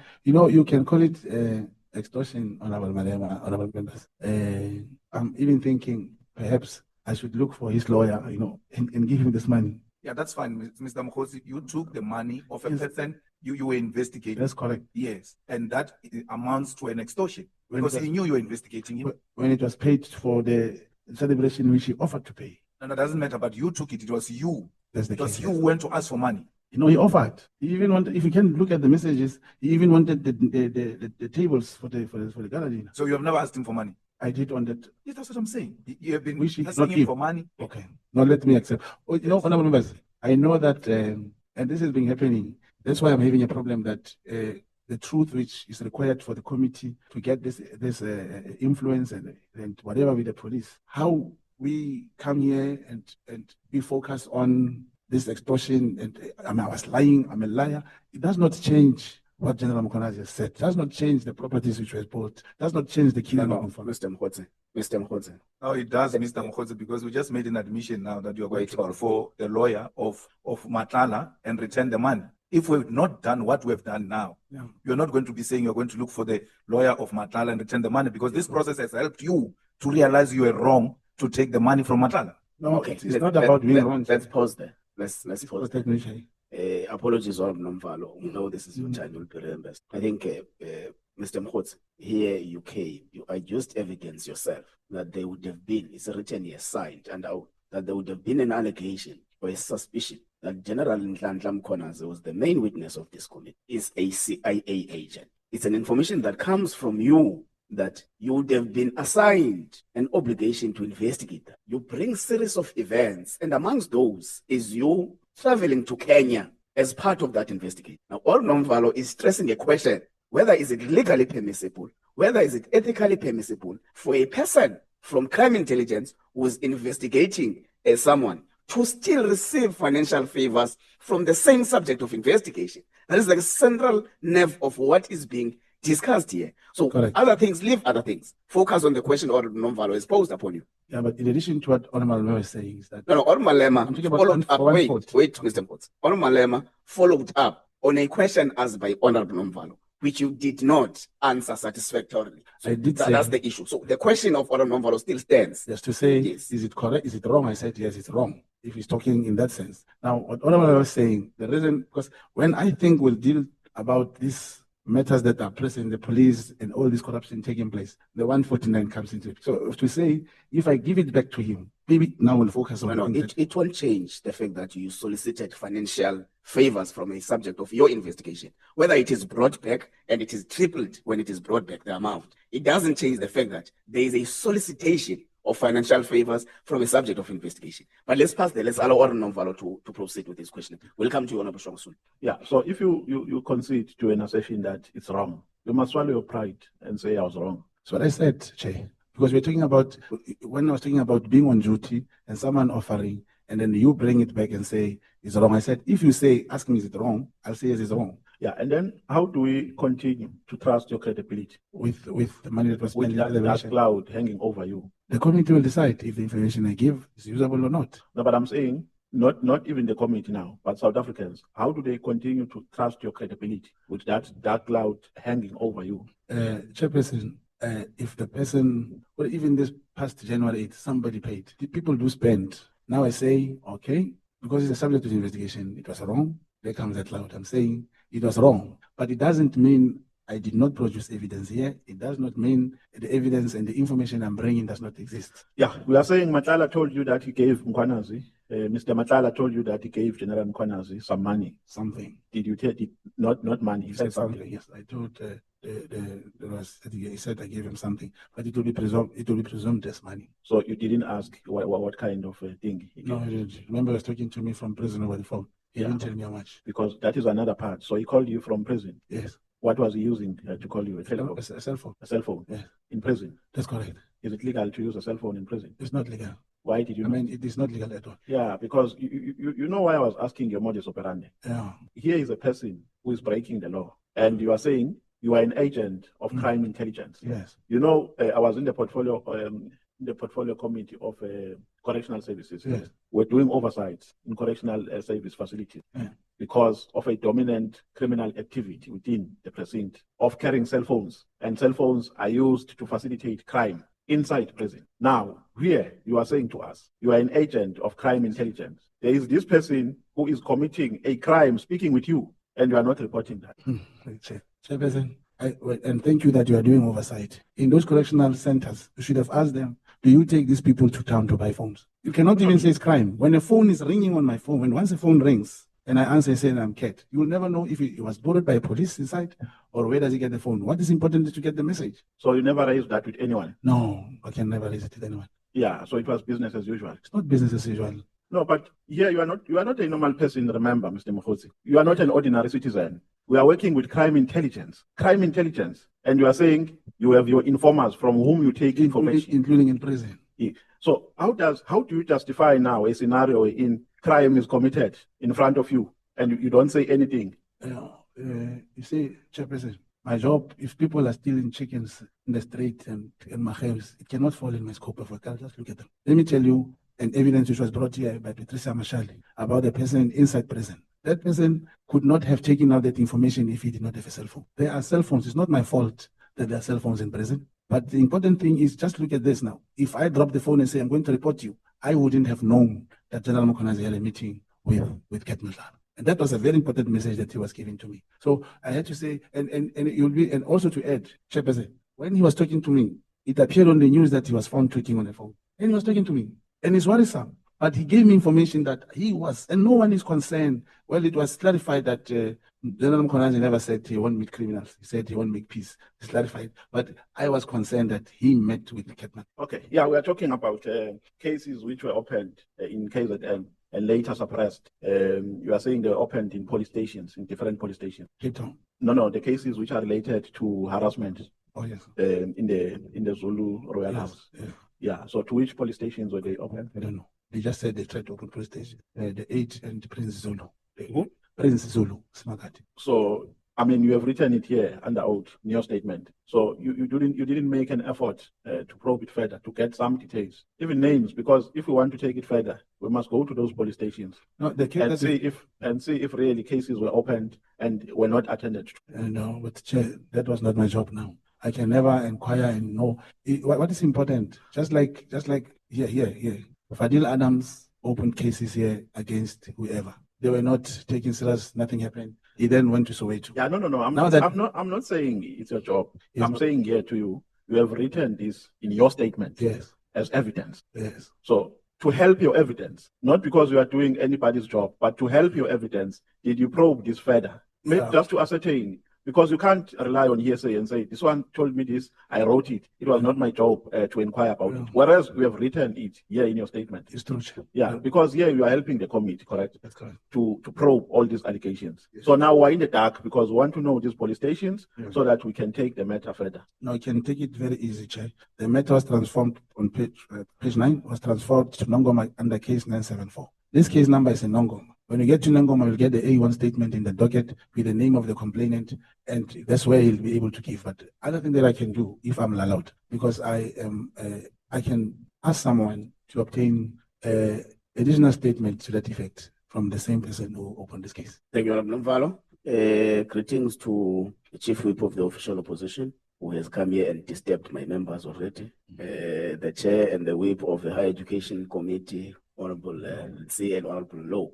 Honorable Shongwe, you start now. The clip of the evidence leader is still feverish. Please proceed. Okay. Re Mogotsi, how is it? No, ke teng Papa. What's up? Okay, Alec. Ba ga Mogotsi ke ba kwena or ke ba tao? Ba farologana. Oh, wena? Ke morolong. All right. No tla o dumedisa. Before o tla mo sa lo bona le Mama Bolo. Mabolo ke mang? O la sala para o tshwana le wena so. Azana ne? Ha ke Okay, no, just checking. Even kadimile. All right, all right. Firstly, I would like to say I'm sorry for saying you are the Black Sullivan. I know you complain about that, right? But I need you to prove me wrong. Paul Sullivan says he used his own money to conduct investigations because he loves South Africa. You are saying the very same thing, that you used your own money to travel around Kenya and wherever to do the investigations. What's the difference between you and Paul Sullivan there? The size of this operation can never be. You know, I was traveling, I could not hear what Paul Sullivan was saying, but he was talking about the private jet. So that I don't confuse you. You said you are angry or you're not okay with the fact that I said, where now you are Black or Sullivan. So I'm asking the difference between you and Paul Sullivan. Sullivan says he used his own money to conduct investigation. You are saying you used your own money to conduct investigations as well. Is there a difference between you and Paul Sullivan? With the action that you have taken, you are referring to the same actions, not that they are the same. The actions. The action. Not that me and him. Okay, we'll get to it. I believe he's a liar. Are you a liar? I don't understand the question. Are you a liar? No, I'm not a liar. Do you think you're honest compared to Paul Sullivan? I don't know if Sullivan is honest or not. Are you an honest person? I am an honest person. So when you take an initiative to do investigation with your own money, to whom do you report to with all these findings? To a handler. To the handler. And this handler of yours is taking information from you for free, but he's a handler. No, it did not happen every time. Here the matter was referred to Kenya. Sometimes you are in a situation where 700 rand, 1,000 is required. You will inform him and still execute what is required. You cannot sit and say there's no money. In every circumstances, even people playing soccer, when the game is about to start, whoever is in charge will put petrol, take them to the ground, and perhaps expect to be paid back. It's a similar situation. I'm confused, Mr. Mkhwanazi. I'm asking Wuti, this handler of yours, you are giving him information. Yes. And it doesn't reimburse you your own money that you used for his own information that you give. In the case of Kenya. In the Oh, case yes. of Kenya. You're talking generally. No, I'm talking, okay, where do you get funding? Who funds you? You see, it's a very difficult question. My handler is the one who can answer that. But I'm saying, ever since this arrest of General Kumalo and them and stuff, there has never been any operation that isn't funded until today. Let's pass that, we'll come back. Have you been arrested? Yes. How many times? For being sentenced or arrested. Arrested and sentenced? I was sentenced for drink and driving assault. Okay. How many cases have been dropped under your name? I cannot remember. Have you been charged and have cases dropped? Yes. How many? Many times. Many times. And what were those cases about? Assault, driving, or not driving, reckless driving, fraud. There are many. I cannot. Perhaps if we had the CP69 printed, you would have those. Yeah. Is there a murder case that has been dropped on your cases? Yes, that's correct. What happened? It was dropped. State must. What happened? Why did they say you murdered somebody? It happened. You murdered somebody? Yes. Why? I mean, isn't that personal? Murder, personal. Can I ask you I don't to know, no, to say why. Maybe that's what I made a No, personal- if me and somebody had a fight and he died, Oh, and you ask me why. I'm asking what happened. No, there was a fight. It's There was not a that fight. it was an intentional. Did you shoot that person? No, it was physical. And he fell on his neck. He fell, okay. Yes. All right. And then that case was dropped. That case was finally was dropped. It was dropped. Yes. As a self-defense. No, it was not. If a self-defense, it means I was found not guilty. Were you found guilty or not guilty? Not guilty. Okay, let's go back. That case was dropped. If you say self-defense, it means I was found not guilty. The court found out that it was not an intentional killing. But if it was dropped, it means it was withdrawn. I'm confused. Are you saying you were charged? Yes, and the matter was withdrawn. The matter was withdrawn. That's correct. Were you found guilty? No. But the case was dropped. The case was withdrawn. On what basis? I don't know. What was the thing? And which court was this? It's in Mawatu. This handler of yours, was he involved in getting that case dropped? No. The handler There that was passed no- out, that and the passed on? witnesses, no. There were no witnesses. The other witness could not come to court. There were no witnesses. Hold that up. There were no witnesses, Chair. Please hold. Honourable Shangwe. Yeah, no, it's a follow-up, Chair. Thank you very much. I just want to establish, at what point was the case withdrawn? Was it enrolled? Yes, it was enrolled. It went to court, set for trial, and it was withdrawn because of the part of the witness. Well, the thing is, I did not really hear what was the purpose of withdrawal, but I was in court. So when you say it was withdrawn, you mean it was withdrawn by the prosecution? By the state, yes. By the prosecutor? Yes. So they didn't communicate the decision to you, the reason for withdrawal? It must have been written in the docket. I was there in court and the matter was withdrawn. At the time when the matter was withdrawn, where were you? Were you in prison or outside? No, I was in court. You were out on bail? No. Yes, in bail. On bail, you were out on bail. That's correct. So you are saying the witnesses did not attend? No, there was no witness. Well, the day when I was in court, there was no witness. And the second time, from the statement of the witness, because remember, the incident happened between me and this person. It was only me and him. So the state did not actually have the necessary case to prove. Did you plead? No, I did not plead. You did not plead? Yes. So how were you going to plead to the case? Because the way you are narrating it here, you are saying you knew what happened to him. You had a fight and then passed on. Yes. So is that the same evidence you are going to give in court? Yes, but it was not an intentional. He fell on his Yes, leg. but I'm saying you are not going to deny the merits that No, he I died because you had a physical fight Yes, I and he will. did not survive. Yes. Okay, no, thank you. Okay, Honourable Shangwe. Just a second, Chair. Okay. Oh, wait, I'm going to come to you, Honourable Malema. Oh, thank you, Chair. I just wanted to find out a follow-up on that. When that happened, were you now deregistered or were you still registered as an agent? In fact, which year? Maybe that will make things easy for me to understand. Were you then registered or deregistered at that time? It was in 2010. Yes, I was an agent at the time. Yeah, what I'm saying, were you registered? Yes, I was an agent. That was before you were deregistered as an agent. No. See, these are two processes of being registered as an informant and being deregistered. No, I understand that. Yeah, but after when you are recruited to be an agent, it happened in 2009, and this incident happened in 2010. Yeah, but you were deregistered within a year. But anyway, it will come at a later stage. Thank you, Chair. Thank you. What are the Wait, Honourable Shangwe. Honourable Malema. Thanks. Was it a female or male? So male. Male. That's correct. And then when they charged you, the charge was it culpable homicide or murder? It was murder, and then it was murder. But my defense was intending to apply for to convert it to culpable homicide. But before the trial, then the matter was written. You had already pleaded? Yes, I was going to plead not guilty. No, I'm asking if you had pleaded. Yes, in a Schedule 6, what happens? Yes, that's correct. In a Schedule 6 of Schedule 5-6, you have to plead, yes, before going to. I pleaded not guilty. Yeah, and when you plead not guilty, they would have said to you, you are charged with the murder of so and so and so, whatever. Do you understand the charges? You say yes, and then you plead not guilty or guilty, then you say not guilty. So they told you it's murder. That's correct. Which means there was a prima facie evidence of murder. I don't know. No, that's why they charged you with murder. If they didn't have a prima facie case of murder, they would have changed it themselves into culpable homicide. That's correct. And then witnesses didn't show up. There was no witness. He was very far. When I took this person to the clinic, then this person arrived, and he later passed it. No, thanks. Honourable Shangwe, proceed. Thank you. Babu Khots, this situation is very sad.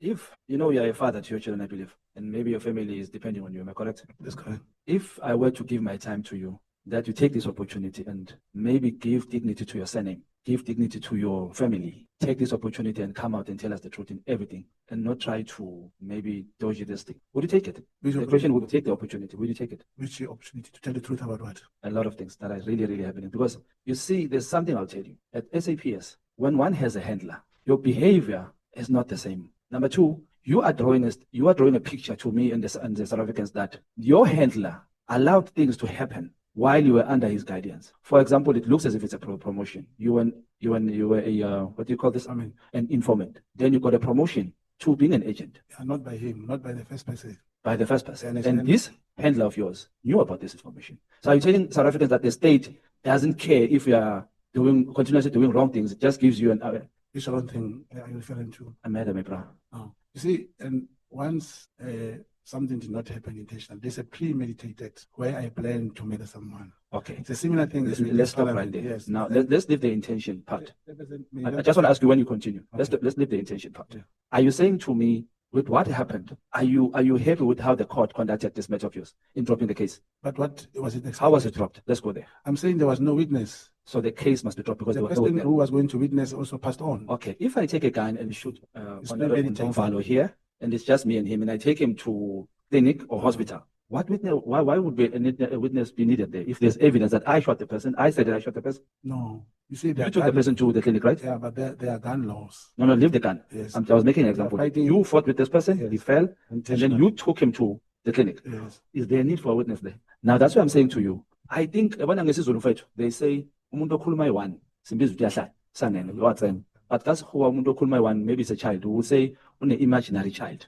Yeah. Is there a chance that this handler of yours is an imaginary handler? No, you see, Chairperson, I'm still repeating myself. Ah. The committee will not get what is here for. But we cannot accept. No, you see, and I'm giving you an example. Even when you live here with a car and you happen to hit someone unintentionally, I hear Honorable Malema asked whether it was placed as a culpable or not, and I'm saying the intention was to go and place it as culpable officer because it was just a fight. Man, I did not let's fix this. Now You are investigating cooking Mrs. No, I want clarity on this 15 years extra. No, but I'm not making a point every time. Okay, let me You wait see, for you. Chairperson, we are talking about a name of individual, Brown Mogotsi, and we come here thinking you're coming to give information. Everyone gets so personal. The South African must see is a liar, and that's exactly what you are doing. Because you are not going to achieve what you are here for. Why I'm saying that? You tell me the family, the person died, and I've said it was not by intention. And we went to court, and we intending to bring a plea of. Okay, I you you have just 15 minutes. Mr. Hey, Booth. Sorry for that. no, I apologize. you know what The thing you're is doing. that you're going all over the Let's place. do like You are this. just, Mr. Honorable Member is just killing our characters, Mr. Mkhwanazi. telling the world. Mr. It's not Mkhwanazi. how to contract. Mr. Mkhwanazi, the way I understand what Honorable Shongwe is saying is in a question form. Is the handler of Mr. Mkhwanazi imaginary or not? No. I don't think Honorable Shongwe casted an aspersion upon him. He was not He even just made a question. So He you was can- not you even can there. respond. And when he passed on in 2020, was that last year, he had nothing to do with this matter. It's absolutely something that happened, and we were still here at the time. And most importantly, we are coming here before the commission to say, here's the evidence. Nhlanhla Mkhwanazi never spoke about me and the murder and all these things. Then somebody comes here and you feel that South Africans must see. I think this what happens, Shay, when you go home, when you prepare. Everyone prepares. Sorry to disturb you. Just for the sake of time. Yeah. I only have 10 minutes or 15 minutes. I'm not like them. Yeah, man, we have not spoken to the. Wait. I just want clarity on. I want you to understand my question. Yes, he's not Quick one. imaginary. You say the case was dropped because there was no witness. What happened to the witness? He passed on. What happened? Why did he die? He was sick. He was sick and passed away. Okay, let's go back. This is my question.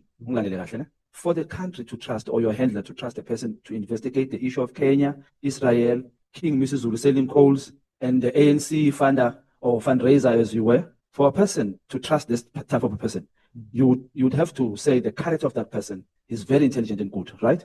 Especially when it comes to investigating matters, right? Do you agree? I agree. Now, this is the question. Why would your case need a witness if you yourself are taking that person to the clinic and you are taking that matter to yourself?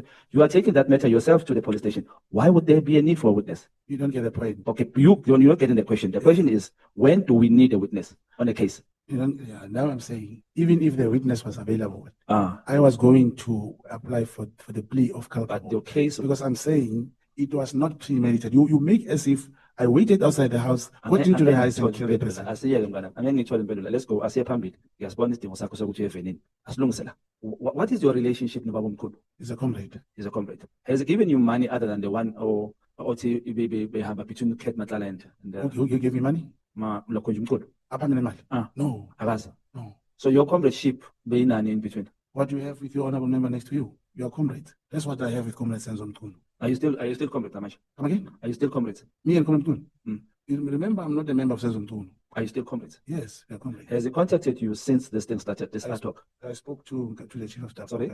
I spoke to Nkabinde. No, let's stick to Babu. No, we have not spoken. You have not spoken. Yes. The time there was this allegation made by Nhlanhla Mkhwanazi that you called while Babu Mkhwanazi was at Lusikisiki. What was happening? That I called.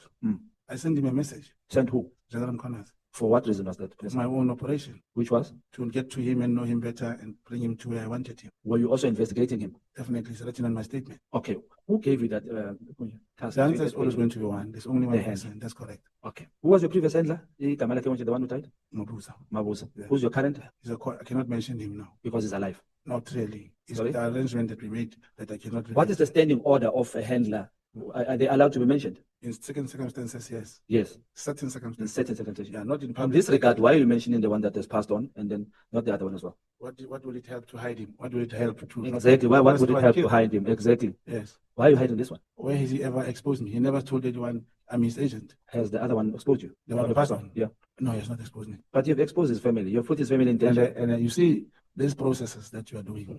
No, it's not the process. I'm trying to show you, Guti, if you say you have a handler, and you are being trusted to investigate serious matters such as King Mrs. You cannot be as careless with such information. Chairperson, I'm getting disappointed, When I arrived yesterday, this is very, very important. When I arrived yesterday, I told the evidence leader, I've been trying to hide the name of this person who has passed on. I'm worried about his family. Did the evidence leader force you to give that name? No, you see, no, that's the point I'm trying to make. Then she said to me, but this is going to be an oath and what, please do the other thing. I said, I'm worried about his family. And we put the name. I'm asking if you spoke. It's so coincidental. No. Just, which handler was it? Who was? Were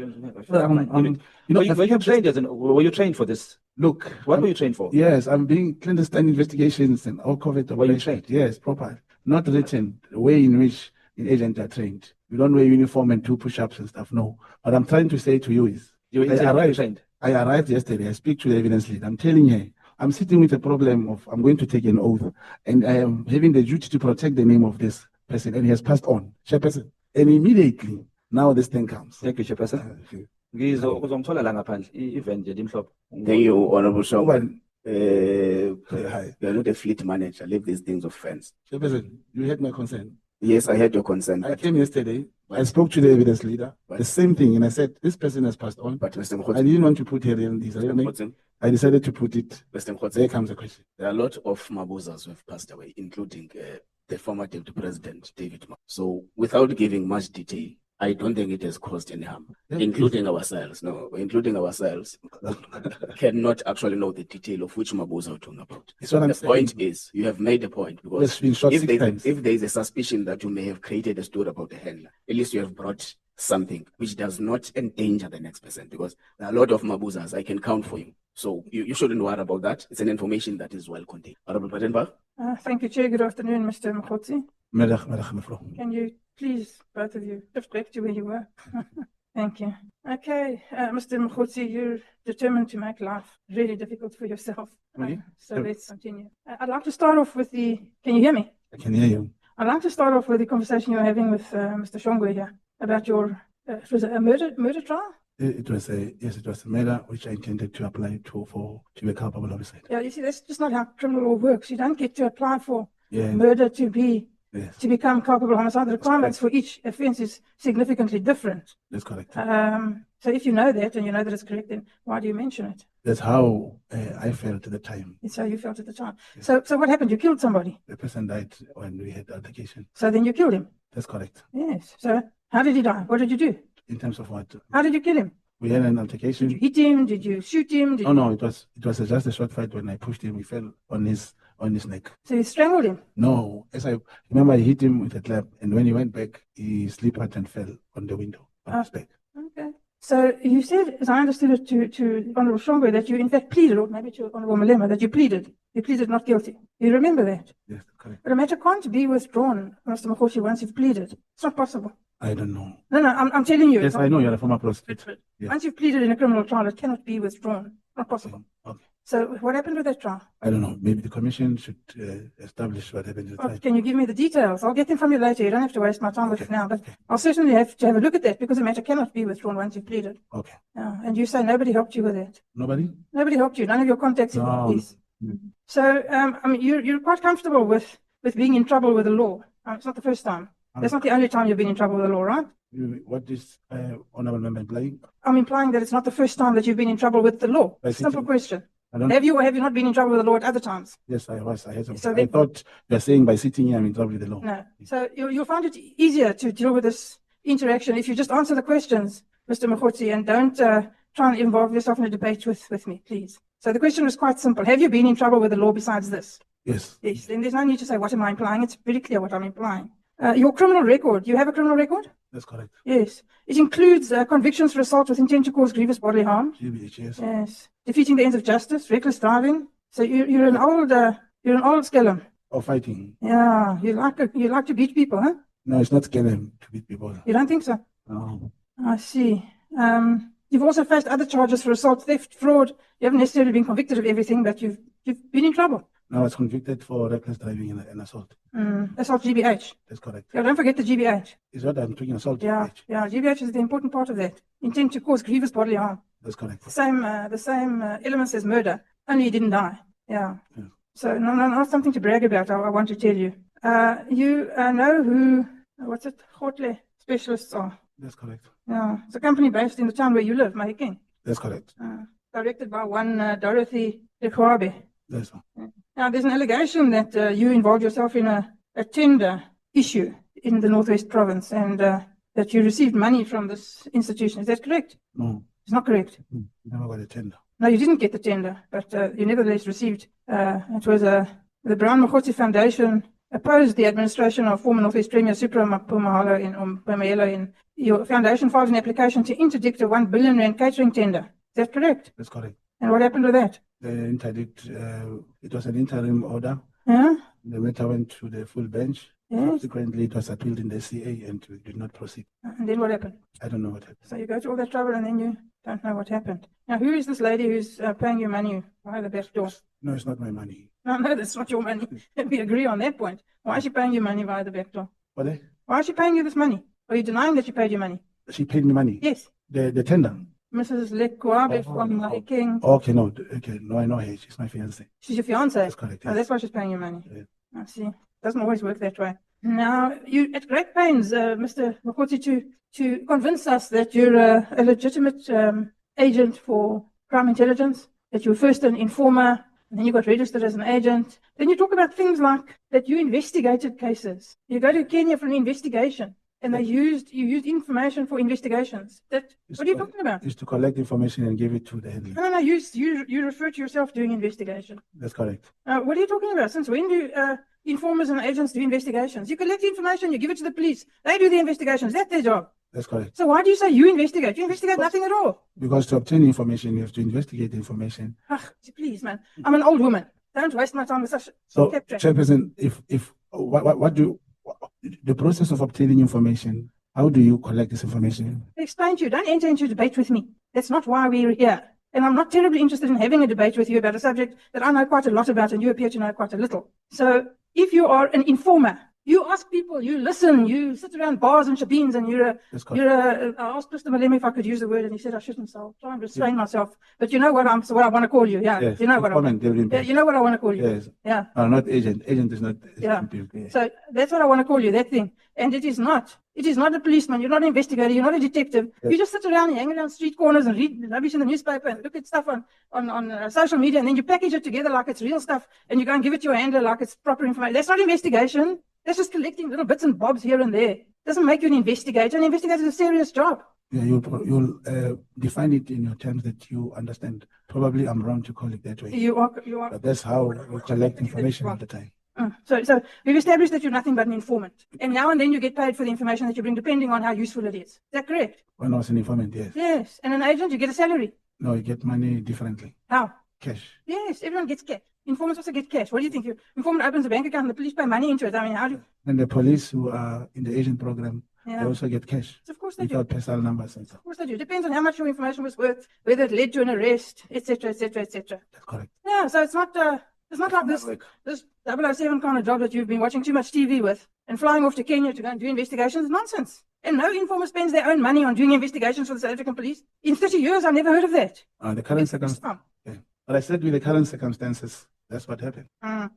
So you say in your affidavit rather grandly that your statement is intended to assist this committee in evaluating the extent of misconduct and unethical behavior by members of the police and other relevant individuals or institutions. That's correct. Really? Well, how are you going to do that? How are you going to assist us? When what you've done today is made up flimsy stories, quite frankly. I'll say with respect, but let's be strict with it. Okay. And you've told us these you really watch too much TV, Mr. Mogotsi. And you think we do too? No, honorable member. Yes. I never applied to come before the committee. No, Mr. Mogotsi. Now I kept invited, and I kept on saying this is the last line of defense. The information, the way you say it, the moment you get it, I believe it will help. I'm not interested in how you got here. We all know how you got here. So let me tell you why you're here. You're here because other people have fingered you, and I'm going to call you that now because you agree it's what you are. They've fingered you as an impimpi, and you're here now to defend yourself. That's why you're here. You're not here to help us get any information. You're not interested in combating unethical practices and other malpractice in the South African police. People have exposed you, and you're here trying to save yourself. That's what you're here for. And you think that you can spin these really flimsy stories and convince us that it's true and fact and real. Come on. But who exposed me, honorable member? Oh, everybody at the Nhlanhla Commission and here. Why are you friends with somebody like Mr. Nhlanhla? How did you meet him? I can't remember how I met him. You can't remember. You can remember, you seem to remember things that suit you and not remember other things that don't suit you. How can you not remember how you met Mr. Nhlanhla? It's not so long ago. It's long time ago. How long? I said it was even just after COVID. But to say it's a couple of years ago, even after September. And to say how do I meet him as my friend, it's I don't know how to put this thing. And usually on TV, I always hear in this committee you say we are having conversation. I don't know how to respond to you, honorable member. As you sit there and with respect, I can't even make one. You must answer the questions, Mr. Mogotsi. You seem rambling on here now. I'm being fielded like a pimpy. Well, it's me who allowed you to use that word. I'm not the one. If the shoe fits, Mr. Mogotsi, wear it.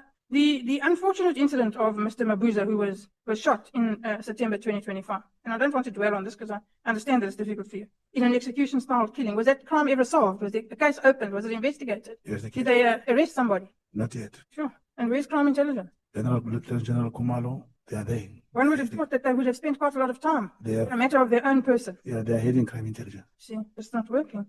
You say that the affidavits in BM2, the individuals who deposed to these affidavits are newly appointed at crime intelligence, and they've been asked to fabricate the facts stated in their affidavits in order to discredit you. That's page 5 of your affidavit. It's only one of them. Okay, and why? There's one saying that, and there's one opposing that. And why would Lieutenant General Kumalo and General Lushaba instruct somebody to depose to an affidavit to discredit you? You're just an informer. Why? I'll try and find out. I'll ask them. No, you say so. Having said so, you must know why. But honorable member said this person only came to crime intelligence in 2024, and yet he put up an affidavit of someone he doesn't even know. And I'm saying this person was taken from somewhere as a support staff member and was promoted to the office of General Lushaba. You know, even the same General Lushaba, you won't understand. No one will understand how he got promoted. How he got promoted? You know, he was born in 1983. He's a major general. And you go into SAPS today and check, there are more than 20,000 police officers who've been relevant qualifications, who've been captains, warrant officers, and sergeants for all the years, including the woman who comes from BMW. No basic training, nothing. She got appointed, and then as a brigadier. And the person who came to committee said she was the only one who could do the job. Yes, I remember that, Mr. Mogotsi, and I was equally astonished, believe me. So you say that you know for a fact that these people were instructed by Lieutenant General Kamala and General Lushaba to depose to affidavits in order to discredit you? No, a similar question was raised, and I said, because I cannot produce any evidence, I may be wrong, but that's how I feel, because these are the only two people who can say I am not this particular. So you understand the nature of an affidavit? I do. Yes. That's what you're saying, it must be the truth. Yes. Not how you feel. It must be the truth. That's correct. You say, I swear that the contents of this affidavit are true and correct and within my personal knowledge, unless the context indicates otherwise. That's what you say in an affidavit. That's correct. And that's what the context are saying. No, you're saying you think so, you feel it. No, how else can this person who doesn't know me say? You see, the difficulty of having, Mr. Mogotsi, is that you admit up front that you're a professional liar. Right. You say, I'm a professional liar. My job is to lie. You say so. I'm an you see, then it means you cannot have a person of like a contact to appear before this kind of platform. Well, because 90 to 40% of the work they do I'll give you why I'm saying that. Even when there is a robbery, this person will lie to the criminals, like the informant who was killed. He left with 17 people. He was a 17th person. All 16 of them were killed. He came back alive. Only the police knew he was alive, but he was killed after being given 50,000 instead of 1 million. So now, how do you classify that person? I see Mr. Skosana wants to ask something. Thank you, Chair. I think the question is very clear to you. Honorable Breytenbach is asking you that when you started here, you said yourself that you are a professional liar. Do you agree? No, you can't. But I said you are empowered with an instrument called the legend building, which allows you in circumstances after getting permission from a handler to create a false life. It's not that I go around here calling myself Kapoli tomorrow. No, Mr. Mkhwanazi. I can never say that. Mr. Mkhwanazi, we can play that. Under oath, I said this is not an operation. This is a hearing. Therefore, I cannot lie here. No, you said you are a professional liar. No, I said in my tongue, I said I'm a professional liar. Yeah. But I must have. Are you not? No. Okay. Qualification to be a liar. Honorable Skosana, I think the witness will remember that Honorable Ntuli asked about majority of the modus operandi of your work, which relies on creating falsehoods. Recall that the evidence leader was referring you to the affidavit at PM1. Yes. Where you created a falsehood that you work at the office of the Minister of Police. Yes. So that's where the tone and the questioning from Honorable Breytenbach is coming from, which you have agreed here that this is part of the work. It's lied deliberately so to create a particular image of yourself so that the subjects of your investigation quickly believe you and have a trust on you. Now, calling me when I'm saying in this committee, I'm a professional. No, I'm saying you said part of what is your work is to create a falsehood to lay in your subject of your investigation so as to ensure that they have trust in you, they give information.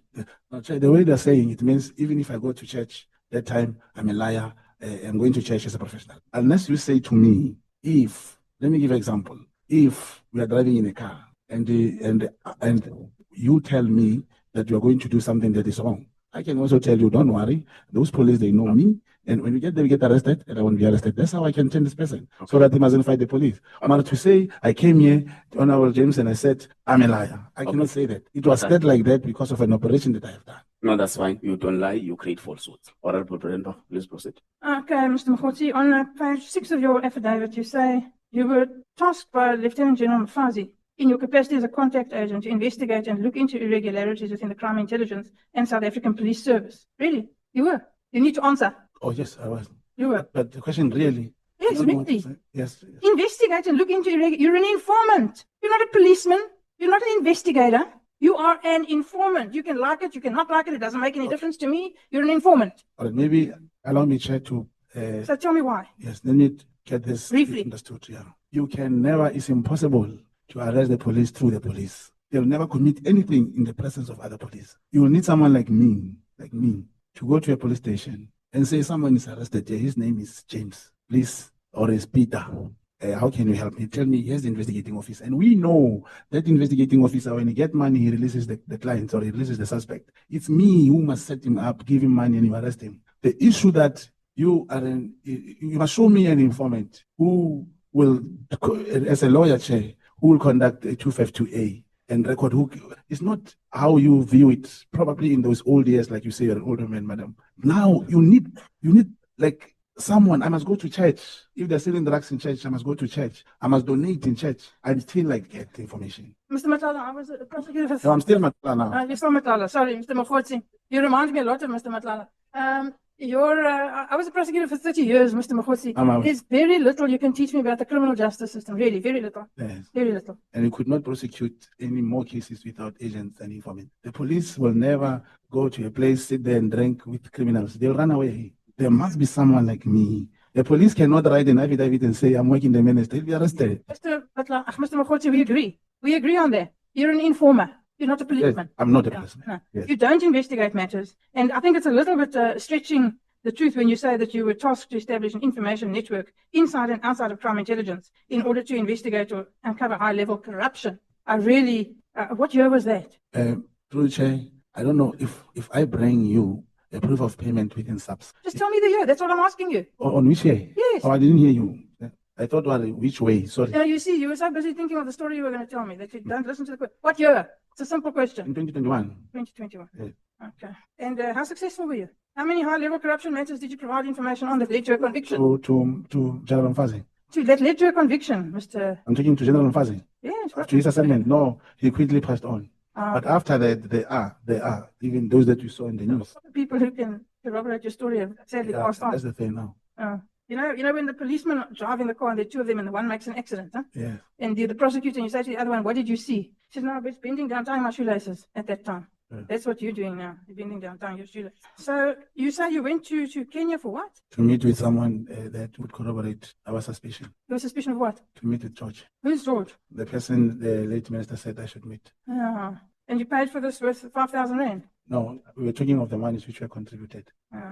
You see, I'm running out of time, Mr. Mogotsi, and I want to tell you that I've listened to you very carefully today, and my impression is that you have been in this job too long. You've watched too many movies, and your whole life has become a story, and not a very convincing one. Thank you, Chair. Thank you, Honourable Breytenbach, Honourable Kolabana. Thank you, Chair. Mr. Mogotsi, are you completely 100% satisfied? You have absolute proof that your so-called handler, the person you have referred to over and over and over again today, is actually from crime intelligence and asking you to investigate then crime intelligence. Is there any chance? Pardon? I'll say 100. Could I just finish the question? Is there any chance that this person is from another agency, South African agency perhaps, or even another country? There's no chance it's on crime intelligence. Okay.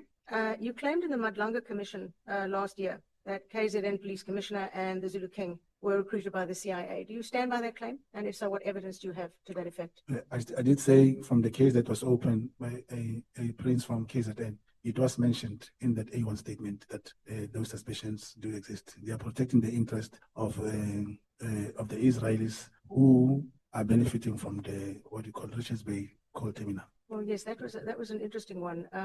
Go down to you did claim earlier that the majority of coal exported from KZN goes to Israel. And I looked it up. Of the 50 million tons exported annually via Richards Bay Coal Terminal, only 1.7 million tons go to Israel, and that's a very, very small percentage of the total. So your claim is not actually true. In fact, South African coal mainly goes to Asia, particularly India. So it's a rather sweeping statement, and it's untrue. And I'm sure you can see how this impacts the credibility of your other claims that you make. Chairperson, I would also request in what submission the names that I've to submit. The similar study, the honorable member perhaps reading there, I have something that can show the majority of the coal from Richards Bay goes to Israel. May I submit? Thank you. It goes against everything that's reported elsewhere ever. You further state in your affidavit, pages 10 and 11, that you met with the man in Kenya who seemed to claim that the Lieutenant General was a CIA agent. And then you say that Minister Mthethwa claimed that the Lieutenant General's removal as Acting National Police Commissioner in 2012 was related directly to the suspicion. You stand by that, do you? No, I did say he said he knew of the suspicion. I wanted to know why he removed him, but he did not remove him because of the suspicion, but he knew the suspicion. But it seems that's not quite what you said in your affidavit. You said that the then minister said he believed him to be so, and that's why he removed him from his position as acting police. No, and what paragraph? Can see the paragraph. Okay, I'll find it. What were Lieutenant General Mkhwanazi and Becky Cele's links to the Magma security tender you referred to? Now, there's a brief mention in paragraph 39. Just expound on that. You did refer to a relationship between Lieutenant General Mkhwanazi and the Magma security founder, Shaheen Suleiman, in terms of bribery and tender favoritism, is what you referred to. In terms of Ketmatana? No. I can't hear you, Chairperson. On Please take paragraph 39. 39, brief mention. You just made a passing mention, and I wanted you to expound on that. Of Magma. Give more information on that, on your paragraph 39. Yes, to say he's... about the Magma security tender. Yes, this company is based in KZN. Okay. Yes, and like I said, that if information comes that they say they have been involved together with former Minister Becky in the awarding of this tender. There is a litigation in court as we speak. However, I also...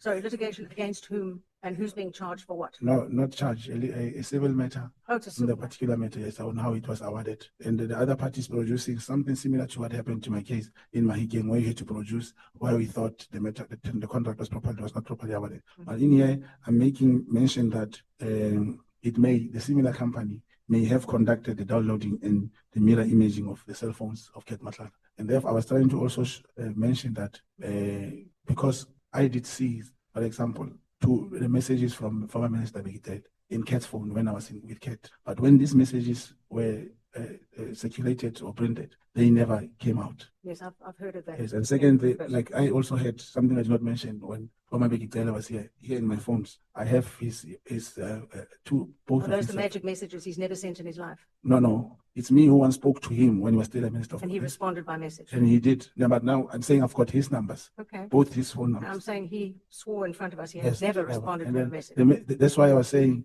in the I don't know how do I put it with the work I'm doing. I wish CAT cell phone can be made available in the presence. We have the whatever device. We can also show the messages that they deleted can be retrieved back. Okay. The message that affects them, they were deleted because I saw them in CAT's phone. Let's leave his information. I'm sure that will all come out in due course. Now, you deal in length here about the Khan investigation. From your perspective, you claim it was an orchestrated attack on the Major General, behind which attack was Lieutenant Generals Mkhwanazi and Khumalo. Now, that was on the 13th of September, 2025, and the minister died on the 30th of September, 2025, under what you refer to as suspicious circumstances. Now, let's not beat about the bush here. Are you claiming the minister was murdered, and on whose instructions? Do you have proof? In the very next paragraph, paragraph number 38, you say all his suspects did not make it out alive.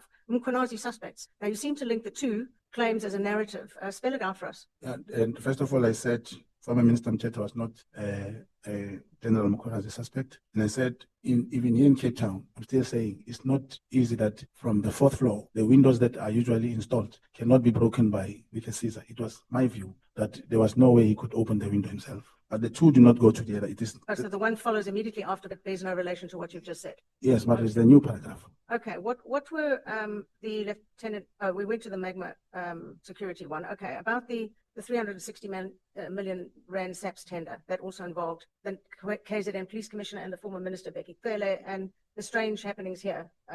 We've had Lieutenant General Mkhwanazi alleging that Becky Cele provided a bank account number to Nhlanhla to receive payments. He then retracted this allegation in October last year. That was the Medicare 24 tender, which was for SAPS Health Services awarded at some stage in early 24, but it was only eventually cancelled in late 2025 once questions were asked about non-compliance and fraud concerns. Now, do you find anything strange in the fact that the SAPS Bid Adjudication Committee granted the Medicare 24 tender, and it was only about a year later when questions started being raised about the matter that it was investigated and what was wrong with it was revealed, and from the mismatched signatures to failing to reach the tender requirements, yet the tender had been accepted. Now, you seem to know so much about the SAPS. Who do you think signed off on this massive tender, and what do you think they got out of it? I've not heard of anyone being held to account for signing off on what seems to have been a very dodgy tender indeed. The person who signed the tender, TNC Musikile, the appointment letter. And how would you know that? Because I saw the service level agreement. Okay. As to how much and who got out of it. Do you believe people are getting kickbacks for signing off on tenders and property deals and everything else? Do SAPS members get kickbacks from these deals? I only know of what Ken told me about former Minister Becky Cele, that he gave him some money, which he also testified. Yes, he did. You referred to your crime intelligence handler over and over and again, yet in the affidavit by Brigadier van Vuren, 17th of November last year, it says the CI database had your ID registered from the 9th of Jan 2001 at the Soweto cluster and deregistered 20th of August, same year, 7 months. So you claim it's quite different. Were you then an undercover agent at the time for a few months, and then you moved into being a so-called contact agent? That's the term you use. Are you still today? Is your handler watching you today on television? How much are you paid for this information? I can't, for the life of me, believe you do this out of the goodness of your heart. Yes, the 2021, if you look at it, there's a difference there. I was an informant. And when I became a contact agent, it was after the years. And in that period, it is not that my handler do get something or is watching me, I don't know. But what I'm saying is, I do my work as an agent. It is unfortunate that I have declared myself over the TV. I have spoken about this. I do not think... You understand that job is now over. I don't think I can ever I don't want to speak to you again, ever. Yeah, who will ever do anything Nobody. in front of me? Yes. Okay, so who in crime intelligence told you to spy on Lieutenant General Mkhwanazi? Page 15, paragraph 50 of your affidavit. Who gave you this mandate? And if you say your handler, why would they do that? What was the suspicion you were supposed to investigate? On paragraph 50. Yes, page 15, paragraph 50, 50. Yeah, there was a matter of a correctional officer who was alleged to have found with drugs. And General Mkhwanazi ordered that the person should not be arrested. And that OB entry came to see. In the network, you'll have a group of 8 to 10 different people. where you discuss their discussions, and this task was then given out. Okay. Additionally, it seems you were investigating Lieutenant General Mkhwanazi while he was investigating the minister, and saying that the Khan link, as you quote in paragraph 58, quote, that's quoting Mkhwanazi, almost everything that we see happening in Parliament, in the media, comes from that component of crime intelligence, and this is where the real fight comes from. He was referring to Khan, correct? I don't know. It's in your affidavit, sir. But the thing is, 58. You quoted in paragraph 58. It's in your own affidavit. oh yes, this is General Mkhwanazi. Yes. Yes, Okay. I get, when you speak, I can't hear properly. So Okay. forgive me. I find it so difficult to believe that a contact agent who doesn't seem to be paid anything at all and is registered somewhere unknown would be privy to the sort of information and documents relating to the internal workings of the SAPS that you seem to be able to produce. No, but it seemed like well, after the Kenya incident, it is now that I said I'm not being paid. I said after this thing of the July 6th, especially after the arrest of General Kumalo and the other crime intelligence general, all these operations were never been funded from the crime intelligence. That's what I'm saying. You claim that Lieutenant General Mkhwanazi met with Kat Matlala just before the press conference on the 6th of July last year. So on what day do you claim that Kat Matlala met the Lieutenant General at his, I suppose, his apartment at the Pearls in Mhlanga? Yes, I did say after I was in Durban, following Kat to a place where he went, I didn't know who he met. He only confirmed during the day of the what do you call Yes, press conference that you're the person he met was Kat No, you Matlala. to what you thought was a meeting between the Lieutenant General Mkhwanazi and Kat Matlala. You weren't sure it was him. You didn't see him in person. That's what you said. Yes. Yet at the Madlanga Commission, the KZN Hawksett Major General Sinona said he had attended that very meeting. And it was claimed that the KZN Commissioner offered to help Matlala in terms of a murder investigation, make it go away, in exchange for information about Deputy National Police Commissioner Sabaya. Now, Sinona gave evidence on the 27th of January.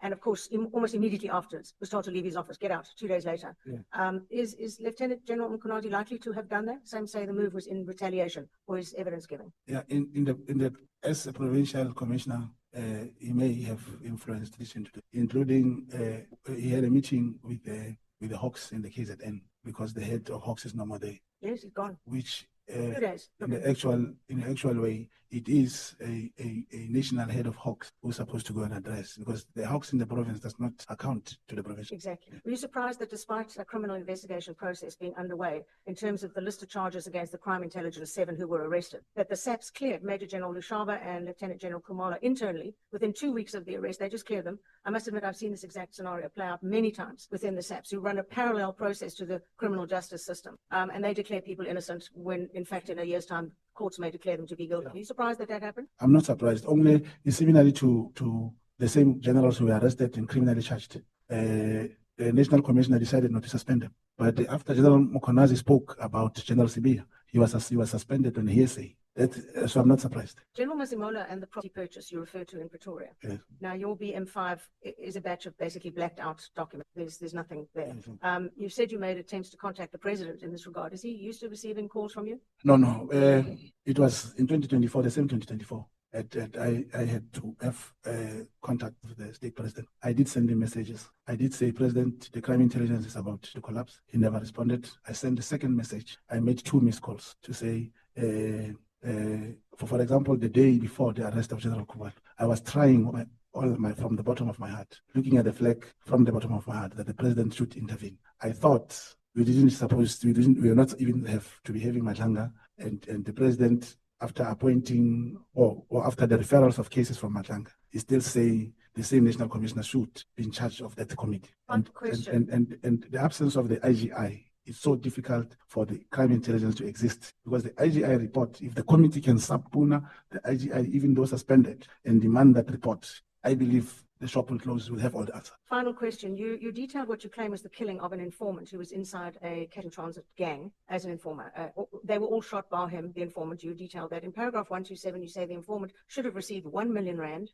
He was only paid 500,000, and his identity was then shared from that closed group, and he was then killed, assassinated. Again, it's not for this committee to join the dots in your affidavit. Who do you believe was behind the killing? No, the story again is not 500,000. 50,000. And the informant did not kill the suspect. They were in shootout with the police. It was pretended that he also been shot. He came back. Yes. The claim was processed. Now the source in the finance, the last time he was saying it was 1 million rand. But when Brigadier Sebola met with General Kumalo in the presence of the handler and the commander of the handler, they then said they wanted to see the informant, something that has never happened before. And in my view, they went and met the informant, and in the presence of the informant, Brigadier Sebola asked the the handler for the contact numbers of the informant, which he was not given. And he was So given the you're money. saying assassinated the informant? who was then killed? I cannot make those big allegations, but it has never happened that anyone from crime intelligence will meet an agent or the informant. Only the And handler. that is only the handler. And now it's also happening in Gauteng. There are 3 informants who are on the run. They helped with 3 cases. And were they also? They were not paid. They were supposed to come and get the money. One of them died. And He was an agent from Botswana. He was killed. These 3, they're not being paid. They are now the running. first time I've heard this happen. And they are looking, and now they jumped the handler. They are looking for the informant. Okay, I'm done for now. Thank you very much, Chair. Thank you. Members, can we take a quick comfort break until 10 to 7? Honorable Malema, we will be starting exactly at 10 to 7. 10 to 7. Yes. And now over there. Mr. Mogotsi, let's start at the paragraph number 1. I'm an adult male on your affidavit. I'm an adult male businessman and entrepreneur of full legal capacity. Is there difference between businessman and entrepreneur? If there is, I am not sure what difference. I know that I'm a small business. You are? A small business. Oh, you have not written it here, because a businessman will mean someone who owns or has inherited an institution. Let's say McDonald's. An entrepreneur will mean someone who has come up with an innovation, new ideas, as disrupting the new way of doing things in the business sector. Are you any of the 2? No. So what kind of business do you do? Selling liquor, making wars. Where do you sell liquor? In Mahikeng. Where? Like customers. No. A Mahikeng shopping complex. The name of the place is called what? A place called Old School. Old School. Old School. It's a Shabin. It's a tavern, Shabin, bar, club. The bar kind. There's got a liquor license. Yes, I have 4 liquor licenses. Okay, and then the what? And the meat at the back. And then so it's like Chisanyama. This place of you sell alcohol, you sell and there's a tavern now, not of the same class, like Tapway at the roads, with some shops people rent. So in the context of what I've just defined, you are not qualified to be called a businessman. Definitely. Now, I would suggest that you know very well that you are not an agent or those things they are talking about. You know from the bottom of your heart. You are just a comrade who happen to sit with comrades, and you hear information and then you pass it around with the aim of extorting people. There's no agent or informant that speaks the way you did. Leave the fact that you spoke like this here or at Nhlanhla. Unprovoked, you just went to have a press, interviews and just spoke like a clerk. I'm a clerk at the hospital. What kind of informant speak like that, or an agent, if you say you were trained? Because no informant or an agent speak like that. Yeah, the situation was different, very different.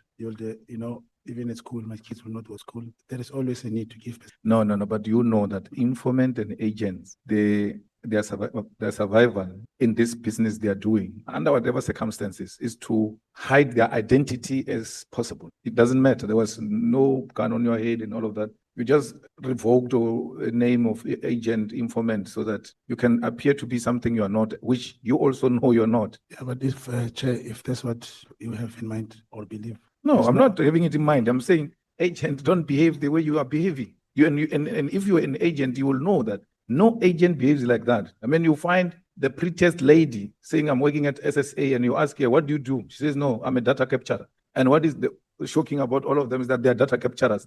That's a way of telling you they're agents. They don't just say, I'm an agent. That's playful. No, like I said, the situation was different. This is what happened. At first, when I went to appear at Nhlanhla, I did make an application that it should be in camera. And it's one of the reasons why. No, leave Nhlanhla. You didn't tell us you're an agent at Nhlanhla. You told us you're an agent with a journalist. You were speaking to a journalist. You're not talking to Nhlanhla. I never spoke. You went to Nhlanhla being known as an agent. No.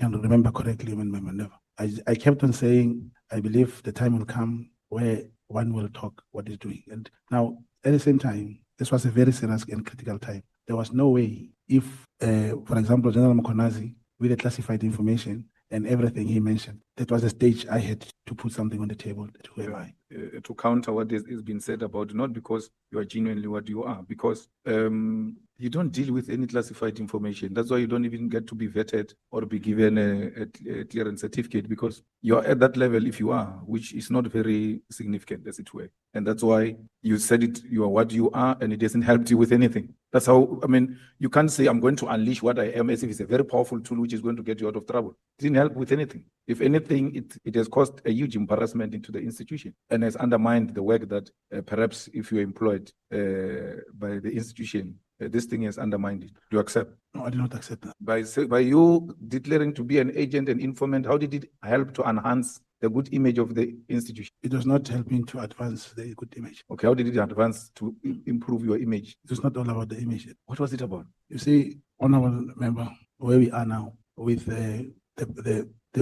those who are controlling the police service as we speak, and especially the crime intelligence, I can assure you, if the committee or the commission or the president does not take any decision, it's going to collapse. You're not answering the question. Huh? Wow. I'm saying it is where everyone has had to bring whatever that can assist to save the same organization you're referring to. If we're to ask criminal intelligence, if you're an agent, look, don't stop with that story that when you are an agent, your name is nowhere, it's only being handled by handler. That number comes out of your name. You give your name and your ID number. Yes. And the custodian of those agents is General Kumalo as we speak now. It's crime intelligence. I'm telling you, because those people, it's not your handler, but all of you belong, if you belong to crime intelligence belongs to Kumalo. It doesn't matter wherever you are. If you are receiving money of crime intelligence, you are an employee of Kumalo. In the sense of organizational structure as the head, you'll say that there should be a way. I mean, remember, we cannot have a situation where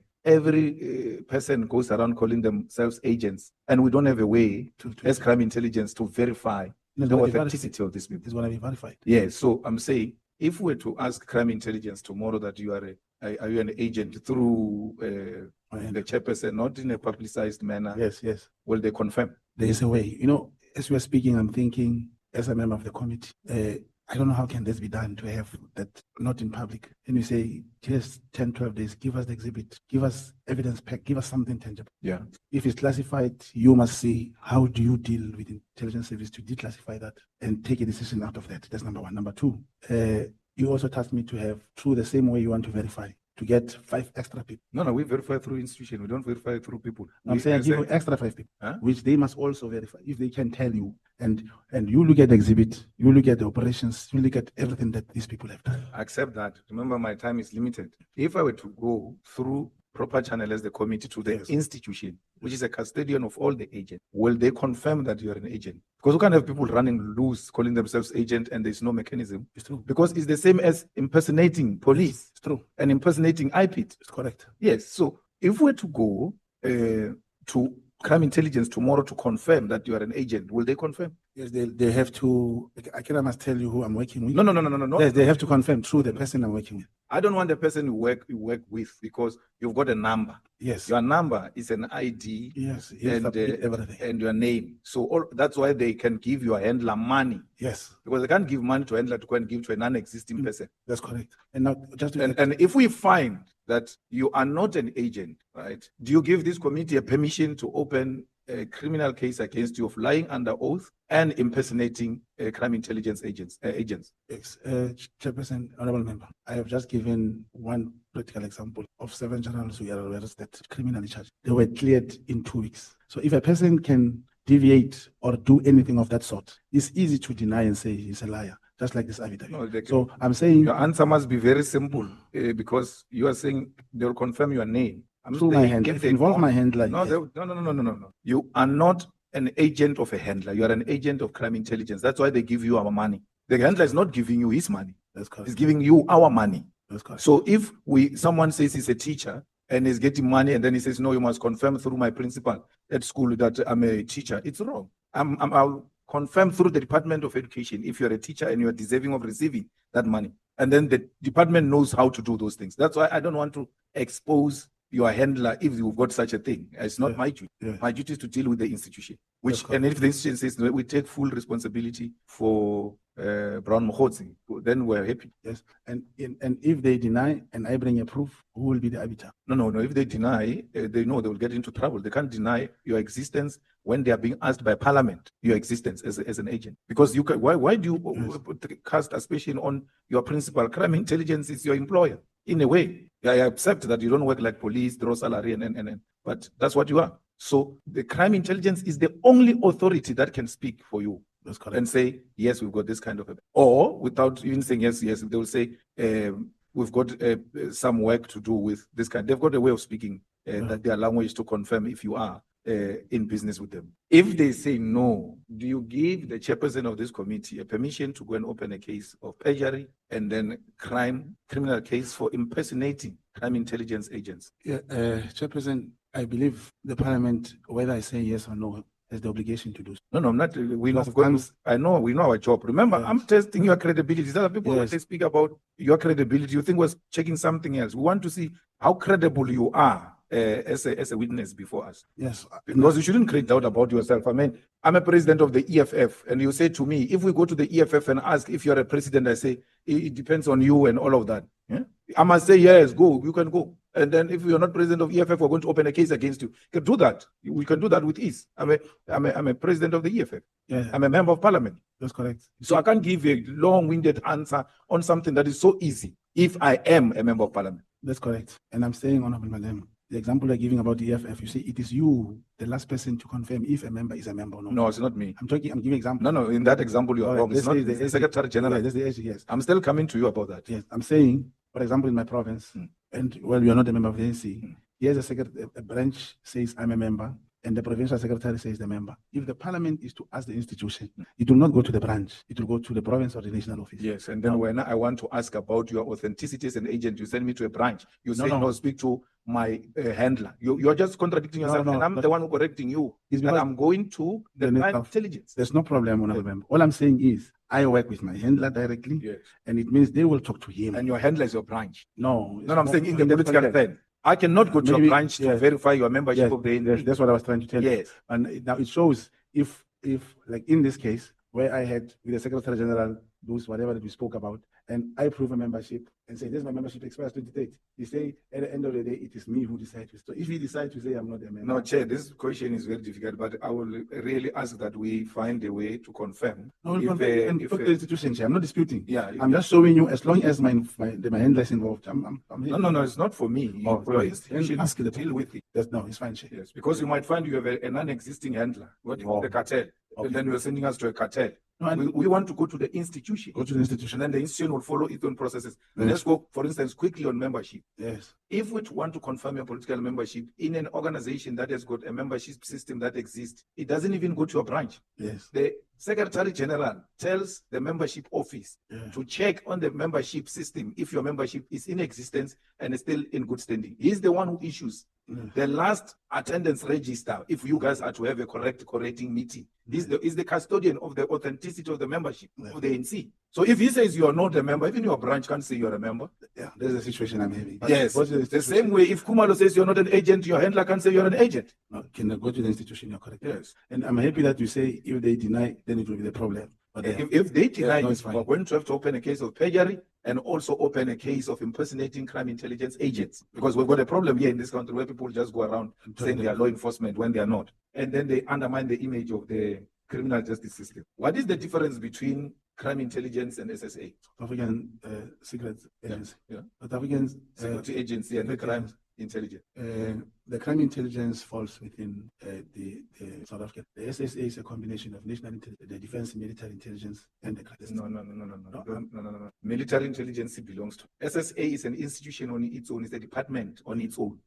And there is military intelligence and all of that. Inspector General of Intelligence is one. Yeah, for all of them. All of them. They all account to him. That's correct. Now, which agent will be responsible to go and gather a necessary information for whatever reason outside South Africa between crime intelligence, SSA, and military intelligence agents? In terms of crime intelligence do that also. No, you have no jurisdiction. Your crime intelligence is here. No. I'm not talking of outside. Unless we talk of outside operation.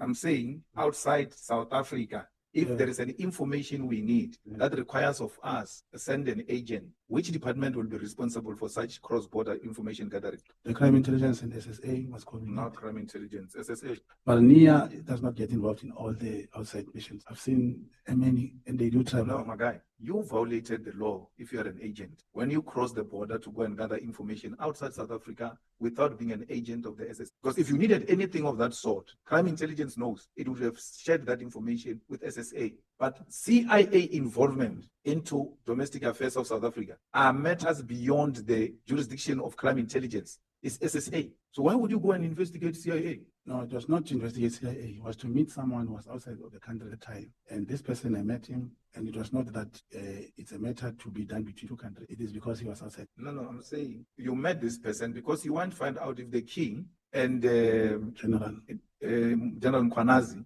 are agents of the CIA. That's correct. So you're investigating CIA involvement with our citizens and domestic issues. And then this information can be gathered outside South Africa in Kenya. Because the person was in Kenya. Yeah. It's not that the operation or we're doing something in Kenya. You're operating in Kenya. Operation doesn't mean you Yes. must carry a yellow machine. Yes. As an agent, you carry your body to go and gather information. You don't investigate. It's She's true. right, you don't investigate. So when you carried your body to go and gather information outside South Africa, you are now going beyond your means as crime intelligence. Yeah, maybe that may be correct. I'm not sure. However, That's number one. I need to Number point two, something. you are not given a mandate by the head office, crime intelligence, if indeed it's a crime intelligence mission, because your handler is bound to a certain jurisdiction. Like every police station has got agents, informants, and all of that. So you're at that level. You're not at this level where you're being handled by these senior people of crime intelligence. For you, that's why you don't, to ensure that you're engaged in illegal activity, you don't get money from the state. You use your own money. And then there's another force that gives you money. And then you change, you build the story as you go. You say, no, that's actually, you said 5,000 was used for ticket. Then the next thing you change and say, you said that, I said to you, he gave you money. You said, no, he didn't give me money. He paid for tickets. Remember, money, when we say someone gave you money, we mean money was spent by you. I don't mean, you remember me saying Yes, that? yes. That's when you said he paid for a ticket. Yeah. Then you changed and said 5,000 was used for food No, when sir. we're a hotel and food in Kenya. Yes, Chamara, to go to Kenya and come back is not 5,000. No, I understand that. Oh. I understand that. I'm saying you had to show that you're engaged in rogue activity. You go to Kenya. SSA doesn't pay for your cost, but you're carrying a mission of saving the country from CIA. That is not mandatory. There is no any agent or even a policeman, leave agent, a policeman, or a top operatives who can leave the country the manner you did and say they carry the flag of the country. You're not you carried no mandate to go to Kenya. That's why our state was not responsible for you. It was your own mission for whatever reasons. I don't know what are the reasons. But you accept you were not on a mission assigned by the state outside the South African borders. The acceptance is because we are trying to prove the very person who is in cahoots with the head of committee. There's no way they can fund anything if we are trying, if in my case, I was trying to establish the facts against them. And this only after the conclusion of the work. In whose mandate are you doing? Obviously, You are investigating our head of crime intelligence. You leave the country, go to Kenya to gather information that will expose a person who's in cahoots with our head of crime intelligence. I'm not saying it's right, but you do that. Whose mandate are you carrying when you do that? The branch. We're going to stop right there. Is what? No, I agree with calling the handler the branch. No. I'm saying you had no mandate. I understand. There is no handler in the crime intelligence who can give an agent cross-border mandates. Because once you cross the border, you are carrying the flag. Because remember, if they were to pick you up there, that you are an agent, you are going to create a very problematic relationship between South Africa and Kenya. That an agent of South Africa was caught in Kenya executing a mandate of South Africa. That time you don't have mandate of South Africa. You held no mandate, none whatsoever, when you went to Kenya. And therefore, you are not an agent of South Africa. You were a rogue on your own with whoever running your own mission. Do you accept that? That's why we are not responsible for you. In that context, you're correct. Hey, and therefore, you must not call yourself an agent in Kenya on behalf of South Africa. I see that. Okay. Honourable Skhosana, Honourable Malema is left with 3 minutes. Let's allow him to conclude. So you don't interrupt that. He's going to want to be reimbursed. Yeah, no. This person who died, but they say he's left with 3 minutes. You gave two answers. I don't know which one is which. You clapped this person and then he fell in the head, hit the stone, or you pushed this person. No. A very touchy thing. Obviously, if at an altercation, when you fight, when you have an issue, after I pushed him, he stood up. After I clapped him, he stood up, and after I pushed him, that's when he fell. Okay. How many times did you take money from Nhlanhla? Because he says you took 38,000 on the 27 December. Plus 110. And then he further stated that he gave you between 150 and 200 for January 8th. No, it's 149 plus the ticket. Come again? It was 38,000 to send the message, and he sent 111,000, and he paid for the ticket of the 10 people traveled, the 12. So all of it, you took more than 200,000 from a person that you investigated? No, it was 149. No, 149 plus the ticket. I don't know how much the ticket. I never. That's what I'm saying. Yes, it means not 149. You took the 38 plus the ticket. No, 149 38 plus 111. Yeah, and the ticket. Then 38, 111, 149. Yes, plus the ticket. So almost 200,000. We can call it that. And have you ever had meeting with Senzo Mkhwanazi? Who? Senzo Mkhwanazi, minister. With who? You. Yes. Is your comrade? It's my comrade. You can still call him now. Yes, he's a comrade. And then President Zuma? I mean, President Ramaphosa? I never met you. CR17, did you work for it? Yes, I worked for it. What did you do? Campaigning, crisscrossing, Where were you getting the money? From To the crisscross? campaign. From the who? campaign. Who? How? The campaign is not, you can't say how. We're not under the three No, they were- commission here. There were Who gave you the money? No, there was a coordinator Who? in my province. Who gave you the money? It was Soli. Soli. Call it Soli, yeah. Soli. Suleiman. Not Suleiman. Soli. Soli was Soli who? Pretoria. Soli, I can't remember. And another one was there were about 8 coordinators, including Kaiser and Matobo. Do you have a contact of President Ramaphosa? His phone number? Yes, I do. Do you speak to him? No, I only sent him messages 2 times when I was talking about this problem. He never responded. And then you never spoke to him? No. Where did you get his number? Oh, I cannot remember. I've got so many numbers. Wait, I also had your numbers. No, you just never. So they never spoke to you? No. You go around collecting numbers. No, it happens. Why would someone give you President Ramaphosa's number? To do what with President Ramaphosa's number? No, they became available. Sometimes people do get them. I'm not the only one who has his numbers. The Ormate says you can proceed. Oh, okay. Through Take a minute. How many I must wait for? Yeah, you can. Honest Pusana, I wanted to.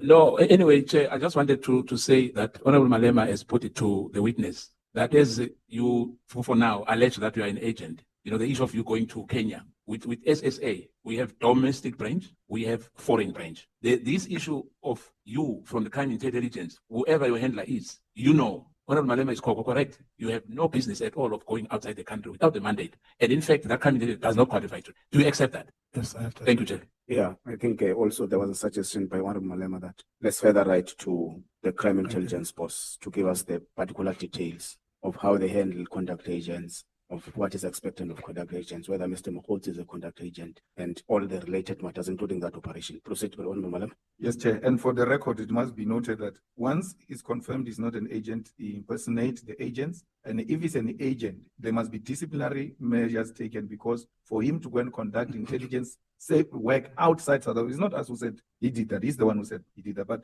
beside the point, now, that Mogotsi,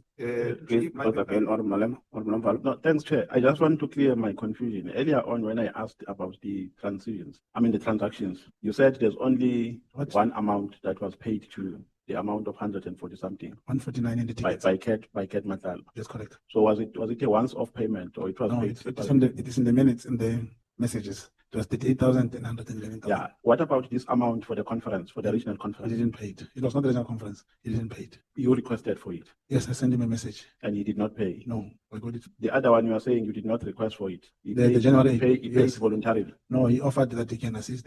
Even those regional things, he was Unprovoked? No, I did not ask him. So he just paid? No, he offered himself that there is a way in which he wants to help the ANC and whatever and whatever. And I said, I cannot fundraise for the organization, but we. So he paid upon no persuasion, no request from you. He just paid. He wanted to. He even wanted to buy a table, 100,000, but he didn't buy it. Okay, not that. Proceed, Honorable Malema. No, I wanted to say, you admitted earlier that you lied under oath in an affidavit when you were dealing with those issues of when you lied so that you can get a permit to investigate someone. To the court. To the court. Yeah. You said you lied under oath. You lied under oath to the court or to that guy? To the person who applied for. You lied to that guy, and that guy used the false information to get a permission of the court. Not of the court, from the NPA to give authority to record. Yes.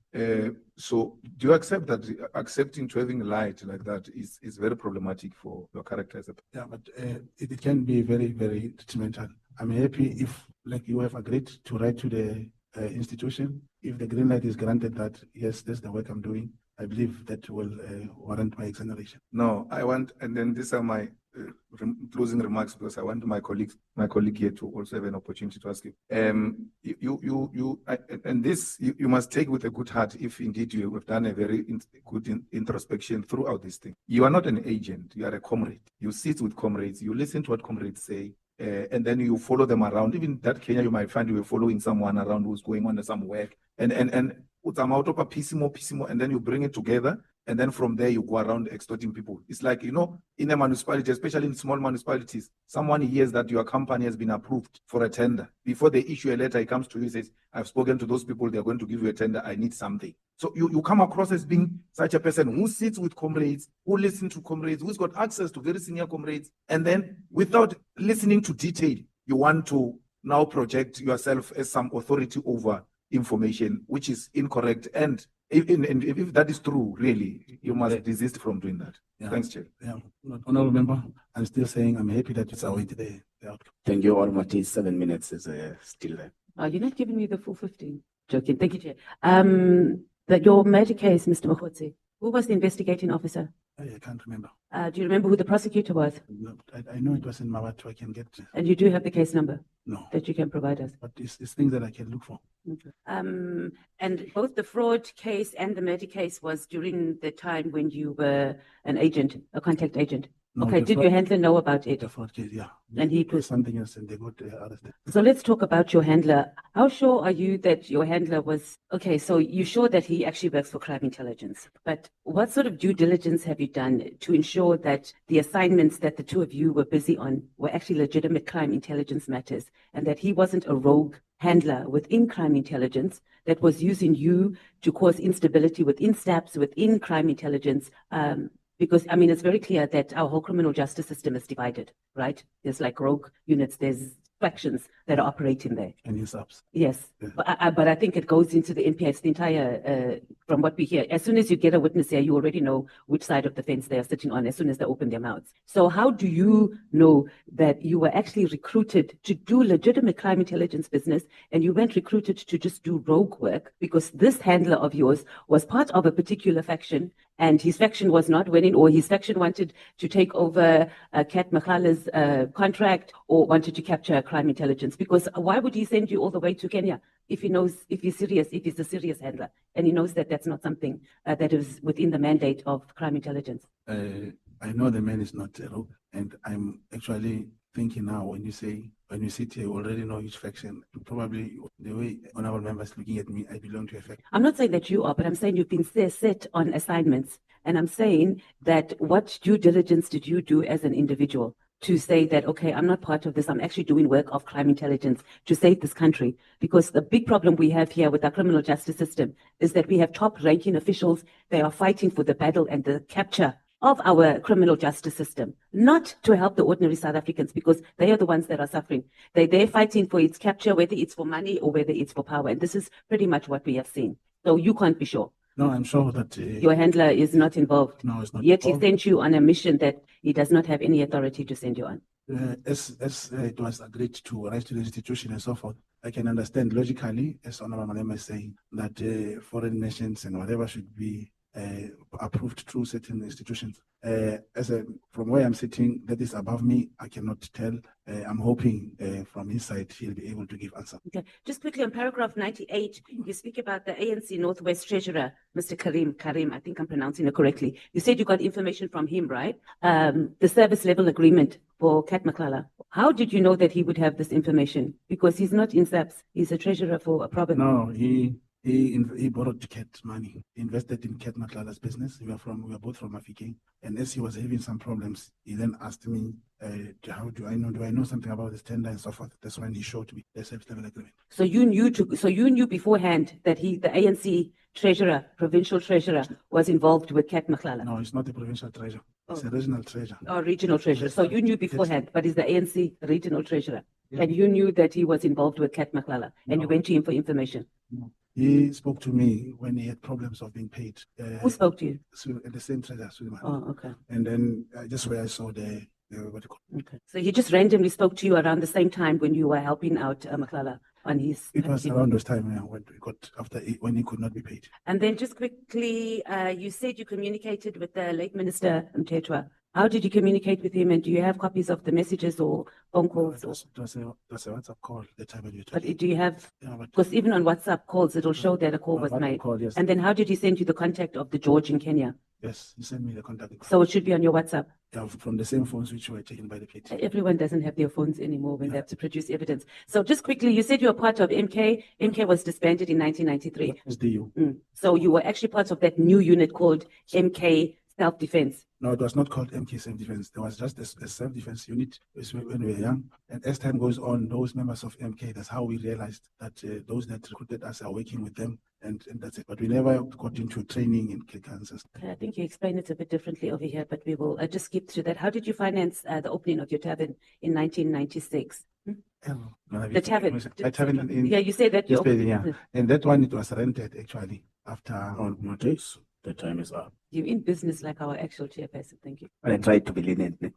That's the difference. All of the souls, you take us to 8:05. Don't mind that one. The only watch that is operating is this one next to me. Well, I can trust you. I trust you, Chair. I trust. Proceed. Mr. Mogotsi, good evening. So I'm just going to spend time in the introductory portions of your affidavit. So you testify after the disbandment of MK, there was a self-defense unit established within the ANC. Which year was the original MK disbanded?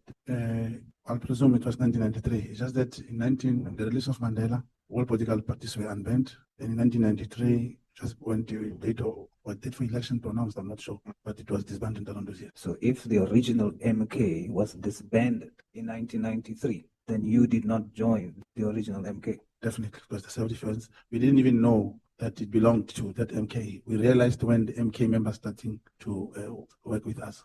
So you are not an MK operative? No, it's working with those who are operatives who will kind of show us certain things. Can call it a bit of training. This, but I never went any uniform. I never saluted as an MK of that sort. So what is the difference between the original MK and this self-defense unit? It was mostly controlled by members of the MK, this self-defense, and it was in many parts of the country, including here in Soweto, Tembelihle, the other places here. Majority of this self-defense unit would get mandate from, I'm thinking of those older people than us, get the mandate from. And a part of young comrades who were with us, they also got to come and work at Cell House, thing true, who were in the self-defense, but I never worked in the self. But what was the difference between the two? Controversies were not, we're talking of controversies. Yeah, the It original. was established in 1961, back there. And the one we're talking about, the one Yes, no, in functionality. What no, was that was a military. It was a military wing. And of this the one that you were organization. part of the. It was just the recruitment of young people. Even though there were people who used to carry guns and what to calling themselves SDUs.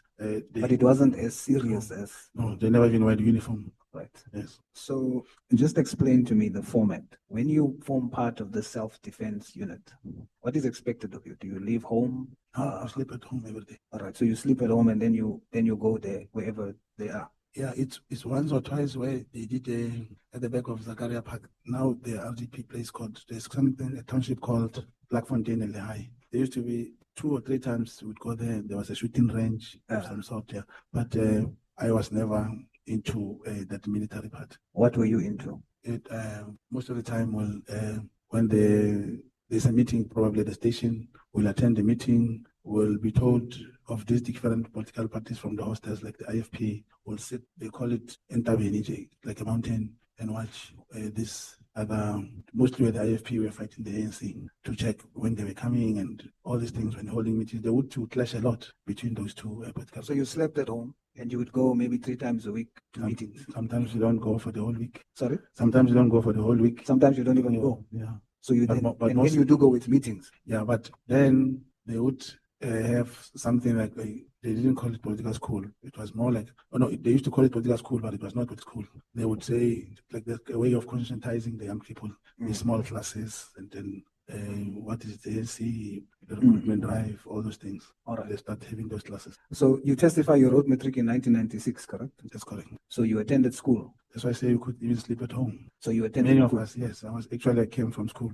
I see. So you were in grade 7 then, standard 7, grade 9, because you were in matric in 1996. I came from Africa in 1992. Yes, that's correct. So you're in grade. So you sleep at home, you go to school. Sometimes you don't go to the self-defense unit training. When you do go, it's meetings and talks about and political patrollings. Okay, at night we used to patrol in our township against those people who would attack in our villages. It was mainly like the Zulu people would from I didn't talk of a Soweto. You get that they ask a Zulu person holding a rand, 1 rand, or as to what is this, and it's what you one land, then would know it's a Zulu. And to identify who are these people. I'm taking those years. So know specifically who are these people. So you were not full-time training in the self-defense unit. You were a scholar because you were 15 years old. So you went to school, you were a minor. Yes, that's correct. But this will cost me to talk about. There would be so many sabotages of many things, breaking into shops, Zabalungu, throwing stones, cutting electricity. and people will get arrested. One will have to maneuver to know who got arrested, who was injured, inform the community who's at the hospital, who's where, and stuff like that. Yes. So you say you were trained in Clandestine. clandestine. Well, let's simplify it: secret intelligence gathering and counterintelligence. So if we take your testimony, that means you were trained from 15 years. Yeah, the part that talks of clandestine, it came now 1995. That was more like a fully fledged class, different from there on the street. All right. So you then you then had training from 95 to 96. It's like more we would hold books, have more like a class. Yeah, maybe 4 months, others, and only 3 hours a day, sometimes 2 hours a day when you come back from So you were trained on a part-time basis. Kind of, because for 1 year. 5 o'clock at the school sometimes. At the age of 16, because you weren't trained in 1993 when you were 15. 95, I was almost turning 16 years. Yeah. So that's when you were trained, the specialized training. Yes, kind of a classroom. And how many days in the week did you go? I would think you went to school every day, and then after school you go for this training. Maybe 2 hours, yeah. But mostly I remember the specialized training at the age of with the I don't know how as to refer it as specialized, but I knew it was more like a classroom. But during the holidays, specialized? During the holidays, that's when we'll go every day. Where do you go? In the classroom. Where's the classroom? But when you go to just a bit before Orange Farm, there was a white school on the road on the left. Oh, you got this training at the school? It was a classroom. Yes, at a school. Yes. You got the secret intelligence gathering and counterintelligence training after school at the. There was an old school on the way on the left, on the Golden Highway. Yes. All right. On a part-time basis, no? The classes, those kind of classes we did during the holidays, and after some time when the school opens, we still go on Saturday. And the 2 hours were spent mostly when the schools were open. So describe to me what a day was like on training, specialized. Just describe to me what a day like that would entail.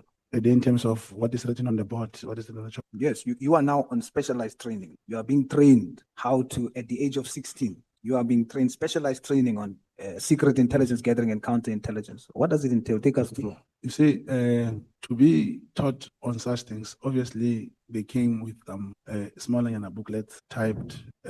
We'll have our exercise books, and they will talk, for example, how to gather information, the crime intelligence gathering, when collected. What was your favorite section? In terms of teachers, we are not trained in intelligence gathering, secret intelligence gathering. What was your favorite? No, information gathering. That's your favorite subject. Yeah, you would not say it's a subject because that day. Or unit or module or whatever in the 10 days you will do different things. I see. So who trained you? An individual, the name of a person. Yeah, what was his rank? What was it? Oh, we didn't know all those things. And he was not or he only got to the army after integration. And that was Albert Zonkura. But he went to the military during the thing, yeah. Okay, let's talk about that. You testify in paragraph 11, during 1996, the integration of MK into the SANDF, you call it the government. You say that it happened in 1990s. Are you saying that the integration of MK into SANDF started in 1996? No. When did it start? I'm talking, remember there was those those homelands. Yeah. And then those soldiers were in the service of the state that time. Yeah. Now your APLA, MK, Zanla, those ones, they were non-statutory because as they came, they were not employed elsewhere. Yeah. That's when in 1996 they started integrating the majority of them. That's actually incorrect. They started integrating them, the first phase, in 1995. Yes, I'm talking of 1996. 1996 is not the start. I'm not in of the starting. Now I asked you, is that when it started? So it started in 1995. It was a process that carried on until 1998. Yes. And then they were fully integrated. Now, how old were you in 1990? I was 17 years. 17 going for 18. Yes. So then at 17 going for 18, you are now in matric. Yes. And then you started the tavern. Then I went back home. Sorry? That's when I went back home. You went back home? Yes, when I was doing correspondence classes and I was selling, yes. And that time I call it a tavern, it was more like a shipping, it was not licensed. Then I rented the one which was rented. So at the age of 17 to 8, between 17 going for 18, you started an unlicensed tavern? Yes, I was selling, yes. All right. Now, why didn't you? It's because, of course, because you were not an MK member, you didn't, and the classes was not MK training. It was just. It's my brother who got integrated. I see. So you started this tavern? Essentially, you ran it for how long? More than almost 2 years. Then I rented, the first one was just shipping. Then I rented this licensed one from 1998. Yeah. So you now you start the tavern. You ran the tavern until when? Till today. Till today. I never, then I opened another one. And I had a I bottle see. store. So your core business is it licensed now? All of them are licensed. So your core business is running tavern? It's liquor business, yes. I did attempt the wholesale and people were buying from me. And ever since it closed closed during COVID, I never opened again. So now in paragraph 12, you say, while I was at the MK Self-Defense Unit, I gained a lot of experience in clandestine gathering of intelligence and the practice of counterintelligence. Yes. You say a lot of experience. Yeah. So what did you actually do between the age of 15 and 22 years of age in 1999 that gave you a lot of experience, not training, Knowledge. experience in secret intelligence gathering and counterintelligence? A lot. Yeah, I hear the word a lot is emphasized. To me, it was a lot, probably. That's where the word which was said here that those years used to be called Impimpi, and I was so much involved for giving of information to the police and a lot, and I would. So your experience is in giving information? I'm talking that time. Yes, we're talking that time. Yes, I was. Because in paragraph 12, you say in 1999, so now you're working back, you have a lot of experience in intelligence gathering and counterintelligence, a lot of experience. Yeah, you see, honorable member, the moment there's a plan of a robbery and the information reaches the police, whatever action that they take is to counter the intelligence of the criminal. Yes, but you see where we're getting to now. Yes, I get. Is you claiming specialized training. And I want to understand this training that you got, now you have a lot of experience. Yes. So out of between 1993 and 1999, 3 out of those years, you were learning. Out of that first 3 years, from 15 years, Smallanyana class. you had 1 year of Smallanyana class.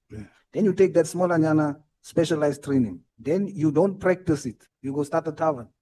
Then you spend all those years until 1999. You run a successful tavern. It's successful, correct? Those years, yeah, it was. For a business to be successful, would you agree that it requires your focus, your 100% focus? Kind of, yes. So you have more experience in running a tavern? Not really, Chair. Even when I was running tavern, that's what I'm saying. That's when I got much involved with the police. We'd travel to so many places. A lot of, in those years, there used to be a lot of armed robberies, stabbing, all those Mr. Mogotsi, but then that means the experience you are referring to in paragraph 12 is not what you want us to believe as specialized intelligence gathering and counterintelligence. Because you can't do that and run a tavern. I put it to you that what I can agree you have a lot of experience in is running a tavern. No, Chair. You don't have experience in that? No, I know a lot about that. Do you know why you have experience in it? You say I spend a lot of time there. No, I'm not saying that. You Chair, it's not when you run a tavern, people are working for you. It's not that you. But you focus on the business, Mr. Mogotsi. Yes, but they do keep. The tavern those years is not like the business I'm running now. Where you have before you'll buy stock 7,000, 10,000 people must sit there, and then it doesn't stop you from being involved and working with the police. I remember. You see, when you use the word working with the police, yes, it does not mean what you say in paragraph 12. Yeah, but because there is a specific criteria for you to be considered someone with specialized training. Number one, you did not receive specialized training. Yeah, but you call it specialized training. That's what it means. If it's not written specialized training, I was referring to clandestine. Let me ask you, that clandestine intelligence gathering, is that not specialized? It's an informal way of gathering information. Then you can't be a professional. If it's informal. Yes, that's when. So you're not a professional. That's when you'll become an informant. Oh, so you're not a professional. Oh, cannot say an agent, a contact agent is professional. You must have specialized training to investigate. You can't have informal training. But I'm glad you admit you are not a professional. Yes, did not get specialized training. Come and tell you what you did get. Yeah, the specialized training will be those police who will be taken to basic training 6 months, 9 months. It's not what there's no agent. So you can't say you have experience in that. Yeah, maybe the wording, yes, you can correct me on the wording. You try to make us believe that you are in this special arrangement because of your vast experience. You don't have experience in that. It's not the misuse of words. It's intentional misleading. I'll tell you what you have training in. You were not part of something that's specialized for intelligence. You were part of a youth empowerment program for young people, an after-school program. That's what you were. Yeah, you may call it that way. No, it's not may. It's your testimony. You say you went to school. Correct, sir. As a young person. That's correct. Come home from school. Go to the self-defense unit. Yes. After school, and some weeks you don't go. That's correct. So when I say you were not part of some specialized training, yes. What you were part of was an after-school youth empowerment program. Yeah. may refer that way, Chair, is correct. Correct. Yes. Then Now, furthermore, I'm just going to say that I believe, you know, as we are talking, one get tempted to say, you know, this and this happened and I can prove. So I'm so eager that the chair in the letter, I believe the committee must obtain my file. In that file, you will arrive at the conclusion. I'm using what I have before me. Yes. I'm using words that you stated under oath. Yes. You wanted to make us believe that you have the specialized training. You don't. Yeah, And that's what I'm trying to say to you.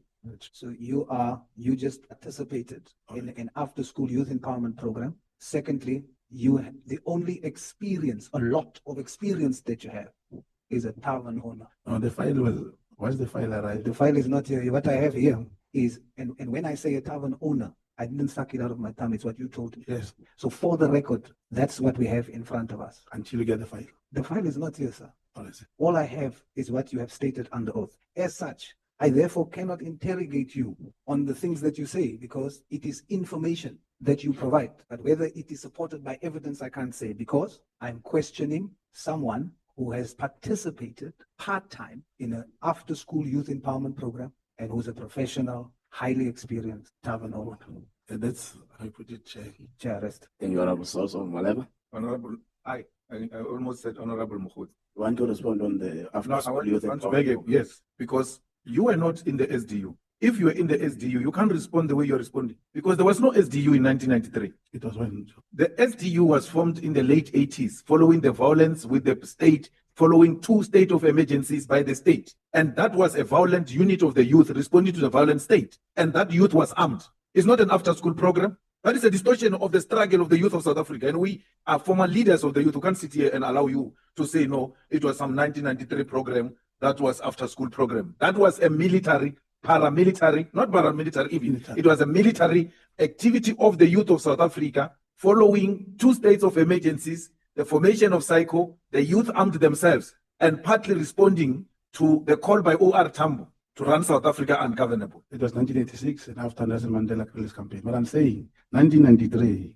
at our age, there was a self-defense unit, and I insisted we never carried guns. I also learned, that's why I said even Nelson Mandela's campaign, I was young, I saw it, I could have made it my story. And 3 people there are 3 people who got, another one got killed in the same formation. I was not part. But the SDU that we had in Tembelike and other part here, when you go to the Orange Farm site, it was still Mikuku at the time. It's where I participated at that time. It's not the military one. And I could not extort and change. They may have called themselves the SDU. That's why I said people who, when we joined that thing, we did not know it's the SDU or it was going to be governed by whoever. And when they came, that's when they started telling us about this whole thing. But the SDU, there's no any other SDU. The SDU is directly linked with MK. Yes. Yes. And then when Mandela suspended the armed struggle, amongst other things, suspended the armed activity of the youth of SDU. Yes. So he's right to say this is not SDU. This is something else that is youth participation. But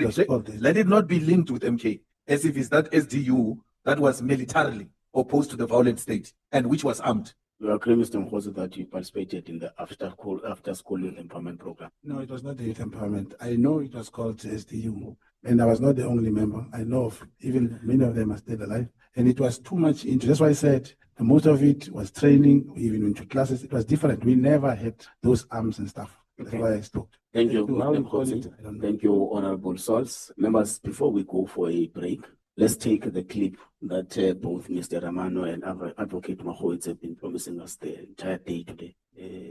I'm told it's ready. Their view. When Checkpoint interviewed Brown Mogotsi in July, he proudly disclosed his 2023 legal battle with the health department was funded by Vusi Nhlanhla. He never told me in advance, well, Baba, be careful. I'm a kingpin, I'm this, I'm that. We are meeting him as a business person. It doesn't necessarily say you are endorsing the person. I know what's not that. When my foundation took the Northwest Provincial Government, where we are, he assisted.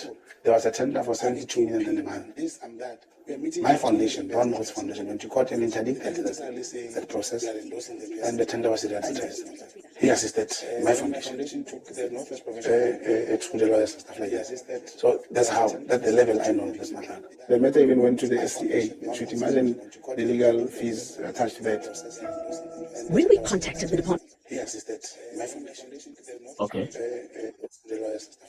Is that the video you're looking for? Can you briefly explain it? Yes, Chair, but there was two playing. I don't know the other clip, but the one where Mr. Mogotsi confirmed that Mr. Nhlanhla assisted him in the 2023 review of the health center. That's the one I was referring to. Okay. So for how much were the legal fees? No, as I said, he never paid the money for us. How did he assist you? He technically gave us advice who to talk to, who can do the project on pro bono, or if someone pays us. So Mr. Nhlanhla is a legal specialist? No, he's not a specialist. Even in the exhibit bundle, I can show you the person who paid. It's not Nhlanhla. Okay. Yes. Thank you, members. Can we take a break until 25 to 9? Thank you so much. Not finished. Thank you, Chairperson. Chair, I'm largely covered by the colleagues. I think many of the aspects have been covered. And I also think it's very difficult when one, with all due respect, have established that there's a huge or large probability that the credibility of this witness is tainted. And that makes it very difficult to actually scrutinize the rest of the testimony. But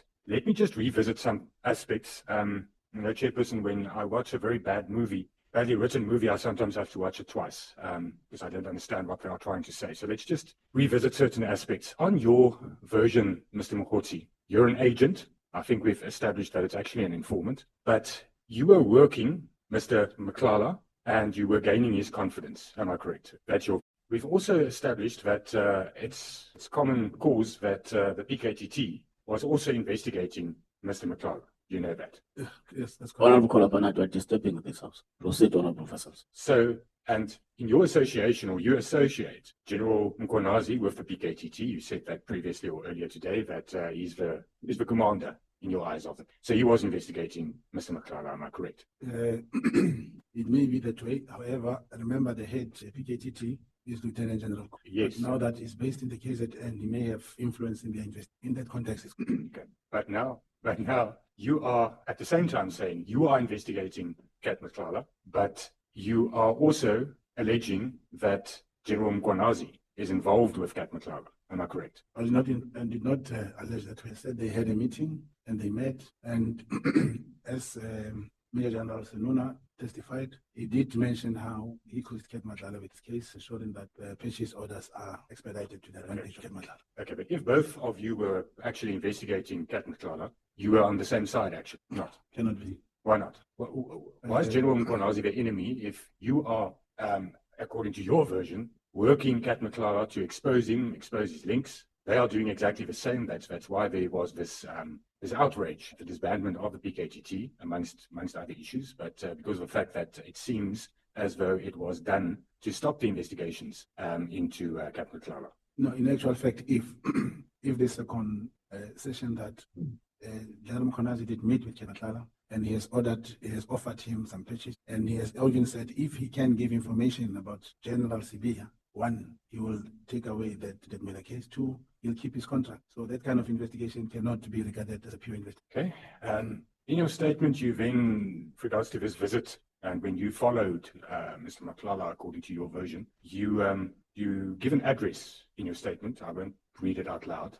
Are you pretty sure you followed him to that address? That's the address that I. But you know what that address is? In London, no. So you stood outside that house. You didn't see what kind of house it is. Yes, I passed. I saw where the car entered. I went to stop it. Where did you stop? Near the house? Onwards, but taking an observation. You must have seen that it's a protected house with guard house and with police outside the house. You must have seen that. Not many police, but there was a car. Mr. Mogotsi, you wouldn't have been able to stand there in that. Secondly, I think you know what house that is. It's not very difficult to establish it, but it's also very, very irresponsible to put that address in your statement. And then you say that you can't expose other people to danger as you do that with this address. No. It's very irresponsible because you know what address. You know. No. Unless Chairperson, if I knew, I would have going to say I know the house, but I passed the house and I drove very far and I saw them going into. Okay. On your version, you then also made it look and appear as if you were close to Minister Mchunu. You fabricated messages, according to your version, screenshots of messages that you made it look as if you sent to the minister and he sent to you. But there are certain messages that has been discovered in this whole and exposed in this whole process in front of the commission and in front of the committee that you sent on signal to the minister and he replied to, and when he appeared in front of the committee, he also confirmed that he did receive those messages. Now, there's a message that you sent him on the 26th of January 2025. And that message, and I'm paraphrasing, you say that there's a meeting that's going to take place between the Deputy National Commissioner, that's Sabia, the COS, the Chief of Staff, Nkabinde, and yourself in Durban. And that it's with regards to the Nhlanhla Mkhwanazi matter, and that it's significant. The minister replies and he says, don't unnecessarily. Do you remember those messages? It's not in the bundle. Or I can't see it in the bundle because it's very unclear, those messages that's in the bundle. Yeah, that message was spoken about, and I recall now when you referred to that answer, not I remember. Now, what was the purpose of that? Because that was not a message that you staged or that was there to create a certain impression. You sent the minister a certain message. Why did you send that to him? And did you meet with Nkabinde and Sabia? No, that message never took place. I was trying to, because now where you speak about the Khumalo matter, I'm trying to remember, but indeed that message was sent because the minister then responded to what you say. But then the meeting between myself, Nkabinde, the DNC, and in fact, I wanted that message perhaps to take place. And then that question was asked so many times as to what was. On your version, you were investigating this. You were investigating the irregularities in criminal intelligence. That's your version. And that included General Mkhwanazi, that included General Khumalo. So on your version, did Minister Mchunu know that you were working these people, that you were doing this operation? No, it's not like that. In the entire versions, there's no way we say General Khumalo had to be investigated. But he was head of criminal intelligence. General Mfisa says that there's irregularities, who will you investigate? Yeah, but that message did not imply. I wish I could find that message. But what was the Khumalo Mkhwanazi matter then? Maybe if we can get another question, let me just try and get this. I don't think you'll be able, it's not legible in your bundle. You won't be able to see it. No, you can't see the word. No, Mr. Mogotsi, let me rest there. I don't think we're going to establish any more. I think, Chairperson, it's very clear. I think we know what we are, or I know what I want. Thank you very much. Thank you. Honorable James. Thank you so much, Chi. Mr. Mogotsi, how are you doing today? Fine. You still okay? You're fine? Yeah, I'm listening to the fire. Listening to the fire. I'm asking this question because you had a hit on your life not so long ago where they shot on you. That's correct. What happened there? I went to Fosloros. Mm-hmm. And as I was driving towards Kapasindega, I saw one car. It was a buggy. On top of the post light, one light was not working. And as I drove faster, when I turned a particular direction, then I sent the security guys to say, hey. Mm-hmm. And as I was driving, when I increased the speed, they also, then I drive more faster to another township. And I sent the message to the person I went to say, I suspect that. Now, part of the area where I was after turning, there's a little kind of a bridge to go down. As I went left, I didn't see that. Then I continued to the area which was not that much. But after some 2-3 minutes, I saw the light, the same buggy which the other was not working. And driving fast. When they approached me, the first. What car were you driving? Driving the maroon, what is it? Chef. Mm. Yes. Now, when I saw them coming much faster, I also drove fast. Mm. And at that moment, before I could catch the higher speed, one gunshot. That's when I turned left. Where I turned, there was more like open space. That buggy at a very high speed to when they were making a U-turn, I climbed off the car. Fortunately, there was a car coming, which disturbed them. When you make a U-turn, they had to wait for this car and I kept on running. So when they were firing all those shots in the... Yeah, that's what I was going to ask. No, I was not in the only one. Because it was shot in the driver's seat. I think there were more than 8 shots on that door. So you escaped death on that day. It was only one shot. It was hit while I was. Okay, and you're okay to give testimony today because the previous witness that came before us said that there was a hit on his life and he couldn't remember certain things. So I'm just making sure that this doesn't impact your memory. You are still okay. What happened? I opened the case and then the police really assisted me. After 2 weeks or so, I received a letter saying they found some DNAs. I availed myself. Okay, sir. Mr. Mogotsi, we need to establish today who is this man appearing before us in terms of your credibility, right? This morning you told us that you manufacture wars, you're an entrepreneur. Some people here have come to tell us that you were comrade. You heard that, right? Minister Nkunu, it was asked earlier on that you were newsbreaker. I think it was Cedric Kabinde. You're comrade, you were newsbreaker, you were cheerleader, you are an activist, you are a fixer. And today you tell us you are an agent. Who are you? All of these labels that you've been given. Who are you really? Who is Brown Mogotsi? The part of the comrade, indeed, I am a comrade. You are comrade? Yes. The activist part? I don't know how they define the activism because one person was asked what is an activist. So I'm scared to get to say I'm an activist in which sense. But the part of the horse, even tomorrow, even if I can make a video call at my place to see, I have a place, I'm running a liquor business, and there's anyama, so cut meat. You know. And you're the agent. Yeah, the part of an agent, until otherwise. That is what I know when I was recruited. Okay, tell me something. Did you receive any training? And I'm specifically speaking, referring to the fact that you say you're an agent. Did you receive any training? What I have given here that was proposed by honorable members, that's most of what I've actually obtained, apart from being an informant and so. What did you obtain? Because there's mandatory training that you need to undergo as an agent. There's mandatory training that you need to undergo as an agent. I hope when this letter is written, you'll also have to meet different contact agents. Okay, I want to ask you, did you ever undergo? I can confirm to you of those that I know many who cannot even express themselves, who knows nothing. Okay, that's fine. I don't want to know about them today. I want to know about you. Yes. I want to know because in SAPS, I serve on the Portfolio Police Committee. I know that you are meant to undergo training on the legal framework. No. You didn't do any training, mandatory training on the legal framework pertaining to agents. You didn't. No. Okay. The operational security, that's another requirement. It's not, those things are not there. Not there. Okay. Mr. Mkhwanazi, please talk to your mic. Don't leave it. So you were an agent. You didn't do any training on the legal framework. You didn't receive any training. Just simple yes or no, sir. No. Those legal training. Operational security. The knowledge and the little legal knowledge I have. Okay. Through my petition. No training. You didn't get anything on the operational security. Nothing. Report writing or record keeping. Yeah. Contact agents. Those are things that I know how to do. But it's I'm not asking you. I'm asking you No. specifically on No. training. No. Contact agent, Right. never get that. Where does this training get done? Do you know? For all agents. I don't know. You don't know. But you And see, who's responsible for this department? that's why I'm saying the affidavit of the person who wrote. No, I'm asking you because you are an agent, right? So when you're an agent, you are meant to have received all this training. And I'm asking you, where was this training provided? For contact agents. For an agent, whatever you want to call it. I don't know. There's You no don't such know. thing. Madam, The training is done at head office. No, please, maybe I should just say this. Honorable member, honorable chair, I'm aware that you are perhaps in this intelligence committee, joint intelligence committee. I think after all this that has happened, I wish to be summoned that I must bring something. Because we'll repeat same thing I'll say, contact agents. I will check even those who were recruited last year. The thing is this, we also verify. We also try and get information in terms of, did you attend the training? Is there records of you attending the training? And this is what I received back. That these are basically, this is the training. It is done in Pretoria. And it is the person that heads up this unit is actually General Kumalo. Maybe it's a new thing. It's a We'll new thing. never have. This has been there forever. Chairperson, you'll never find agency. Mr. Mkhwanazi, 10 of them. Is it your evidence that conduct agents do not receive police training? Not police training. Or agents training? All the modules, whatever is mentioning now, Never. you'll never find, unless, because you'll have one-on-one all the time. I've never found any room full of agents. I've never seen that. Seated in one classroom. If you did the training with other agents, I'm asking you. I'm not asking if there was a crowd. No, you'll be given some booklets, you'll be given, but not the training of. Thank you so much, sir. I'm not going to go any further. I want to ask, what was your real motivation for becoming an agent? Was it for civic duty, financial gain? Honorable James, please pause a little. Honorable Malema. No, sorry. Do you know a place called Musanda? Where? Musanda. Musanda, in Limpopo. No, No. Musanda in Pretoria. As an agent, you should know Musanda. No,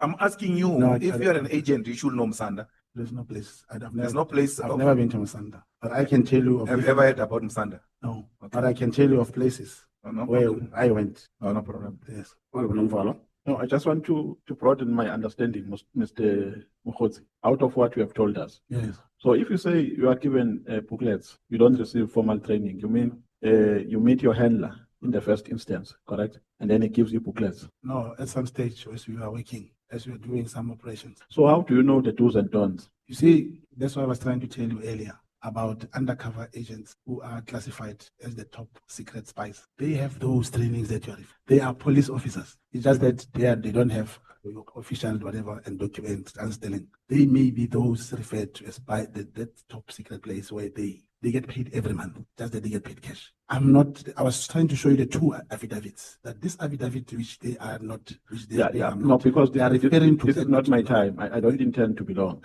I'm asking this because your scope is very complex. Yes. And it involves establishing a link or keeping a link between crime intelligence and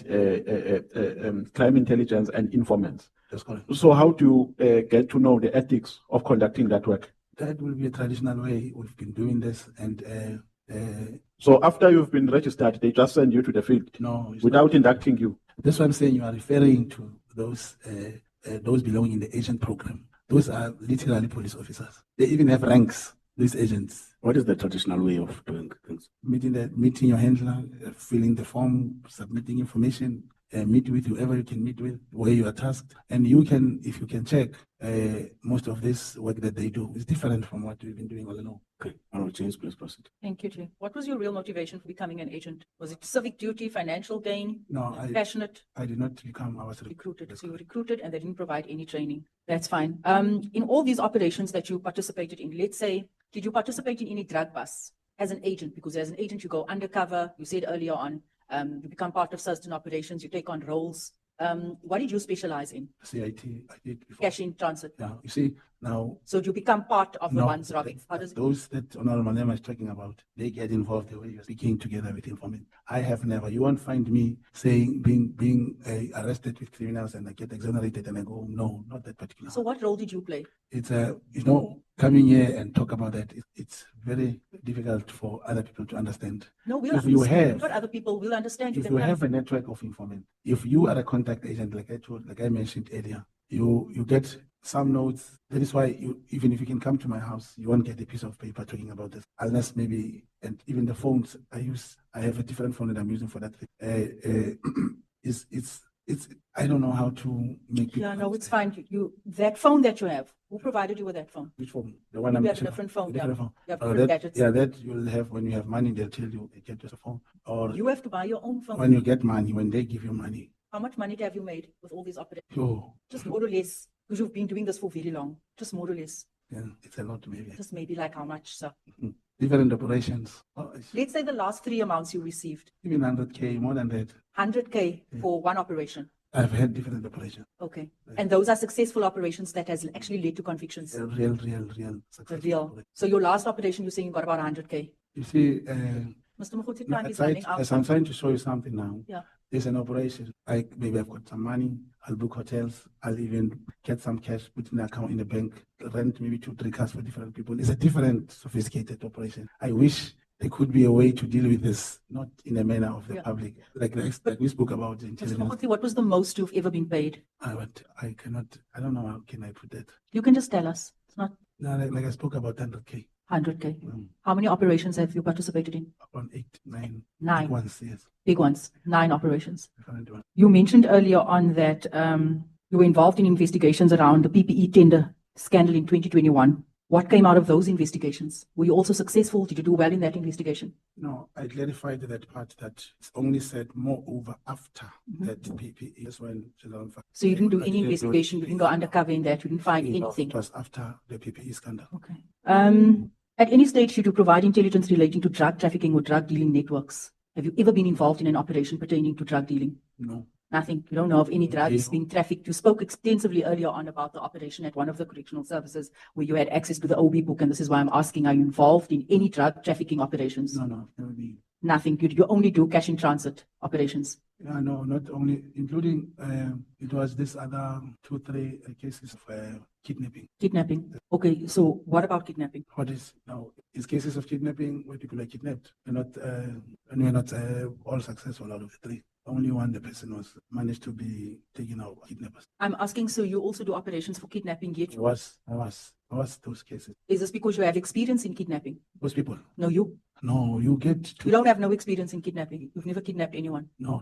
Okay, then why do you have a case in 2008 for kidnapping? Anyway, case in You 2008? have a case, yeah? 2008 for kidnapping. Well, I've got it here. No. I've got it in front of me. There's a case. No. I've never been arrested kidnapping. Well, I've got it here and I have the case number. Okay. That must be tested. Okay. The reason why I'm asking you all of those questions because we are investigating allegations of infiltration of civilians within SAPS. So this is why I'm asking you all of these questions. What work have you done? How you were paid and all of that. You understand? I also want to ask, how and when did you learn about the disbandment of the PKTT? From the media, from the social media. From social media. You do not have any information prior to social media. I saw the letter on social media. Okay. Did you provide any services or funds for the CR17 campaign? There's no way I could have funds to assist the CRC. You didn't assist with branding. No, branding was printed. Mine was to go everywhere they were going to brand, not me funding. Yes, but I just asked, did you assist in any way with that campaign? No, you spoke of funding. No, I never funded. Not funding, but how Yes. else did you assist and Yes. support the CR17 campaign? Distributing the flyers, the t-shirts and the branding. What did you do? What was your role?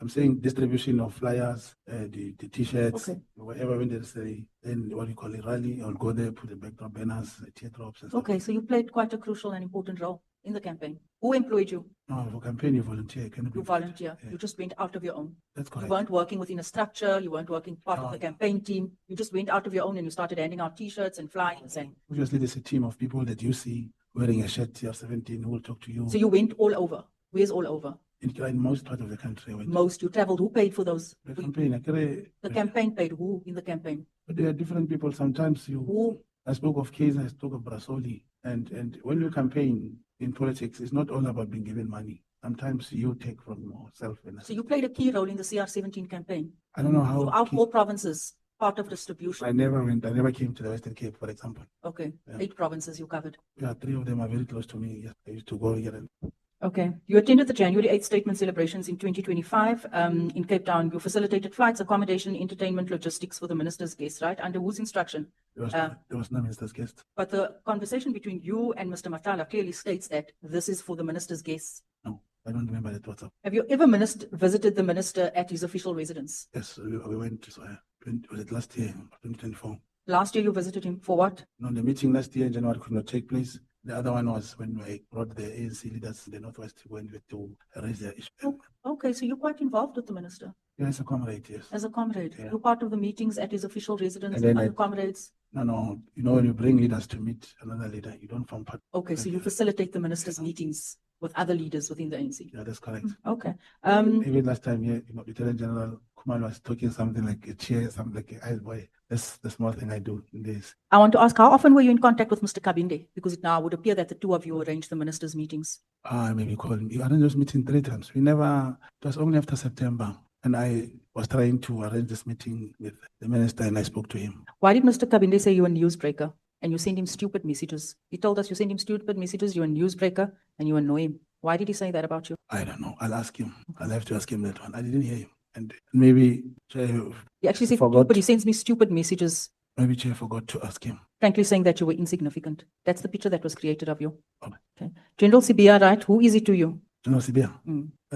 Because earlier on you were crying when you were saying, they just suspended General Sibia immediately and they didn't suspend Kumalo. No, it's not to cry. Why are you feeling for Sibia? It's not to feel, it's a reality. In a democratic country, you suspend this one on hearsay, and those who are criminally charged, you don't suspend them. I mean, it doesn't need one to be a friend. Okay, the reason I'm asking you this question because we're trying to establish the factions within SAPS and on which side you are. You agree there's factions? I don't know those factions. I wish I knew which faction. General Sibia testified that said that you came and you had a meeting with him because you were telling him about a plot by crime intelligence members. Tell us more about this plot. No, it always came from the sources that So you warned him that there are people plotting against him. kind of, yes, I told him. I don't know if he took it as a warning or what. Yes, Was that the only meeting you held with him? in Cape Town, yes. Why was it important for you to tell him about that? Because I cared about him. Remember? Cared about him. That's correct. And remember, I through my handler, he arranged that I should meet with him and I met with him. You cared about him. You just said you don't really know Sibia. Now you cared about him. It's Sounds quite normal personal. thing. If there's a plot to remove any person from his right, I believe one will have to care. Okay.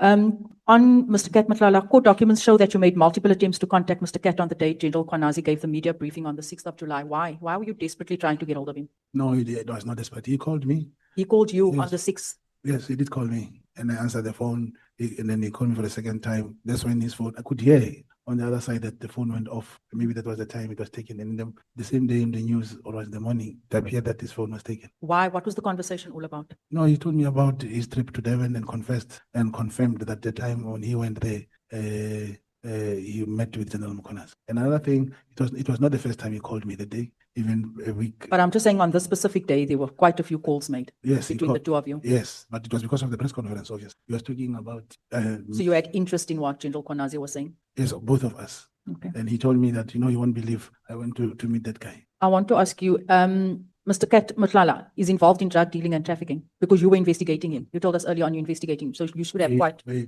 have not even, remember, we are too much into this tender, but I've never had any lead about drugs and on trafficking. How long were you investigating him? No, it was the time September last year, 2024, and last year he was arrested. And you didn't pick up that he's involved in any drug dealing? No, I don't think he's it. Okay. Why did you not disclose earlier on? I think two of my colleagues asked you about your many cases. Why did you not disclose this in your statement? What disclose? Do you not remember? Disclose the many cases you have against you, your records. I did not deny them, but I was not even aware that I had to disclose them. So you weren't aware that you are meant to disclose, that it would have been an ethical thing to do, to disclose the fact that you have 17 cases against you. The way Mr. registered cases against me. 17 Yes, registered one thing. cases against you. Assault GBH, 6 assault GBH cases. Against who were those cases? Who were the victims? I can't remember. It's a long time. Long And time. I was still young most of. These cases go back 2006, from 2006. That's very, very long. You have But, all sorts of crimes here. All see, and that's the thing, when you own a liquor place, when people are fighting, you will end up always being, before having the ability to hire your bouncers and stuff. You sort those people out yourselves. You will have Okay. those many kind of cases. So theft of motor vehicle, also steal people's cars. Yeah, it was not stolen. That guy owed me and I took his car. You took his car, so it's okay to take people's cars. They owe you Oh, money, that you time take I their took car. that. That's thuggish behavior. Oh, those years, and he paid me immediately. So, but that is thuggish behavior. It's Thug behavior. yeah, maybe, but ultimately I had my money. Sure. Okay. And if I didn't take that guy's car, and it happened differently because my grandmother is the one who called me, and the car I parked it in the garage, and those guys came, and I explained to the police, I don't have a problem. Either if you, Sergeant, give me my money, you can take the car. Okay. The other case, offences against administration of justice. What was that all about? There's a 2011 case. Administration of justice. You don't know. We've had so many. The fraud case. What was that? No, What does it relate to? No, it was these guys who were doing some cards and stuff. Cards. What cards? Yeah, and when they got What arrested, cards? bank cards. Bank cards. Yeah, but we got them arrested. These guys. Yeah. But you have the case number against you. Yes. So I you were was part. You were yes, part yes, involved. was in immediately. I did not fraud, even. credit card, bank cards. No, they had. It was, Mr. Mogotsi, why are you saying they? Ek praat van jou. in the case, I was not. There were people with me, and I don't even appear in court that time. No. Please hold on. Mr. Mkhwanazi, did you get charged fraud? Yes, all of us that by day. police? Did you appear before a competent court of law? No. On charges of fraud? Only them. They appeared, and I was. What happened to you? I did not appear. The person we were working with came to talk to the prosecutors, and I left. That was not even my case. It was kind of No. operation. You were charged. Once you get charged, officially charged by the South African Police Service, that case is a case against you. Yes, but Yeah. So stop saying they. All right. Yeah. Say we. Oh, we. Yeah. Please proceed, Honorable James. So you have 17 cases against you. Many of these cases were before you even entered into SAPS as an informant and as an agent, and still you were, despite having murder, domestic violence, kidnapping, theft, GBH, road traffic, common assault, theft of a motor vehicle, all of these cases, you were still allowed to operate as an agent in SAPS. No, and there are not even one pending case against me. And all of these cases, you're saying out of all of these cases, there was no charges, no pending cases. Which court did you appear at? No, there is one where I appeared that with fine, where I was convicted and I paid fine. Thank you, Honorable James. It is safe to say that we had a criminal appear before us today. Am I correct? Whichever way, Honorable James, if you see a criminal before you, there's nothing I can say to change. Thank you, Honorable Sangwani. Thank you very much, Chairperson. Good evening, Mr. Mkhwanazi. Mr. Mkhwanazi, I think Honorable James has asked you this, but maybe let me be more direct. Who are you here to protect? Just about everybody who's come is here to protect one person or the other. So having listened to all of the testimonies, who do you think is lying in your version? Lying to who? Well, we've had two different sides of, what seems to be going on in SAPS. You are at the center of it. So do you agree with, the allegations that have been made by General Mkhwanazi? Do you agree with Minister Senzo Mkhwenu's version? Who are you here to protect and support? Yeah, it's not about protection. I believe who alleges must prove. And I believe General Mkhwanazi will still appear and to bring evidence. The same in Nhlanhla, I'll be applying for his examination. So he must prove. I did not know where on the side of Minister Senzo Mkhwenu, I hear they're talking about the PKTT, which is an administrative matter that I cannot comment about. It is those in authority who know the decision was appropriate or not. But in relation to being part of the cartels and all these things, it's not true. I know it's not. Okay. Do you appreciate that Minister Mkhwenu is accused of being part of the cartel or disbanding the PKTT, everything that is alleged against him because of you? No, I don't appreciate it. It cannot be because of me. I did not write this letter. No, it is said that you were the go-between between Minister Mkhwenu and Kat Nhlanhla. If Kat Nhlanhla and myself, including Minister Senzo Mkhunu, were somehow in cahoots. Minister wouldn't have insisted on the review and subsequently have the contract terminated. Yes, that's the contract, but then the PKTT. You apparently have been pushing that the PKTT must be disbanded because it's bothering your friend that you're investigating, Mr. Nhlanhla. No. And those, it's so important that irrespective of who is involved in what, if even today, I believe if Ket Nhlanhla has a case to answer, he must answer. There was no way I could say he must not answer. But in this, I can't say the PKTT should be disbanded for Ket Nhlanhla. But in case you ask me, do I think the disbandment of PKTT was somehow appropriate or relevant? I'll say yes. No, I didn't ask you that, but I'll come back to that. Now, this agent story, in your mind, was it really the most plausible explanation you could have come up with? Why would you not have accepted, for example, the narrative that says you are a Komtsotsi who goes around extorting people